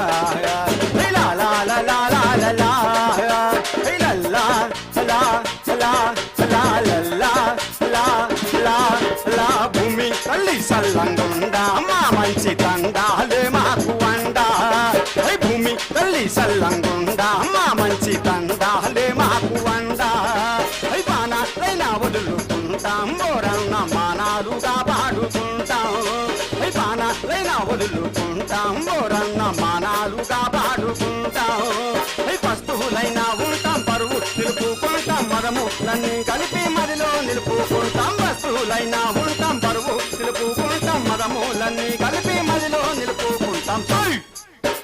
కాదులం బాడులం రన్న సూడు బంజారులం, కాదులం బాడులం రన్న సూడు బంజారులం, దెయ్యం దత్తయ్యం దెయ్యం దత్తయ్యం లంబాడులం కాదు మేము ఏ బాపు బంజారులం, దాయం దత్తయ్యం తాయం దత్తయ్యం లంబాడి వాడియా పూణ్యం ఏ బాపు బంజారచా. ವಾರೆ ವಾರೆ ವಾರೆ ವಾರೆ ವಾ ಹೇ ವಾರೆ ವಾರೆ ವಾರೆ ವಾರೆ ವಾರೆ ವಾರೆ ವಾ ಹೇ ವಾರೆ ವಾರೆ ವಾರೆ ವಾರೆ ವಾರೆ ವಾ ಹೇ ವಾರೆ ವಾರೆ ವಾರೆ ವಾರೆ ವಾರೆ ವಾರೆ ವಾ ಹೇ ವಾರೆ ವಾರೆ ವಾರೆ ವಾರೆ ವಾರೆ ವಾ ಹೇ ವಾರೆ ವಾರೆ ವಾರೆ ವಾರೆ ವಾರೆ ವಾರೆ ವಾ ಹೇ ವಾರೆ ವಾರೆ ವಾರೆ ವಾರೆ ವಾರೆ ವಾ ಹೇ ವಾರೆ ವಾರೆ ವಾರೆ ವಾರೆ ವಾರೆ ವಾ ಹೇ ವಾರೆ ವಾರೆ ವಾ ಹೇ ವಾರೆ ವಾರೆ ವಾ ಹೇ ವಾರೆ ವಾರೆ ವಾ.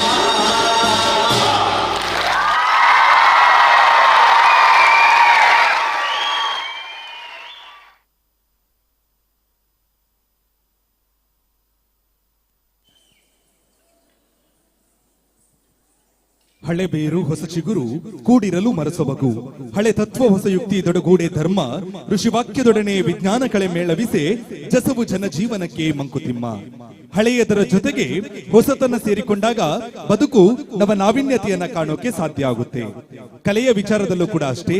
ಕಲೆಯ ಮೂಲ ವಿಚಾರಕ್ಕೆ ಧಕ್ಕೆಯಾಗದಂತೆ ಒಂದಷ್ಟು ಬದಲಾವಣೆಗಳನ್ನ ತಂದಾಗ ಮಾತ್ರ ಆ ಕಲೆ ಉಳಿದು ಬೆಳೆಯೋಕೆ ಸಾಧ್ಯ ಆಗುವಂಥದ್ದು. ಇದಕ್ಕೊಂದು ನಿದರ್ಶನ ಮಣಿಪುರದ ಸ್ಟಿಕ್ ಡ್ಯಾನ್ಸ್.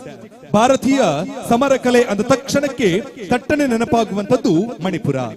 ಸಮರ ಕಲೆಯನ್ನ ಸಿದ್ಧಿಸಿಕೊಂಡಂತಹ ಸಮರ ಕಲಿಗಳು ಈ ಮಣಿಪುರಿಗಳು. ಮಣಿಪುರದ ಸ್ಟಿಕ್ ಡ್ಯಾನ್ಸ್ ಎನ್ನುವಂಥದ್ದು ಮಣಿಪುರದಲ್ಲಿ ಏಕವ್ಯಕ್ತಿ ನೃತ್ಯವಾಗಿದ್ರೂ ಕೂಡ ನಮ್ಮಲ್ಲಿ ನಮ್ಮ ಸಂಸ್ಥೆಯ ಅಧ್ಯಕ್ಷರ ಆಶಯದಂತೆ ಏಕವ್ಯಕ್ತಿ ನೃತ್ಯವನ್ನ ಸಮೂಹ ನೃತ್ಯವಾಗಿ ರೂಪುಗೊಳಿಸಲಾಗಿದೆ. ಭಾರತೀಯ ಮಾರ್ಷಲ್ ಆರ್ಟ್ ನ ಒಂದು ಭಾಗವಾದಂತಹ ಮಣಿಪುರದ ಸ್ಟಿಕ್ ಡ್ಯಾನ್ಸ್ ಎಬುಂಬಿ ಇವರ ನಿರ್ದೇಶನದಲ್ಲಿ ಇದೀಗ ವೇದಿಕೆಯ ಮೇಲೆ.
ಕಲೆ, ಸಾಹಸ ಕಲೆ, ಮಲ್ಲಕಂಬವನ್ನು ನೋಡುವಂತಹ ಸಮಯ.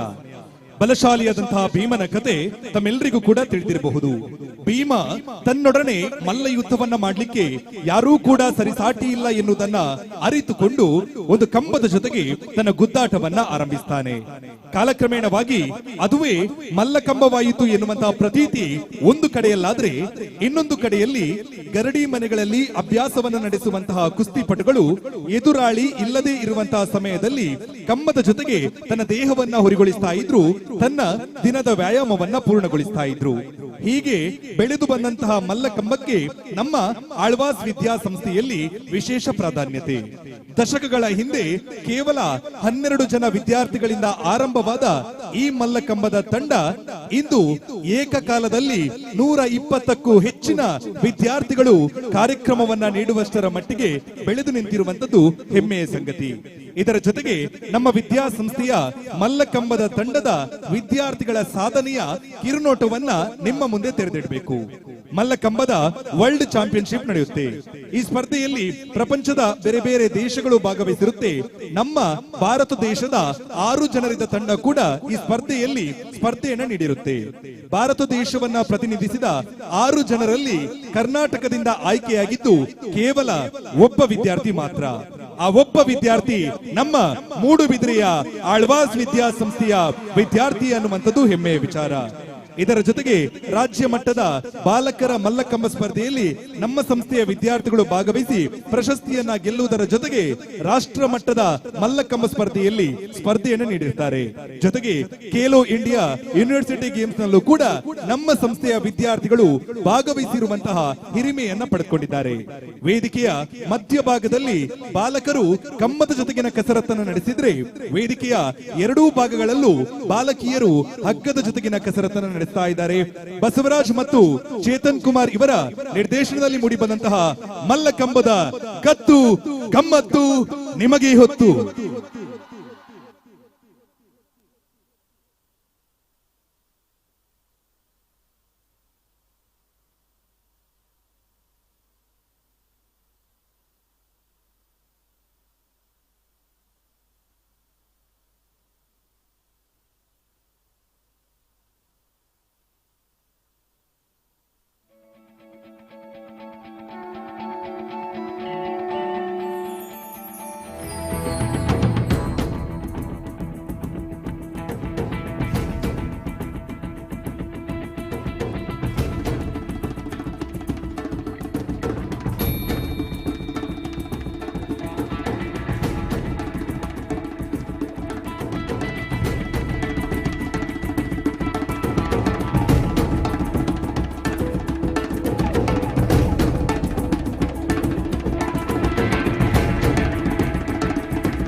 ನವಯುಗ ಪದ್ಧತಿ, ನವಸ್ತ್ರೀ ಪುರುಷನ ನವರಂಗ ಆಟಗಳು ಹೆಚ್ಚಾಯಿತು. ನವನವೀನ ಕೌತುಕ ಜಗವಾಯಿತು. ನವ ಲಾವಣಿಯೊಂದು ಬಯಲಾಯಿತು. ಕನ್ನಡ ನಾಡಿನ ಕನ್ನಡ ಜನತೆಗೆ ಕನ್ನಡ ಭಾಷೆ ಮರೆತೋಯ್ತು. ಹೊರ ಕನ್ನಡ ಕಂಗ್ಲೀಷ್ ಬೆರೆತೋಯ್ತು. ಜಂಟಲ್ಮನ್ಗಳ ಗಂಟಲ ಕತ್ತಿಗೆ ಕಾಲರ್ ಬಿಗಿದಾಯಿತು. ನಿಜ ಒಂಟೆಯ ಕತ್ತಿನ ತೆರನಾಯಿತು. ನಮ್ಮ ನೆಲದ ಕಲೆಗಳನ್ನ ಉಳಿಸುವುದರ ಜೊತೆಗೆ ನಮ್ಮ ನೆಲದ ಭಾಷೆಗಳನ್ನ ಉಳಿಸುವಂತಹ ಮಾತ್ರ ಜವಾಬ್ದಾರಿ ನಮ್ಮೆಲ್ಲರ ಮೇಲೂ ಇದೆ. ಒಂದು ಕಡೆಯಲ್ಲಿ ಕನ್ನಡ ಮಾಧ್ಯಮ ಶಾಲೆಗೆ ಮಕ್ಕಳಿಲ್ಲ ಎನ್ನುವಂತಹ ಕೊರಗು ಕಾಡ್ತಾ ಇದ್ರೆ, ಇನ್ನೊಂದು ಕಡೆಯಲ್ಲಿ ನಮ್ಮ ಆಳ್ವಾಸ್ ವಿದ್ಯಾಸಂಸ್ಥೆಯ ಆಳ್ವಾಸ್ ಕನ್ನಡ ಮಾಧ್ಯಮ ಶಾಲೆಯಲ್ಲಿ ಉಚಿತ ಶಿಕ್ಷಣವನ್ನ ಪಡೆಯೋಕೆ ಸರತಿ ಸಾಲಿನಲ್ಲಿ ನಿಂತು ಪ್ರವೇಶಾತಿ ಪರೀಕ್ಷೆಯನ್ನ ಬರೆದು ದಾಖಲಾತಿಯನ್ನ ಪಡೆದುಕೊಳ್ತಾ ಇದ್ದಾರೆ. ಈ ಶೈಕ್ಷಣಿಕ ವರ್ಷದಲ್ಲಿ ಕನ್ನಡ ಮಾಧ್ಯಮ ಶಾಲೆಯಲ್ಲಿ ಉಚಿತ ಶಿಕ್ಷಣವನ್ನ ಪಡೆಯೋಕೆ ಪ್ರವೇಶ ಪರೀಕ್ಷೆಯನ್ನ ಬರೆದಂತಹ ವಿದ್ಯಾರ್ಥಿಗಳ ಸಂಖ್ಯೆ ಸುಮಾರು 22,000ಕ್ಕಿಂತಲೂ ಹೆಚ್ಚು. ಈ ವೇದಿಕೆಯ ಮೇಲೆ ಮಲ್ಲಕಮ್ಮ ಮತ್ತು ರೋಪ್ ಕಸರತ್ತನ್ನು ನೋಡಿದ್ರಿ. ಈ ತಂಡದಲ್ಲಿ ಇರುವಂತಹ ವಿದ್ಯಾರ್ಥಿಗಳು ಆಳ್ವಾಸ್ ಕನ್ನಡ ಮಾಧ್ಯಮ ಶಾಲೆಯ ವಿದ್ಯಾರ್ಥಿಗಳು ಎನ್ನುವಂಥದ್ದು ಮತ್ತೊಂದು ಹೆಮ್ಮೆಯ ವಿಚಾರ. ಇಂತಹ ವಿದ್ಯಾರ್ಥಿಗಳು ಸಾದರಪಡಿಸುತ್ತಿರುವ ಕಾರ್ಯಕ್ರಮ ಇದು ಆಳ್ವಾಸ್ ಸಾಂಸ್ಕೃತಿಕ ವೈಭವ. ಮುಂದಕ್ಕೆ ನಿಮ್ಮೆಲ್ಲರನ್ನು ಕೂಡ ನೇರವಾಗಿ ಗುಜರಾತಿನ ಕಡೆಗೆ ಕರೆದುಕೊಂಡು ಹೋಗ್ತಾ ಇದ್ದೇವೆ. ಗರ್ಭಾ ಮತ್ತು ದಾಂಡಿಯ ನೃತ್ಯಗಳು ಗುಜರಾತಿನ ಸಾಂಪ್ರದಾಯಿಕ ನೃತ್ಯಗಳು. ಇಲ್ಲಿನ ಜನರು ನವರಾತ್ರಿಯ ಹಬ್ಬದ ಸಂದರ್ಭದಲ್ಲಿ ದಾಂಡಿಯ ನೃತ್ಯದ ಪ್ರಸ್ತುತಿಯನ್ನ ಮಾಡ್ತಾರೆ. ಈ ನೃತ್ಯದಲ್ಲಿ ನೃತ್ಯ ಪಟುಗಳು ಕೈಯಲ್ಲಿ ಹಿಡಿದುಕೊಳ್ಳುವಂತಹ ಕೋಲು ಆ ದುರ್ಗೆಯ ಕೈಯಲ್ಲಿರುವಂತಹ ಕತ್ತಿಯನ್ನ ಪ್ರತಿನಿಧಿಸುತ್ತೆ ಎನ್ನುವಂತಹ ನಂಬಿಕೆ ಕೂಡ ಇದೆ. ಬನ್ನಿ ನೋಡೋಣ ಗುಜರಾತಿನ ಗರ್ಭಾ ಮತ್ತು ದಾಂಡಿಯ ನೃತ್ಯ.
पाटण शहरनी नार पदमणी आंक नचावती डाबी न जमणी सूरत जाने चंदा पूनमनी बीच बाजारे जाए बाती गळ चूदा लड़ी लहराए जजरी चमक चमक चमक चमक चमक चमकता एक वागड़ देश नो बंको जुवानियो रंग जाने एनो लाल पागणियो कठे गरज तो जाने श्रावणियो सावजड़ो वरदाय नजरुमा आवे वो नजरा दलड़ू धमक धमक धमक धमक धमक धमकता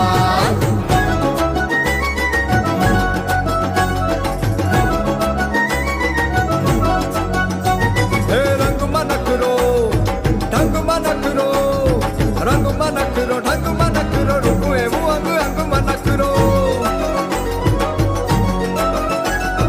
बादली कड़ने बारी जो बनी नो जिर बेना जिरवाए बाती गड़ चुदरड़ी लहराए जाजरी चमक चमक चमक चमक चमक चमकता एक पाटण शहरनी नार पदमणी आंक नचावती डाबी न जमणी सूरत जाने चंदा पूनमनी बीच बाजारे जाए बाती गळ चूदा लड़ी लहराए जजरी चमक चमक चमक चमक चमक चमकता एक पाटण शहरनी नार पदमणी आंक नचावती डाबी न जमणी सूरत जाने चंदा पूनमनी बीच बाजारे जाए बाती गळ चूदा लड़ी लहराए जजरी चमक चमक चमक चमक चमक चमकता जजरू चमक चमक चमक चमक चमक चमकता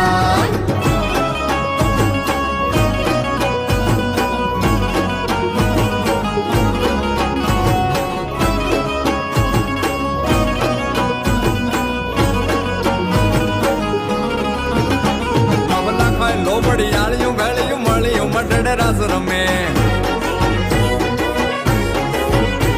ओटी काली कमलियों लाल धाबड़ियों फूल छाबड़ियों सिर परे ये है महासड़ियों माणिक मटियों है महासड़ियों माणिक मटियों मोतिये चढ़ियों तेज जरे नवला खाए लोबड़ियालियों गलियों मलियों मडड़े रस रमे माँ माड़ी मलियों मडड़े रस रमे माड़ी मलियों मोणिये रस रमे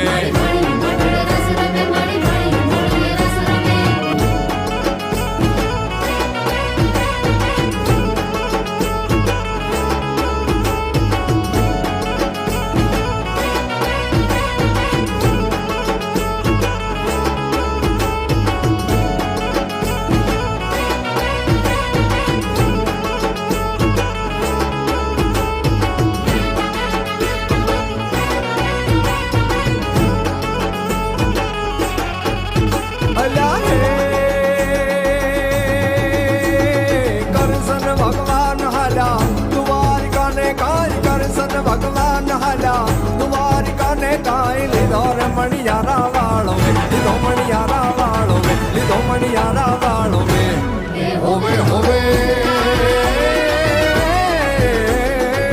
मारुलाज हो मणियारा के तो तुम्हें मारुलाज हो मणियारा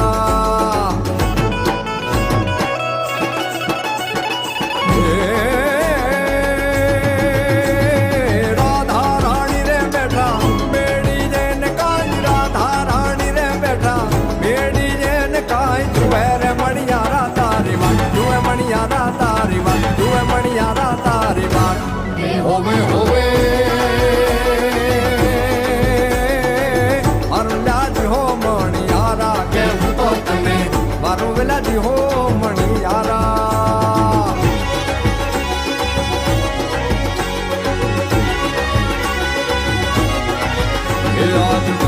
पकड़ा वो रूड़ा शरणायु ने ढोल आज पकड़ा वो रूड़ा शरणायु ने ढोल आज पकड़ा वो रूड़ा शरणायु ने ढोल आज पकड़ा वो रूड़ा शरणायु ने ढोल हे शरणायु ने ढोल नगारा शरणायु ने ढोल हे शरणायु ने ढोल नगारा शरणायु ने ढोल आज पकड़ा वो रूड़ा शरणायु ने ढोल आज पकड़ा वो रूड़ा शरणायु ने ढोल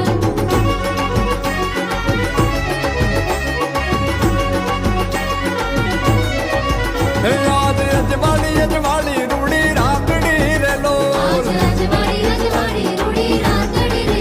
सखी रटियाली करूँ हाथड़ी रे लो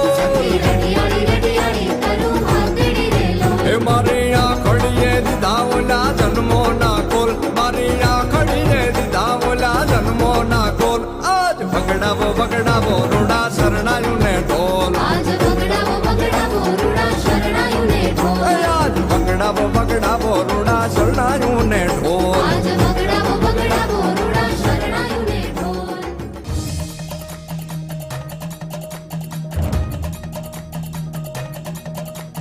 हर हर भोले शंभो हर हर महादेव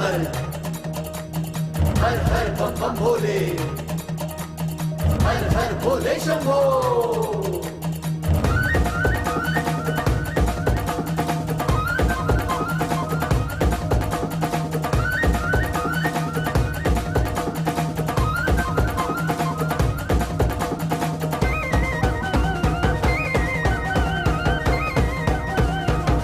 नगर में जोगी आया यशोदा के घर आया नगर में जोगी आया यशोदा के घर आया भेद कोई समझ न पाया के आके अलग जगाया ओ सबसे बड़ा है तेरा नाम तेरा नाम भोलेनाथ भोलेनाथ भोलेनाथ भोलेनाथ भोलेनाथ भोलेनाथ भोलेनाथ भोलेनाथ भोलेनाथ भोलेनाथ भोलेनाथ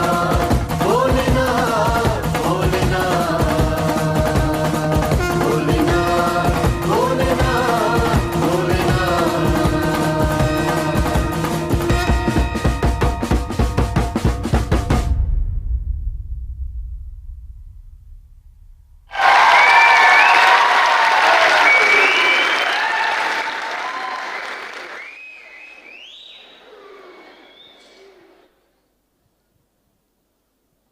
ಮೂರು ಸಾಗರವಿದ್ದರೆ ನೂರು ದೇಗುಲವಿದ್ದರೆ ದೇವಸಾಸಿರರಿದ್ದರೆ ಮಂತ್ರಗಳಿದ್ದರೆ ವೇದಗಳಿದ್ದರೆ ಗಿರಿ ಹಿಮಾಲಯವಿದ್ದರೆ ಏನು ಸಾರ್ಥಕ ಮನೆಯ ಮಕ್ಕಳು ಮಲಗಿ ನಿದ್ರಿಸುತ್ತಿದ್ದರೆ ಇಡೀ ಜಗತ್ತಿಗೆ ವಿಶ್ವಗುರು ಆಗಿರುವಂತಹ ನಮ್ಮ ದೇಶ ನಮ್ಮ ನೆಲದಲ್ಲಿ ಅದೆಷ್ಟೋ ಕಲಾ ಪ್ರಕಾರಗಳಿವೆ ಸಂಸ್ಕೃತಿಗಳಿವೆ ಸಂಪ್ರದಾಯಗಳಿವೆ ಇವಿಷ್ಟೇ ಇದ್ರೂ ಕೂಡ ಇದರ ಅರಿವು ಯುವ ಜನತೆಗೆ ಇರದೇ ಹೋದರೆ ನಮ್ಮ ನೆಲದ ಕಲೆಗಳ ಅರಿವನ್ನ ಯುವ ಜನತೆಯಲ್ಲಿ ಮೂಡಿಸಬೇಕು ಎನ್ನುವಂತಹ ಮಹದಾಸಿಯನ್ನ ಇಟ್ಟುಕೊಂಡವರು ನಮ್ಮ ಸಂಸ್ಥೆಯ ಅಧ್ಯಕ್ಷರು ಆಗಿರುವಂತಹ ಡಾಕ್ಟರ್ ಎಂ ಮೋಹನ್ ಆಳ್ವಾಸರ್ ಇವರು ಇವರ ಕನಸ ಕಂಗಳಲ್ಲಿ ಹುಟ್ಟಿಕೊಂಡದ್ದೇ ಆಳ್ವಾಸ್ ಸಾಂಸ್ಕೃತಿಕ ವೈಭವ ಈ ಕಾರ್ಯಕ್ರಮ ಕೇವಲ ನಮ್ಮ ರಾಜ್ಯ ದೇಶದ ಬೇರೆ ಬೇರೆ ಭಾಗಗಳಲ್ಲಿ ಮಾತ್ರವಲ್ಲದೆ ಕಡಲಾಚೆಯ ಹೊರದೇಶದ ಮಣ್ಣಿನಲ್ಲೂ ಕೂಡ ನಮ್ಮ ನೆಲದ ಕಲೆಯ ಕಂಪನ್ನ ಪಸರಿಸಿದೆ ಆಳ್ವಾಸ್ ಸಾಂಸ್ಕೃತಿಕ ತಂಡ ಜೊತೆಗೆ ನಮ್ಮ ದೇಶದ ಸನ್ಮಾನ್ಯ ಪ್ರಧಾನಮಂತ್ರಿಯವರ ಎದುರು ಕೂಡ ಕಾರ್ಯಕ್ರಮವನ್ನ ನೀಡಿದಂತಹ ಹೆಗ್ಗಳಿಕೆ ನಮ್ಮ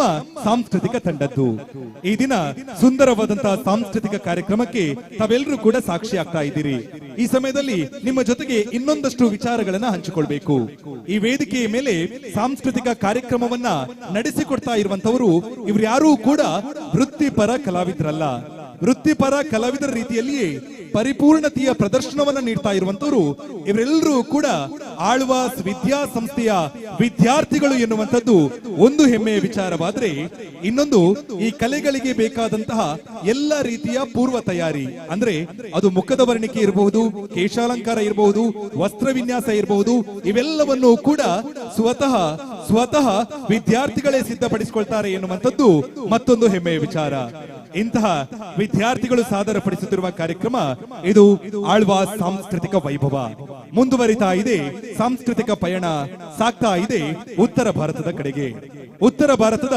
ಶಾಸ್ತ್ರೀಯ ನೃತ್ಯ ಕಥಕ್ ಇದು ತನ್ನ ಹೆಜ್ಜೆ ಗೆಜ್ಜೆಯ ಲಯಕ್ಕೆ ಭಾವ ಸಂಮೋಹನ ಶಕ್ತಿಗೆ ಹೆಸರಾಗಿದೆ ಪಂಡಿತ್ ಆಶಿಮಂದು ಭಟ್ಟಾಚಾರ್ಯ ಇವರ ನಿರ್ದೇಶನದಲ್ಲಿ ಮೂಡಿಬಂದಂತಹ ವರುಣ ದೇವರ ವರ್ಣನೆಯನ್ನ ಮಾಡುವಂತಹ ವರ್ಷಧಾರೆ ಕಥಕ್ ಇದೀಗ ನಿಮಗಾಗಿ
Da da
ಬಂಧುಗಳೇ, ಆಳ್ವ ಸಾಂಸ್ಕೃತಿಕ ವೈಭವ ಎನ್ನುವಂಥದ್ದು ಸುಮಾರು 3 ಗಂಟೆಗಳ ಕಾಲ 300ಕ್ಕಿಂತಲೂ ಹೆಚ್ಚಿನ ವಿದ್ಯಾರ್ಥಿಗಳು ನಡೆಸಿಕೊಡುವಂತಹ ಕಾರ್ಯಕ್ರಮ.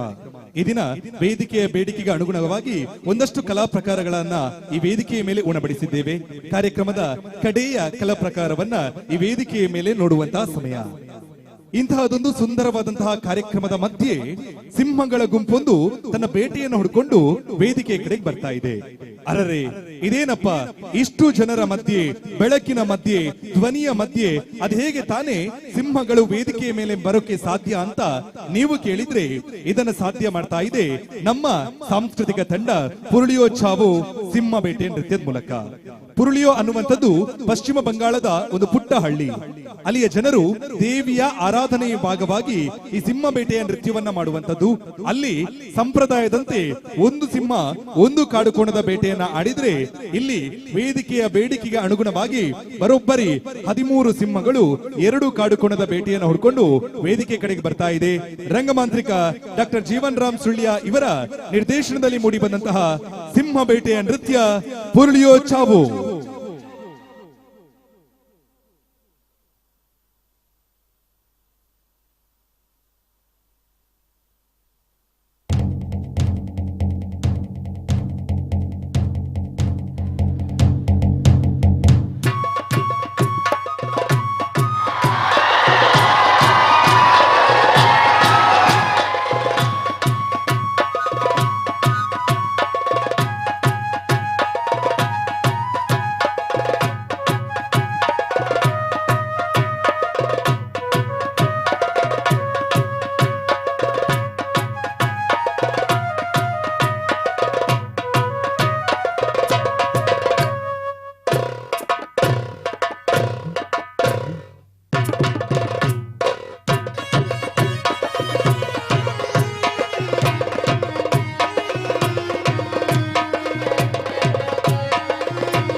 ಹೊಸ ನೆತ್ತರು ಉಕ್ಕಿ ಆರಿ ಹೋಗುವ ಮುನ್ನ, ಅರೇರಿ ಮಾಂತ್ರಿಕನ ಮಾಟ ಮಸಳುವ ಮುನ್ನ, ಉಲ್ಲಾಸ ಉತ್ಸಾಹ ಉತ್ತುಂಗ ವೀಚಿಗಳ ಈ ಕ್ಷುಬ್ಧ ಸಾಗರವು ಬತ್ತಿ ಹೋಗುವ ಮುನ್ನ ಕಟ್ಟುವೆವು ನಾವು ಹೊಸ ನಾಡೊಂದನ್ನ, ರಸದ ಬೀಡೊಂದನ್ನ.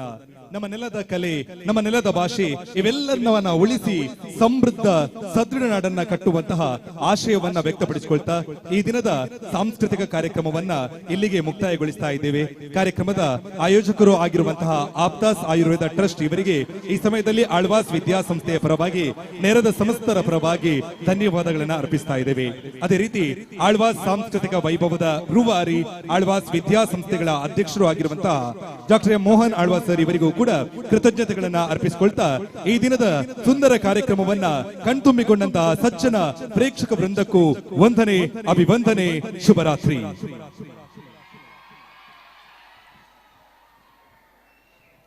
How was the show? This is real power of Ayurveda youth. I request all of you to sit for another 5 minutes. I request all of you to sit for another 5 minutes. So we wholeheartedly thank Dr. Mohan Alva sir for providing us this cultural night.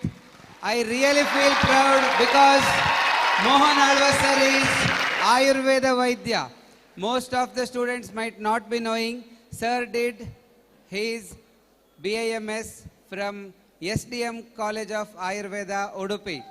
So the man who supports and gives vision to everyone, that is Dr. D. Virendra Hegadeji.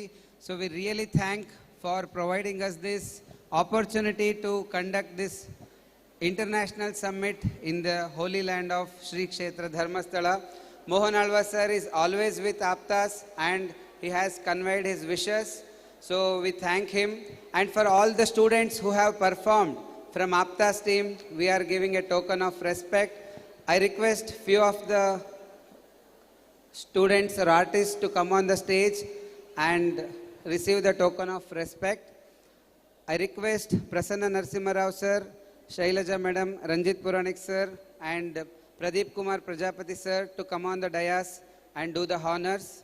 And I also request Dr. Tukaram Umrani sir to come on the dais. So we are going to give Ayurveda Youth Icon Award for Dr. Tukaram Umrani sir. His story is really amazing. He started Ayurveda practice in rural place in Karnataka, and now all the students across India go to his village to learn Ayurveda from him. This is called Real Youth Icon. So we are going to honor him, Youth Icon Award also.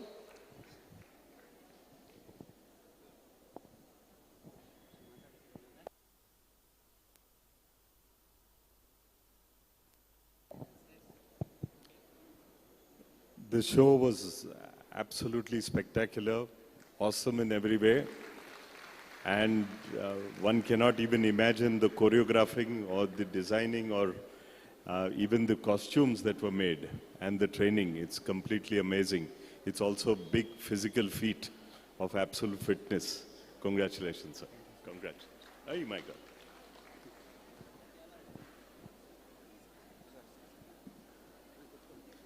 Address ಮಾಡ್ತೀರಾ ಮಾಡಿ ಒಂದು 2 ನಿಮಿಷ ಮಾಡಿದ ಮೇಲೆ ಹಾಂ ಕೂತ್ಕೊಳ್ಳಿ.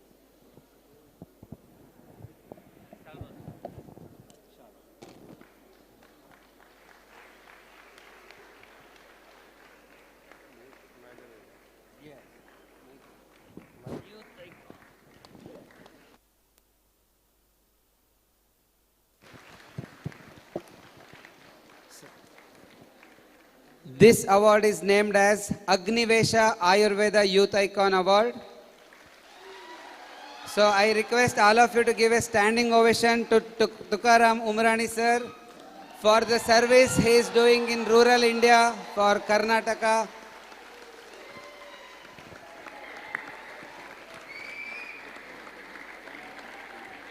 Now he has built a 3-floor hospital for Ayurveda in his village. So he is the real Ayurveda Youth Icon. I request sir to address for 2 minutes.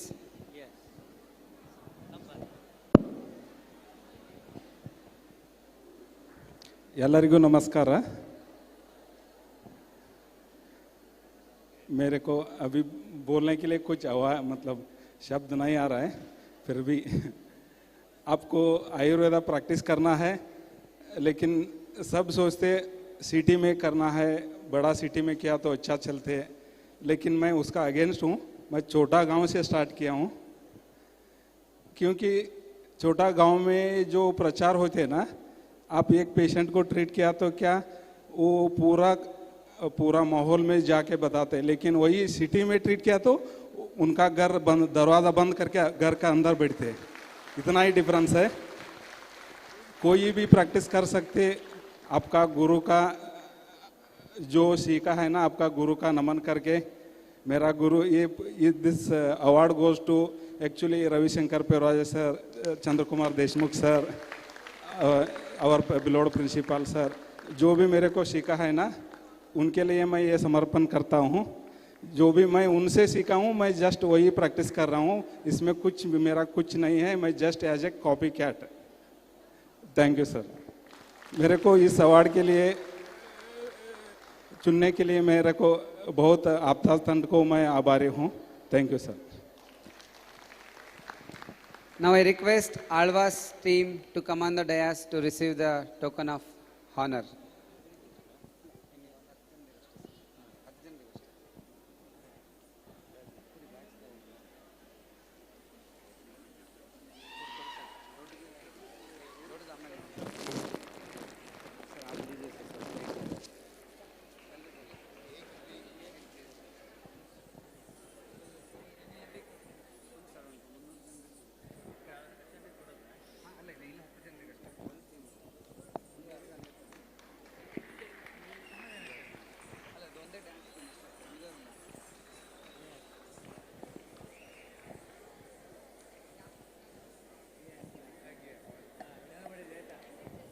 Give a big round of applause for Alva's Samskritika Vaibhava.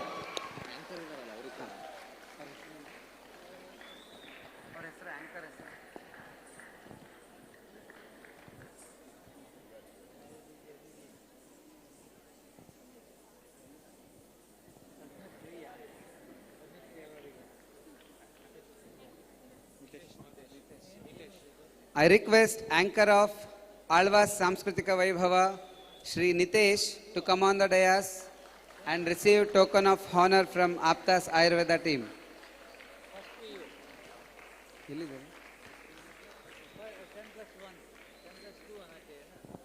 Hodra.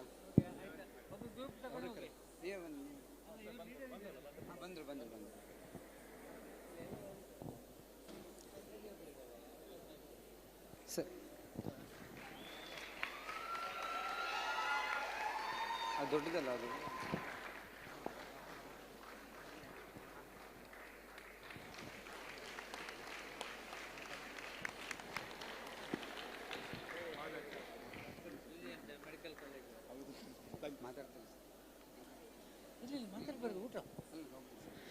So here comes the end of first day, and I have a humble request for all of you. We are going to create a history tomorrow by doing world record. Please follow the first sloka mentioned in Dinacharya, Brahmi Muhurte Uttishte, so that you can come here and help us for achieving this historical thing. And after this, definitely it will motivate more than 100 people to follow Ayurveda Dinacharya. So this is a humble request. Tomorrow we are arranging bus from Sahyadri Lodge to Amruthavarshini Sabha Bhavana. And I request volunteers from Rashmi Institute of Ayurveda who are sponsoring this world record attempt. That is Dr. Ravi Kumar sir has sponsored 1 lakh rupees for this world record. So we should not let it fail. So we will be arranging 1,000 chairs. I will just give a brief note what will be there. So Shalakya experts will be there on the dais, and Dr. Ashwin Shastri sir will be guiding you. So we have selected Chandanadi Arka. Again it is diluted so that some students should not get irritation. They will be giving all the precautions. So first we will be starting with the Anjana, then followed by Nasya, and then followed by Karana Abhyanga. Actually in Shastras it is mentioned Karana Purana, but before doing Karana Purana we have to check the ears with otoscope, and so many things are involved. If there is perforation, then it might lead to complications. So we have just taken the motivation from Shirashravana Padeshu. So Shravana Abhyanga we are performing for ears, and Mukha Abhyanga representing the skin we are doing, and in the end with Triphala Kashaya we will be doing the Gandusha. So this protocol we are going to follow for the purpose of world record. So the number is very important. So it is covered in all the media. So please be part of this and let us take Ayurveda to everyone. So now the dinner is waiting for you. Thank you all. So once clap for yourself. Cultural in charge, Naveen Anta. One more announcement. I request Sri Naveen sir, cultural in charge of this Alva's Samskritika Vaibhava, to come on the dais and receive the honors. Please give him a big round of applause, because managing 300 students is not so easy.